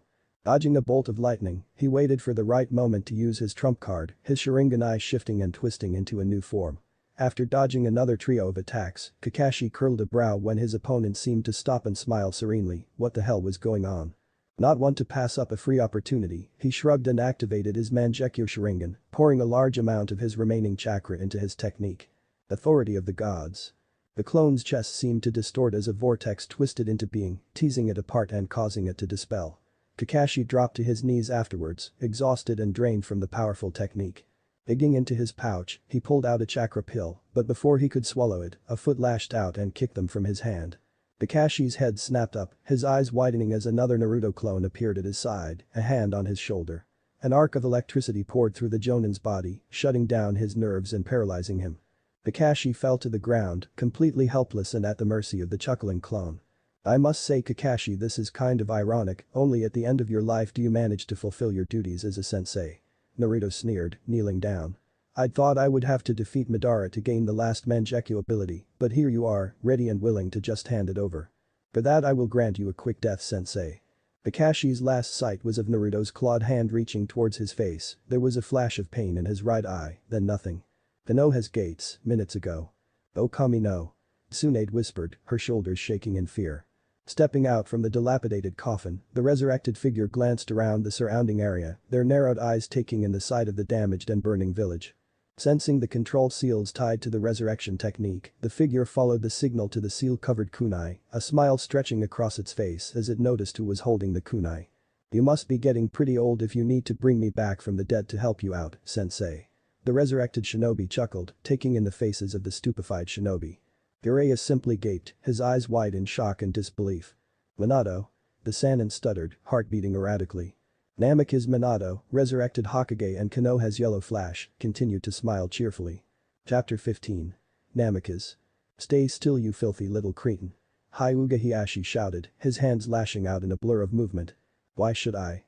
Naruto grinned, easily dodging around the man's strikes. "Maybe you need to speed up, old man." "Blasted boy, I should have done this a long time ago." Hiashi snarled, chakra angrily flaring from his fingertips. "When I get my hands on you, I'll make you suffer for this outrage." Naruto's grin immediately vanished, a deep frown taking its place. "Which brings me back to the reason I'm here, tell me Hiashi, why do you hate me?" Naruto asked, swatting aside a powerful chakra-intensive palm thrust. "At first I thought it might have been because I was a Jinchuriki, but then I figured someone with a Byakugan would be able to see the difference between my chakra and my tenets. So Hyuga, I'll ask again, why do you hate me so much?" Hiashi's only reply was another series of strikes, but Naruto continued to dodge them with ease. "You are correct boy, I knew you weren't the demon, the Byakugan was able to easily ascertain that." Hiashi finally replied, falling back and slipping into a defensive stance. "I didn't hate you because of what you were, I hate you for who you are, for who your father was. Unlike the fools in this village, I could tell with a single glance that you were that man's child." "You hate me because of who my father was?" Naruto asked, quaking a brow incredulously. "I thought you Konoha shinobi were so proud of your darling yondaime." Hiashi snarled angrily at that, a disgusted sneer stretching across his face. "What many seem to forget is that I, as well as Orochimaru and Fugaku Uchiha, were candidates to be the Yondaime Hokage." Hiashi replied, the veins around his Byakugan twitching angrily. "Instead of handing the title to a Hyuga elite such as myself, it was given to that bumbling fool." "So it was jealousy?" Naruto asked, brows scrunched and eyes narrowed. "You were jealous that my father became Hokage instead of you?" "I was one of the strongest shinobi in the village, the most powerful in 3 generations, head of one of the village's oldest and strongest clans." Hiashi growled, chakra angrily flaring from his fingertips. "The title of Hokage was rightfully mine, yet it was snatched away, given to some clanless orphan with a few flashy tricks." Naruto's face twisted into an angry snarl. "You hated me because I was his son, because you weren't made Hokage." The Redeed shouted, his chakra flaring in anger. "You took away my first true friend simply because you were jealous of my father." Hiashi's eyes widened in surprise. "Did you think I wouldn't remember Hyuga? That I would forget about that day? The only good birthday I ever had thanks to Hinata?" Naruto asked, clenching his fists in anger. "She showed me kindness that day, she gave me my first ever birthday present and you punished her for it, you beat her in front of me, tortured her and turned her into what she is today, a selfish, cruel, arrogant Hyuga." Hiashi frowned at that, his form shifting into a more aggressive stance. "No Hiashi, I didn't forget." Naruto continued, bluish chakra swirling around his form. "You took away my friend, made her hate me, made her like you and the rest of your wretched main family. I will make you pay for that, I will crush you." Releasing a sliver of his killing intent and spiritual pressure, the Redeed drove the Hyuga clan head to his knees, an immense and terrifying pressure. "What is this? This pressure, it's just like the last time he was here." Hiashi gasped, grasping at his pounding chest. "I need to escape, I need to run, I need to get away from this boy, As Hiashi's mind slowly broke down from the sheer terror and immense pressure he was being subjected to, Naruto drew his sword and stalked up to the nearly comatose man, his blade raised and prepared to behead the Hyuga. 8 trigram 64 palms. Chakra-coated fingers struck Naruto all over his back, his attacker sliding around him and attacking his front, closing his chakra points and shredding organs with each blow. As a powerful palm strike sent him flying towards the courtyard wall, Naruto recognized the enraged face of his attacker, Hyuga Hanabi. As the Redeed disappeared under the destroyed courtyard wall, Hanabi knelt down to inspect her father, her hands checking for a pulse, while her Byakugan scanned him internally. He was completely uninjured, but despite her best efforts, he simply lay there, mumbling about fleeing and escaping from something. Hanabi's inspection of her father's form was interrupted moments later, a fast-moving blur appearing in front of her and lashing out with a kick, sending her tumbling away. Now, Hanabi-chan, didn't your mother ever tell you it's rude to attack someone from behind? An uninjured Naruto asked, an amused grin on his face. How? How are you still standing? The young Hyuga asked, shakily standing. You're a clone, the first strike should have dispelled you. Naruto smirked at that, he wondered why she had realized he was a simple clone, while he hemmed. You're correct little Hyuga, that strike would have dispelled me, at least it would have if it had actually hit me. Naruto replied, chuckling to himself. While the gentle fist is a powerful style, it has many flaws, especially where I'm concerned. Hanabi simply glared at him, most likely for the supposed insult of her clan style. What flaws? She asked, curious nonetheless. Well, for starters, there's my steel skin technique, I'm sure if you concentrate with your eyes you'll be able to see it. Naruto replied, holding up an arm for her to examine. Pouring more chakra into her eyes, Hanabi felt them strengthen until she saw what she was looking for, a layer of glowing white light hovering just above the Riti's skin. What is that? She asked, Byakugan focusing and examining the glowing aura. Like I said, this is my steel skin technique. Naruto replied, dropping his arm to his side. Well, it's nearly useless for the real me, it works perfectly for clones, a layer of solid spiritual energy protecting them from all sorts of damage. Your gentle fist strikes won't touch my skin, yet alone my chakra points, any chakra you use on me will simply bounce off. Hanabi's eyes widened in shock as he finished talking, such a technique would render the gentle fist style completely useless. Refusing to believe in such a thing, she forced as much chakra as possible into her hands and rushed him, screaming angrily all the while. The chakra-coated palm slammed into the Riti's chest, a second palm hitting home seconds after. To no effect. Hanabi stared in shock as the blow didn't even faze the clone, her chakra simply rolling off his chest and dispersing into the air, leaving him unscathed. Looking up into his face, she gulped as he smirked, fear replacing the Hyuga arrogance and pride that had been in her eyes. Feisty little thing, aren't you? Naruto chuckled, leaning forward. Hanabi tried to back away, but she found herself unable to move, all she could do was stare into the Riti's eyes as they began spinning, the hypnotic motions drawing her in and in and in. When she regained consciousness, Hanabi found herself standing in the same spot, her arms around the Riti's neck with her lips pressed against his.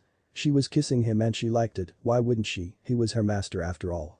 Pulling back from the brunette, Naruto grinned widely at the glazed look of bliss on her face, it had taken far more time and energy than it should have, but his first try at rearranging a person's mind was a success. As far as little Hanabi knew, she had always loved and obeyed him, she would do anything he asked, anything to please him, and she would be happy all the while. He had been looking for a chance to test this technique, and Hanabi had presented the perfect opportunity, allowing him to test its effectiveness on someone strong-willed, her good looks may have had something to do with it as well. At the basic level, the technique involved tearing down parts of a person's mind and imprinting what he desired in their place, essentially rewriting their very being.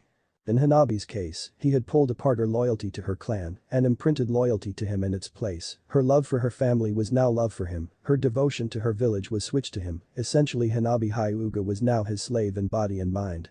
Giving the girl a smug smirk, Naruto opened a portal to one of his hideouts and sent her through, watching as she willingly walked through. Turning to the still mumbling Hiashi, he drew his blade again and decapitated the Hyuga patriarch as he strode past, moving from body to body and killing or capturing the rest of the main house Hyuga. Jiraiya and the rest of the Konohinen continued to stare in shock at the resurrected form of their Yondaime Hokage, the blonde man simply grinning back, a hint of confusion in his eyes. Minato? How is this possible? Jiraiya whispered, his voice carrying across the silent battlefield. How were you summoned from within the Shinigami? That shouldn't be possible. I'm as surprised as you are. The blonde replied, scratching his head sheepishly. 1 second I'm in the Shinigami's stomach, the next thing I know, I'm standing here and staring at you. He paused for a moment, head cocked to the side. Why am I all the way over here? Minato asked, looking around at the assembled shinobi. Didn't you call me sensei? Because he didn't summon you, I did. The voice came from behind him, causing Minato to turn around and peer around the empty coffin, his eyes widening as he took in the form of his summoner. Naruto? He whispered, his face a mask of shock. While his son looked completely different from what he expected, Minato could still see plenty of his and Kushina's features in the teen's face, more of Kushina's features than his. Hello, father. Naruto spoke, filling the word with as much venom and hatred as he could. What's going on here? Minato asked, eyes wide and face pale. How did you summon me? Why are you attacking our village? Naruto snarled and spat at the man's feet, his face twisting with anger. Do you know what your precious village has done to me? Do you know how they treated me after you sealed the Kyuubi into my stomach? He shouted, glaring hatefully at the blonde man. Minato started over at the Konohan contingent, none of which would meet his gaze, which spoke volumes about how bad things may have been. No you don't, how about I tell you? For starters there's my godparents, Naruto sneered, gazing over to the Konohan shinobi. Your sensei over there decided he didn't want the burden of taking care of a child, didn't want me getting in the way of his research, so he just left me here, he didn't bother to come to visit or check up on me. In fact, I didn't even meet him until my first exam. Minato stared at Jiraiya, his face showing disappointment, while his eyes burned with rage. This was the man he had once considered a father. Naruto continued on, ignoring Jiraiya's attempts to explain himself. Then there's Tsunade who, unlike Jiraiya, had a somewhat reasonable excuse for abandoning me, seeing as she was still grieving over the loss of her brother and lover, as well as being upset at the death of her best friend, my mother. Naruto spoke, staring at said woman. Still, after 13 years to get over it and deal with her issues, she never came back to see me, she just continued drinking and gambling her way across the country, ignoring her many responsibilities. Tsunade hung her head in shame, doing her best to avoid Minato's piercing gaze. While one blonde cage glared at the other, Naruto surveyed the damage his clones were currently causing to the village. Things were going well. Lastly, there are the people you died for, the people you sacrificed both of our lives to protect. Do you know how they repaid that sacrifice? Naruto asked, turning his attention back to the gathered shinobi. They saw me as the demon I held at bay, they took their anger out on me, the one who saved them. They demeaned me, starved me, beat me, ignored me, hindered my education, stunted my growth, and did their very best to deny me my humanity. The Redeed paused, taking a breath in order to calm himself. So then father. He continued, his voice even and calm. Do you really need to ask why I'm standing on this side of the battlefield? Minato didn't reply, hearing about how the people he trusted, the people he protected and sacrificed his life for had treated his son almost broke his heart. He could only stand there with his head hung low, tears trailing down his cheeks. Naruto scoffed at that, his foot lashing out in a powerful mule kick that sent the resurrected cage flying, his form streaking across the battlefield and into Jiraiya's arms. Quit your crying, it's pathetic. Naruto sneered, knocking the dilapidated coffin aside and taking a step forward. Now then Jiraiya, insert the seal so we can begin. Jiraiya, after steadying his exudant form, glanced over at Naruto. He still wanted to apologize to the boy, to beg for his forgiveness, but he knew that wouldn't work, so Naruto had turned his back on them. This won't work Naruto, I didn't summon him so I can't bind him with the kunai.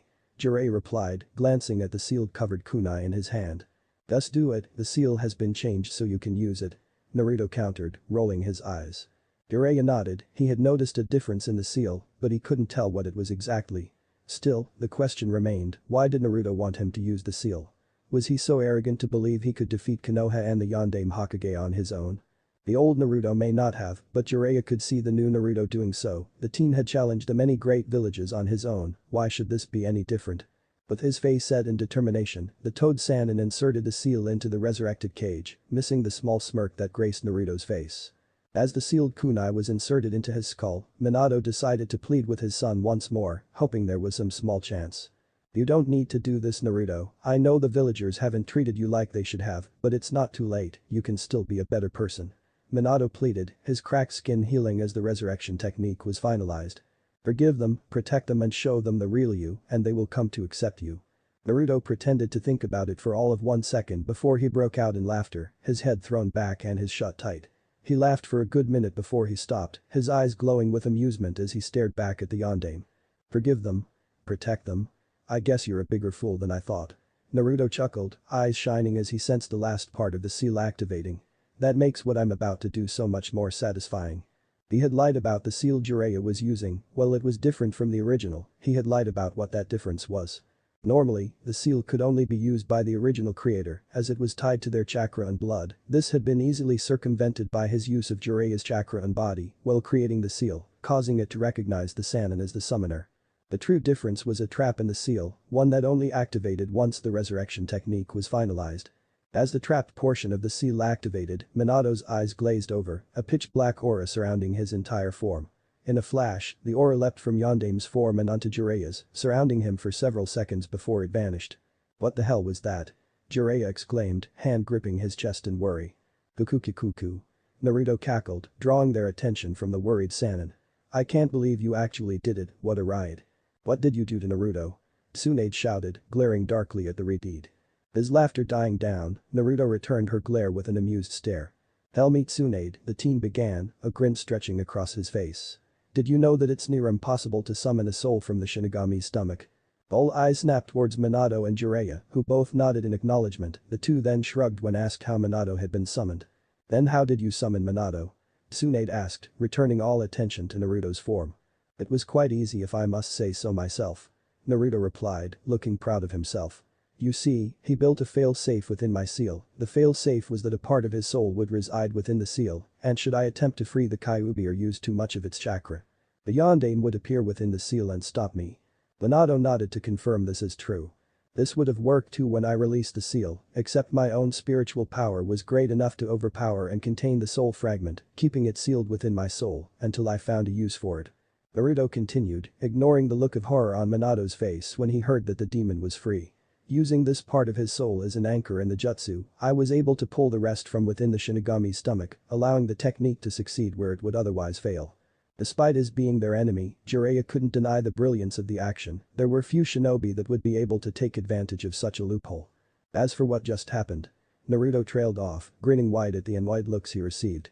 "One doesn't just steal from the Shinigami and expect to get away with it, that would be foolish, so I took some precautions. I added a special seal to the jutsu. It's basically a revised version of the dead demon consuming seal, one that ties the summoned and its summoner together.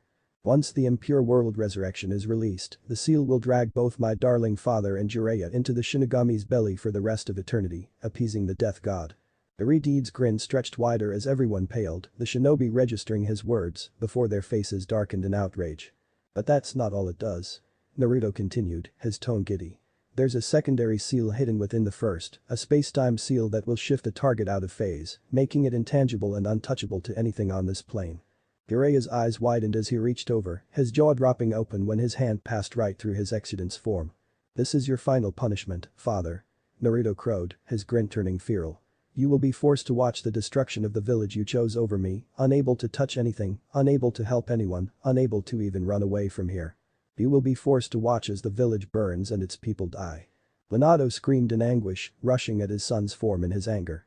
Naruto simply laughed as he ran through the man's form and leapt into the mob of shinobi, killing left and right as he fought with more fervor than before. With nary a sound, 3 red-haired clones landed at an intersection within Konoha's clan sector. They had just finished dealing with the clans that had caused their maker much pain, only missing the few members that were in the main village. As they prepared to head off to the village, they found themselves frozen in place, unable to fully control their bodies. With hesitant movements, their necks were forcibly turned to the side, allowing them to see the clan heads of the Inuzuka, Nara, Yamanaka, and Akimichi clans. "Well, well, well." The 3 clones spoke in unison, greatly unnerving their captors. "Inuzuka Tsume, Nara Shikaku, Yamanaka Inoichi and Akimichi Choza, just the 4 we were looking for.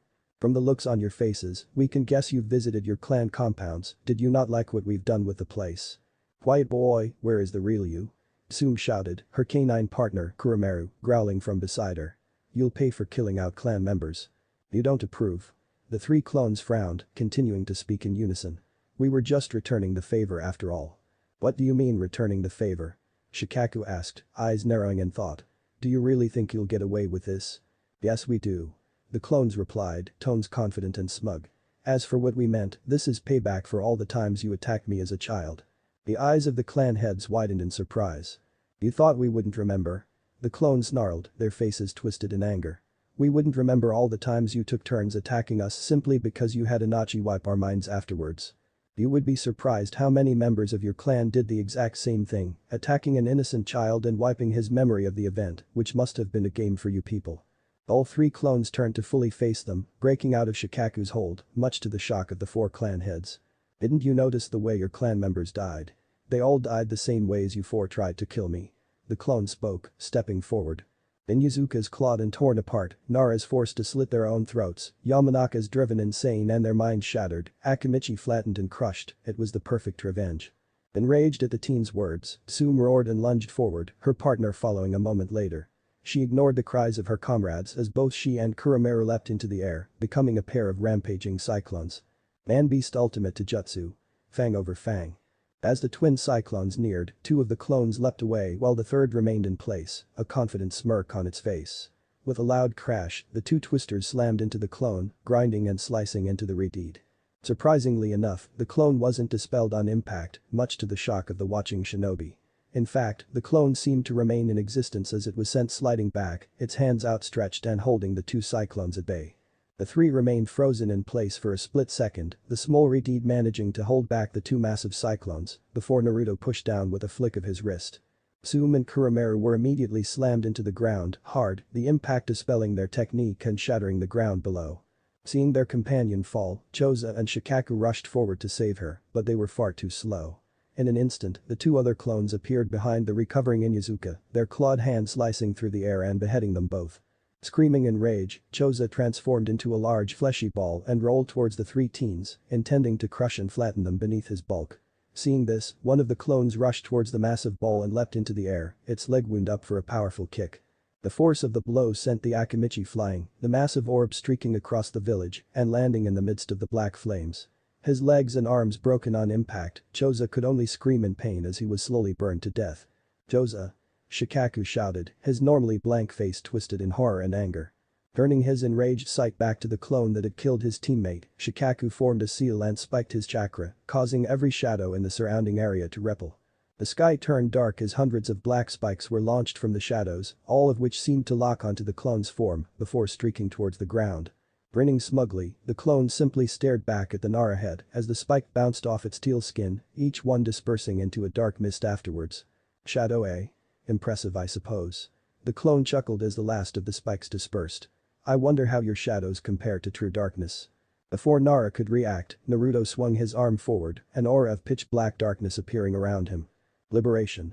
The wall of blackness rose from the ground, causing Shikaku's eyes to widen. The technique was quite similar to one of Nara's techniques.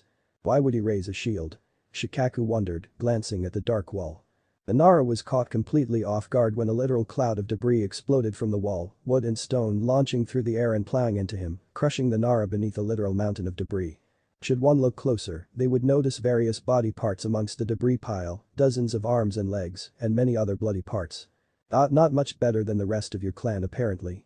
The Redeed scoffed, turning from the remains of the Nara clan and their compound. Walking towards the forms of his clone brothers, the clone curled a brow as he noticed them standing over the lifeless body of Inochi Yamanaka. "What happened to him?" he asked, drawing their attention. Both clones shared a look and turned back to him, speaking in unison as they replied. "He tried to use a clan jutsu to control us." The two replied, kicking the body. "We knocked it aside, broke his defenses and shattered his mind." The single clone stared back for a moment before shuddering. "Man, that's creepy." Standing amidst a field of blood and body parts, Naruto surveyed the damage he had caused. Almost all the Anbu and shinobi that had come at him were dead, literally torn apart and shredded by his claws and jutsu. Across from him stood the last three survivors of the battle, Jiraiya, Tsunade and Sarutobi Asuma, the only three skilled enough to survive his initial rampage. He had spent the last few minutes avoiding the three, running circles around them, while killing everyone else as they watched, unable to do anything to stop him. Off to the side was the Yondaime Hokage, the blonde Kage slumped to his knees, tears trailing down his cheeks as he watched the slaughter of his village. Unfortunately for Konoha, the last of his clones had dispelled a few moments ago, informing him that the rest of the village was either dead, captured or safe with one of his allies. In less than an hour, the entire village of close to 15,000 had been reduced to 3 people, not even an army of shinobi could accomplish the same deed. "Well, you three appear to be the last ones left." Naruto chuckled, glancing at the enraged shinobi. "Any final words?" "You'll rot in hell for this, Naruto." Asuma yelled, he had been furious when Naruto had told him what had happened to Kurenai, now he wanted nothing more than to kill him. "That may be so." Naruto agreed, slipping into his six-style stance. "But it can't be any worse than living in this village." But that he attacked. Several miles from the village. Madara stood, head cocked to the side as he stared at the wall of fire that blocked his path to the village. He'd been scoping out a Megacure in search of the Namikaze brat when he felt a large release of chakra from Fire Country, quite a feat considering the distance between both locations. He'd immediately come to investigate, only to find the way blocked by the familiar-looking flames. Who did this? Itachi is still hiding in a Megacure, and little Sasuke had yet to gain the Mangekyo the last time I checked. Could there be another Uchiha running about? Madara mused, his single Sharingan gleaming within his mask. Either way, with Itachi in hiding and Sasuke missing, this might be my last chance. This body has just about reached its limit, and Uchiha with an awakened Mangekyo will make an excellent host. Chuckling to himself, Madara vanished into a vortex originating from his revealed eye. Minutes ago. Minato watched in amazement as his son continued to demolish the hidden leaf forces. He had found out a while ago that he could not only sense the life force of everyone around him, but also see their spirits as they died. With each person that died, a white luminescent version of them would soar out of their body and into the sky. All around the village he could feel as several lives ended one after the other. 1 second he had a feeling of someone being in some direction, the next nothing. At one point the entire sky was filled with glowing white spirits. It nearly broke his heart to see so many people die at the hands of his own son. As he turned his attention back to the battle at hand, Minato could only feel 4 people still alive in the village. There were of course the small amounts of life force belonging to Jiraiya and Tsunade. He assumed that their old age led to their having so little life force left. Then there was Asuma, who had more than Tsunade and Jiraiya put together. All around them lay the bodies of their comrades, all defeated and killed by the man who stood across from them. Minato shivered every time he tried to gauge Naruto's life force. He had expected it to be as high as Asuma's, maybe a little higher due to the age difference, but what he could sense was incredible. No one in the village even came close to the amount of life force within Naruto's body. It felt like an endless pool. In fact, he was sure that even the life force of all the people in Konoha combined didn't even come close to the amount Naruto radiated. "What happened to you, Naruto? How did you become so powerful?" he wondered. As he watched Naruto rush at the last of the Konohan in, Minato felt conflicted. On one hand he was angry at Naruto for destroying their village. He was also disappointed that Naruto would walk the path of revenge rather than forgive the people of Konoha, but on the other hand, he was filled with regret for believing that the people would view Naruto as a hero. He was also proud of his son. Disappointment or not, his own flesh and blood had single-handedly taken down the strongest of the 5 great villages. No matter what, Minato was still proud of his son. Minato was brought out of his musing as something flew through his body and into the pile of rubble behind him. Turning, he found it to be the broken and lifeless body of Asuma Sarutobi. His head hung limp to the side, attached to his neck by a flap of skin. His torso and limbs were covered in various claw marks, while his chest was caved in, most likely from the blow that sent him flying. In each of his hands were the bottom half of his trademark trench knives. Closer inspection showed that the blades had been cut right through. Most likely by the sword Naruto wielded and was attacking Jiraiya with. Looking for Tsunade, he found her kneeling off to the side with one hand holding a bleeding wound in her gut. From where he stood he could see that the wound went through the front and came out her back. She was also covered in multiple scratches, and one arm looked like it was broken. Before Minato could count her out of the fight, he saw various pattern cover her body before all her wounds teamed shut. He assumed it was that seal he had helped her develop. Tsunade stood and rushed back into battle, creating craters with each blow. He watched as Jiraiya used his Harijizo, followed by the Harijigoku. He was stunned when Naruto countered with the same attacks, his needles knocking down Jiraiya's, and from the look on Jiraiya's face he was stunned as well, meaning he didn't teach it to Naruto. Then who did? That's not an easy attack to just copy. It takes years of study to understand how to move the chakra to control the hairs that are made up of dead tissue. Minato pondered. The 3 engaged in a jutsu battle with Jiraiya and Tsunade, flinging elemental attacks at Naruto, while he batted them aside and countered with various sealess jutsu Minato had never seen before. After a few minutes, Tsunade got irritated, and when her seal deactivated, she was forced to use her remaining chakra on one final attack. Kuchius no Jutsu. As the smoke cleared, Minato found Tsunade standing atop the head of the slug queen Kitsai. Before anyone could react, the slug spewed out a torrent of acid at Naruto, another torrent following it as he jumped into the air. With no way to dodge the incoming flood of acid midair, and no time to Kawarami, Minato assumed Naruto was finished. He closed his eyes in order to avoid the sight of his son melting. Instead of the hiss of acid hitting flesh or screams of pain, Minato heard another sound. What was that? It sounded like static. Opening his eyes, he saw that Naruto was no longer hanging midair in or even near the acid. He was now standing yards away, about to deliver a punch into the slug's front. How did he move so fast? Was it the Hirshin? I didn't see any kunai, and what was that static sound? Minato wondered. Jiraiya had yelled a warning to Tsunade, which had caused her to jump from the slug's head and land next to the toad sage. As Naruto's punch connected the slug, instead of flying back or dispelling, the slug broke apart into hundreds of smaller slugs, then cascaded down on Naruto. This time Minato was able to see Naruto use the Sanito. What was that? 1 second he's about to be covered in slugs, the next he's standing meters away, and there was no chakra used at all. That kind of speed should be impossible. Minato thought. More and more he was amazed by the skills Naruto displayed. As the slugs reformed behind her, Tsunade jumped onto her summon's head to confer with Kitsayu. Holding up his blade, Naruto slid his hand across its edge, cutting a gash through his palm. Seeing Naruto cut his hand, Jiraiya followed suit and used the summoning technique. As Gamabunta appeared, Minato looked to see what Naruto would summon, but instead of summoning, Naruto held his bleeding hand above his head. A ball of white energy began to form. The ball grew until it was as big as Naruto himself. From the ball several spokes of energy spiked out, making it look like a large circular saw from the front. Aiming it at the two summons who prepared to dodge, he pulled back then threw it forward. Ran Ray Zero faster than any of them could follow the ball launched at them spinning like a razor. It compressed and decompressed several times due to its sheer speed. One moment the summons were about to dodge whatever happened, the next they found themselves back in their realm severely injured and unaware of what had happened. Minato gaped at the sheer speed and raw power of the attack. It had disappeared less than a second after it was launched, leaving nothing but a long deep trench starting from Naruto's position. The trench at its shallowest point was 2 feet deep, 12 feet at its deepest.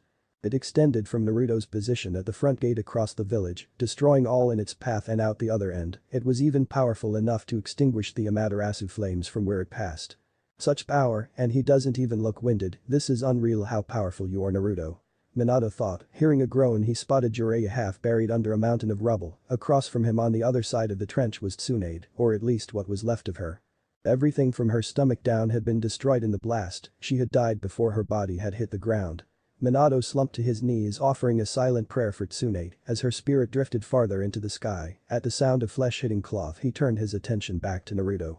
Smacking imaginary dust from his sleeves, Naruto turned away from the devastation he had caused and began to slowly walk over to Jiraiya. Standing before the Toad Sage, he frowned as he sensed something off. Closing his eyes, he reopened them to reveal a strange Minato had never seen before.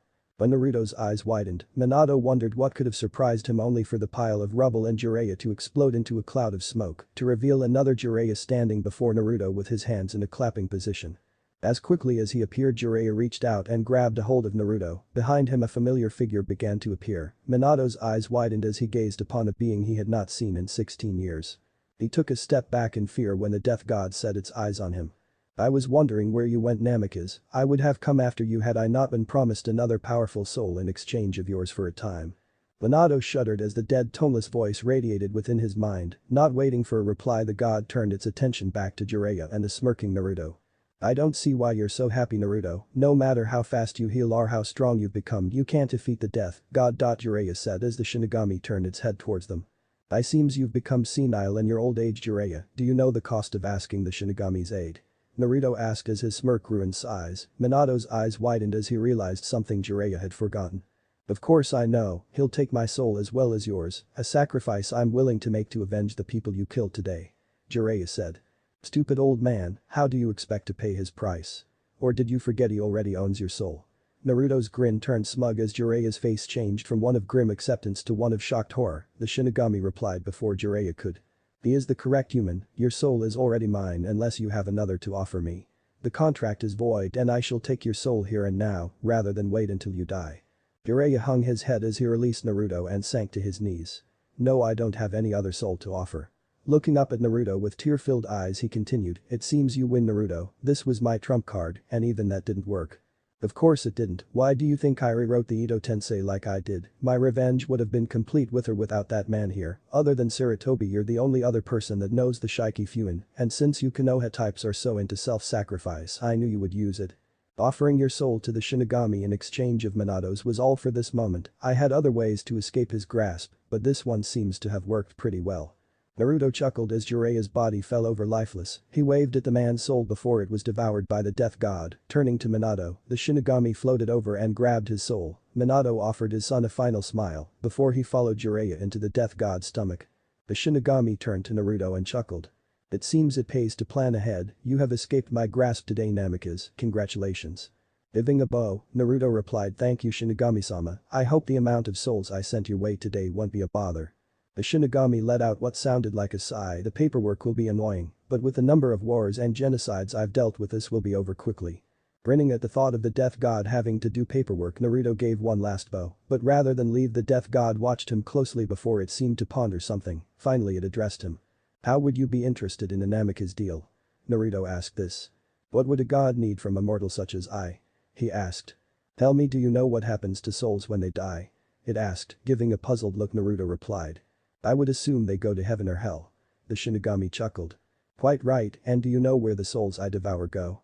It questioned. Your stomach. Naruto answered, wondering where this was going. Correct, you see it gets very boring doing what we do, so Kami and myself started a contest. The one who can collect the most souls wins. With Yami gone, I used to run his domain, or as you know it, hell, with the number of sins you ninja commit, I had a nice little lead on Kami. Now with the ascension of Yamijubi, I lost control of hell and fell to third place. As such, the rules had to be changed. As such, the souls were given different values and ranks, with more powerful and famous souls being worth the most. Naruto could only nod, slightly bewildered at the contest with the souls from Limbo, 4 different Hokages, and now the Toad Sage I should be in second, with Yamijubi coming in third with Orochimaru. The Akatsuki members and several different low-ranking souls, and Kami taking first with Arikido Senin, your mother, and several other souls. Naruto smiled at the mention of his mother. The fact she was allowed into heaven showed that she must have been the good person he always imagined her to be, even though she was a ninja as well. His thoughts were interrupted as the Shinigami continued speaking. Alas, my lead on Yami will soon be coming to an end. Once the people you killed today are judged, his score will rise to new heights. As such, I offer you this deal. I know of your second plan to escape my grasp. I will allow you to use it if you allow me to chance to devour Uchiha Madara. A soul as powerful and well-known such as his is worth almost as much as the Rikido Senin. Once the death god had finished speaking, Naruto thought it over and asked a few questions.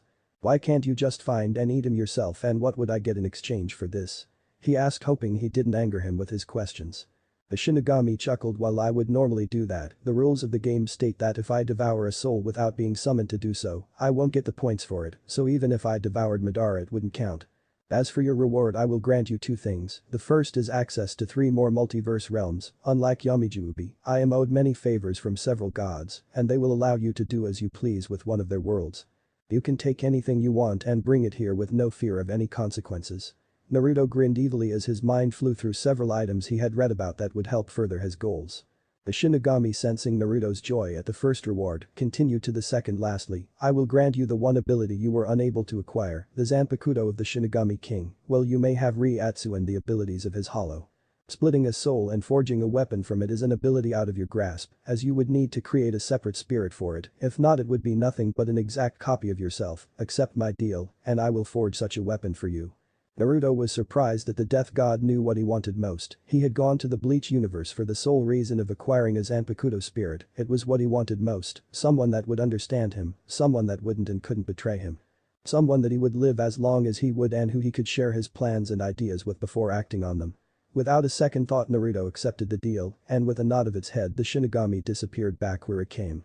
As he prepared to leave, Naruto felt a presence enter the village. Pinpointing it with his telepathy, he smirked as it was the one man he wanted to meet most.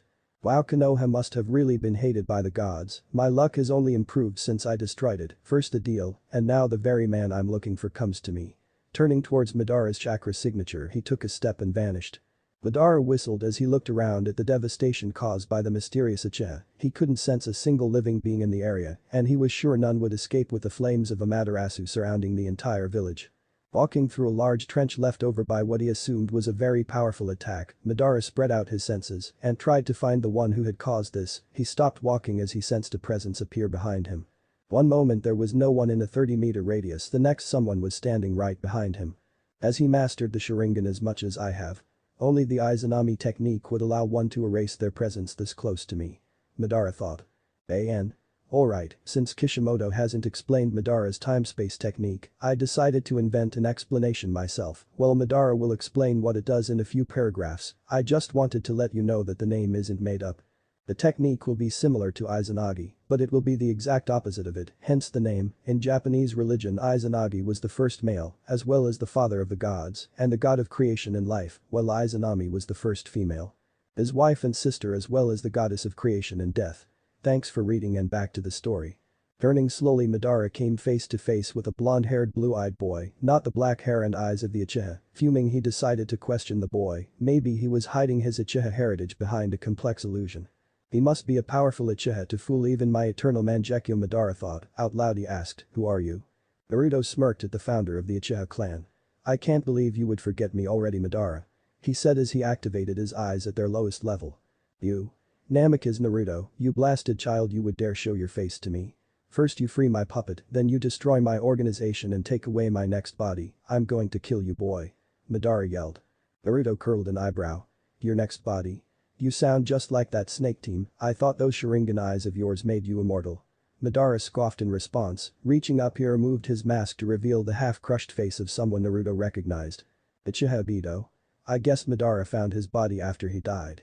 Shows what you know, the Sharingan is a spiritual ability, all the eternal Mangekyo Sharingan does is keep my mind and soul immortal while my body rots away, that's why I invented that immortality jutsu. Orochimaru was only able to recreate a weaker version of it from my notes which he discovered.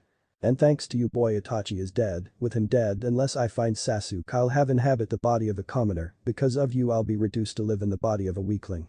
This body belonged to a young Uchiha I found in a hospital in Iowa, he was scavenged from a collapsed cave my current body had reached its limits and was falling apart and since he was the closest Uchiha I took his body.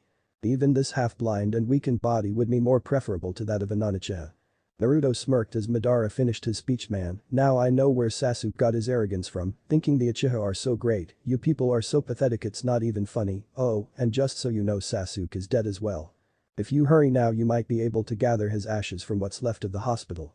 Madara screamed in rage before his visible eyes spun and black flames flew towards Naruto, countering with his own flames. Naruto grinned as his flames overpowered Madara's and flew towards the man. He frowned when the flames passed right through Madara's body and set the ground behind him aflame.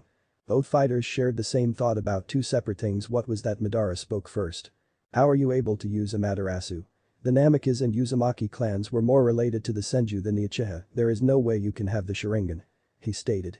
That's my little secret. Naruto said with a smirk, why did my flame not harm you? He asked. That's my secret, you may have somehow been able to copy the Amaterasu, but that won't protect you from the might of the Sharingan. Running at Naruto he began throwing punches at him. Naruto avoided all the punches and countered with one of his own, but was surprised when his hand then the rest of his body passed right through Madara's. Spinning on the ball of his feet, Madara pulled a kunai and jammed it into the back of Naruto's head. Seconds later Naruto's body faded away as another fist passed through Madara's head. Turning to look at him, Madara seethed. How did a brat like you achieve the Izanagi? You may have Senju DNA, but you definitely don't have the Uchiha DNA, and you couldn't survive an experiment to input the DNA, coupled with the fact you can still see that means you don't have a Sharingan. How did you do it, boy? Madara demanded. I told you already, old man, that's my secret. Naruto taunted. Madara screamed in outrage again and attacked Naruto. After exchanging a few blows and several jutsus he jumped back and called out Kamui. The vortex opened right in front of Naruto and began to suck him in. Once half his body was through it began to fade before another Naruto appeared a few meters away, firing a fire jutsu at Madara. As the flames passed through his body Madara countered with a fireball. Naruto pierced right through the fireball with a chidori which he used to stab Madara, but once again the attack passed through him. Jumping away Madara yelled out, Susanoo, you can't win boy, this is one of the most powerful jutsu belonging to the Uchiha clan.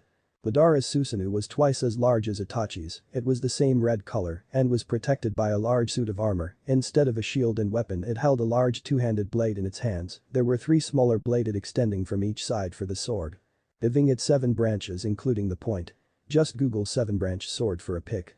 Seeing Naruto's eyes on the blade Madara decided to gloat, that is the Nanato no Richi, 7-headed leech, it has the ability to drain the life force out of anyone it cuts and give it to the user, healing any injuries they may have. Unfortunately it can't be used to heal any wounds older than a day, hence the reason I still have this damaged body. That thing is almost as dangerous as Itachi's, I best avoid it at all costs. Standing across from Madara Naruto, spiked his chakra and called out Susanoo. Madara's eyes widened as Naruto was surrounded by the cloaked form of his own Susanoo. Screaming in outrage of having yet another Sharingan ability stolen by a commoner he attacked with his own Susanoo, his blade met Naruto's shield and bounced off. They continued like this for a while, with Madara trying to break or move around the shield. Deciding to end it, Naruto swung his Kusarigama at Madara. As the miniature scythe hit the 7-branch sword Madara's eyes widened as his Susanoo disappeared. Jumping away from the still descending Kusarigama, he tried to summon his Susanoo once more, only to drop to one knee as his body was racked with pain. I wouldn't bother if I were you. Naruto shouted at him, looking up. Madara snarled. What did you do? He asked.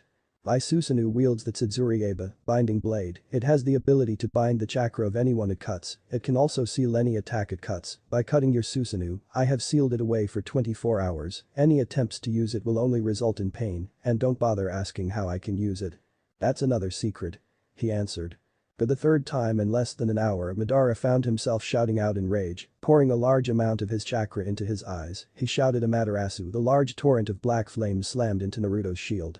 The shield was able to absorb some of the attack before it cracked and shattered. The rest of the flames continued on, destroying the Susanoo and incinerating Naruto where he stood. A second later he reappeared a few feet off to the side with a hand cocked back. Throwing a punch he hit Madara square in the face, sending him flying into the side of the trench they were fighting in.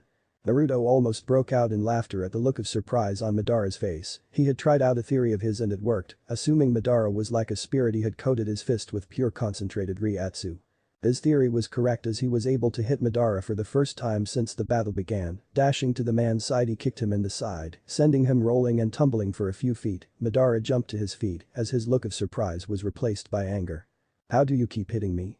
he yelled at Naruto. Smirking, Naruto gave him the same reply as always, "That's a secret." "No, no more secrets, I've had enough of this, when I'm done with you, you'll tell me everything you know, Tsukiyomi," he shouted as the illusion set in. Naruto found himself attached to the familiar black cross in the black and red realm of the Tsukiyomi. Madara appeared in front of him with a sword drawn. "I will give you one chance to beg for mercy, boy," Madara said as he raised the blade.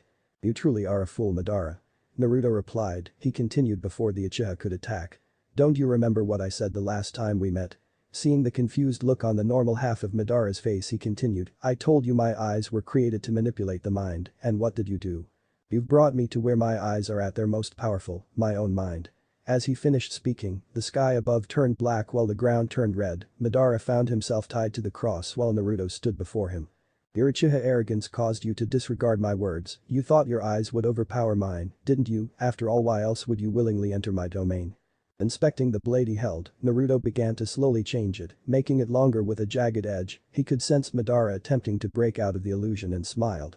"You can't escape this, Madara. My chakra capacity is far larger than your, and my chakra is more potent, you won't be able to overpower me," he stated. Madara's head dropped as reached the same conclusion. His head snapped back up screaming obscenities as the blade cut into his leg. "I am a god in here, Madara. I've increased your sense of touch. A small cut will feel like you lost a limb and had the wound dipped in salt. By the time we're finished here you'll wish you were never born, and with the amount of chakra I have, I can keep this illusion running for months." Taking the blade he allowed himself a maniacal grin as he cut into Madara's arm that was for controlling the Kyuubi. He spoke over Madara's screams. "This is for my mother." Cut scream. "This is for all the people you killed that day." Cut scream. "This is for ruining my life." Cut scream. And so it went. Naruto would remember a part of his life that was ruined due to him being a demon vessel, the same demon that Madara had controlled and sent to destroy Konoha. He would cut into the man, causing him as much pain as he could, never stopping, never resting. Madara broke down after the third day within the illusion. Naruto grew bored after the fifth. Finally stopping, Naruto took a calming breath and sat on a chair he created. For the first time in years he felt at peace. While destroying Konoha had been great, slowly exacting revenge on the man who ruined his life was like ecstasy to him. He had enjoyed hearing the man scream and blubber for hours on end. Madara had even begun to tell him all about his time-space technique in order to end the suffering. Naruto found the technique to be quite interesting and had absorbed Madara's DNA and chakra afterwards. The technique was known as the Izanami. While the Izanagi could only be used by mixing the blood of an Uchiha and a Senju, the Izanami could only be used by mixing the blood of 2 Uchihas and achieving the eternal Mangekyo Sharingan. The Izanagi, named after the Shinto god of life, and the Izanami after the Shinto goddess of death, were complete opposites of each other. The Izanagi made illusions into reality, while the Izanami made reality into an illusion. Using the technique, Madara was able to turn himself into a living Jinjutsu, able to walk through any object or person, able to move from one place to another, through an illusionary dimension he created. It was quite a powerful technique that had taken the Uchiha decades to discover and master. Naruto reminded himself to teach it to Itachi once his new eyes were healed and ready to use. For once in his life Sasuke was doing something to benefit another, then again it wasn't like he had a choice. Breaking the illusion, Naruto and Madara returned to their bodies. Only 5 seconds had passed in the real world, but to Madara it was like an eternity. Once his mind returned to its body, it immediately shut down, going into a coma to try and heal the damage it had sustained. As his body dropped to the ground, Naruto walked up to the body while going through hand seals. Clapping his hands together, he grabbed onto Madara's body and held him up while behind him the Shinigami materialized. The death god chuckled as he saw the unresponsive body of Uchiha Madara. "You work fast, don't you, boy?" Naruto laughed sheepishly. "It's not my fault he came chasing after me. I thought I would have had to hunt him down first," he said.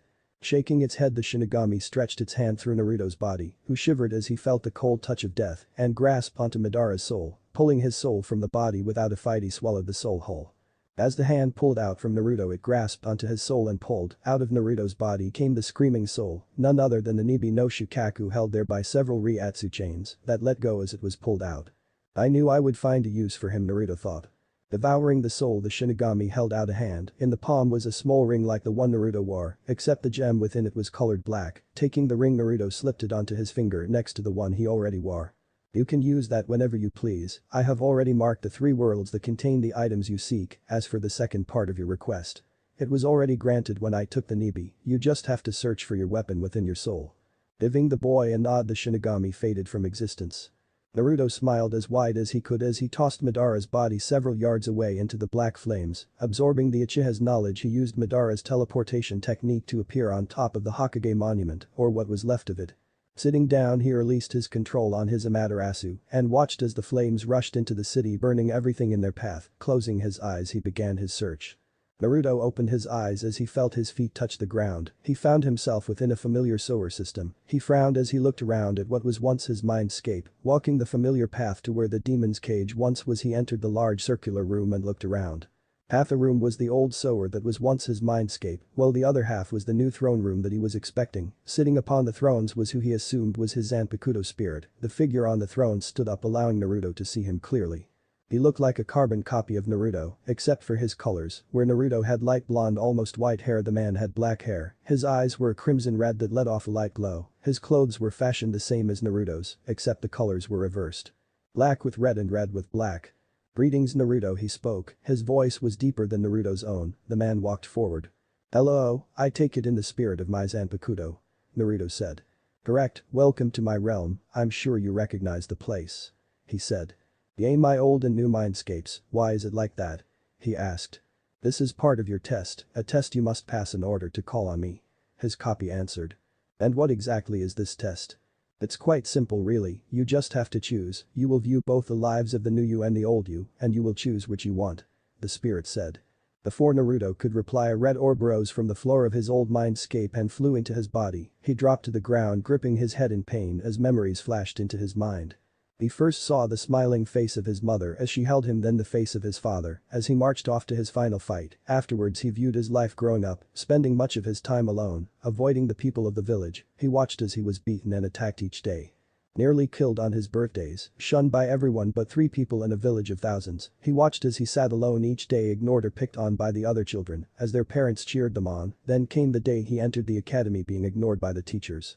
Always made to stand in the hall and miss out on class. He watched as the years passed by and Iruka finally accepted him. They even helped him in class.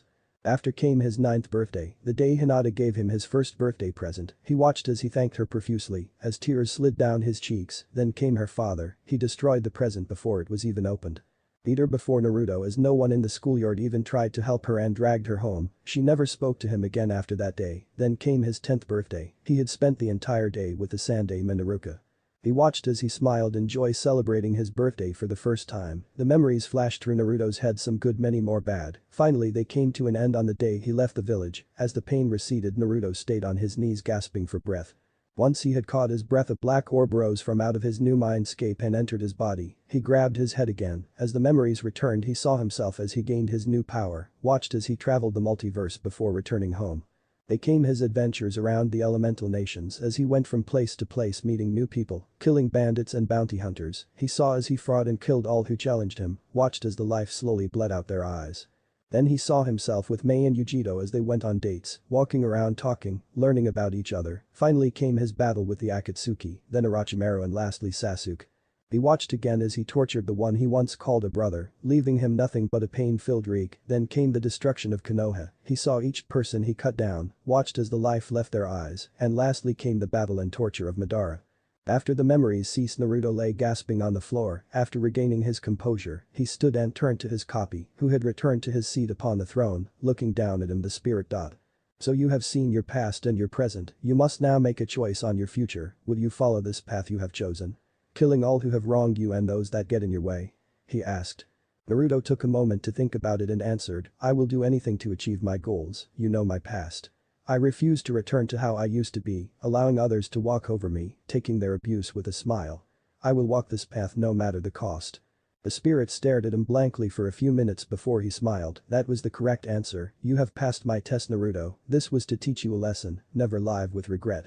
Do what you want and don't let others dictate your actions. I refuse to serve someone who can't commit to their goals. Never regret your decisions Naruto and always march forward. Now go, I will be with you when you wake. Turning, Naruto walked back towards the tunnel he had come. As he walked by, the walls of the sewer disappeared and were replaced by the black walls of his new escape. Opening his eyes, Naruto suppressed his flames and looked out over the endless wasteland that was once Konoha. The flames had destroyed everything, leaving only a field of ashes behind. Sensing a large amount of chakra nearby, he spread out his senses and found the source several miles from the village. Focusing chakra into his eyes, he zoomed in on the location and spotted a contingent of samurai marching towards the village. They all bore the mark of the Fire Lord. Standing up, Naruto looked down as something clattered to the ground. Picking it up, he found it to be his new blade. Picking up the weapon, his whistled in appreciation. The weapon was 60 inches in overall length, with the blade being 50 inches long and half an inch wide. The entire weapon was curved slightly, making it an adachi. The blade was completely red with black script running up the side. Upon close inspection, he found that to be his name on one side and his sword's name on the other. The lettering was written in dark blue that seemed to glow as he read it.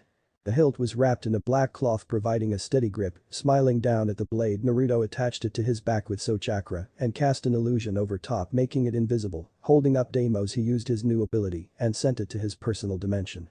Taking a step off the cliff, he vanished, headed towards the approaching army. Thanks for listening. I do hope you enjoy it. If you want the next part of this video, turn on that bell notification. Like, subscribe and comment down below.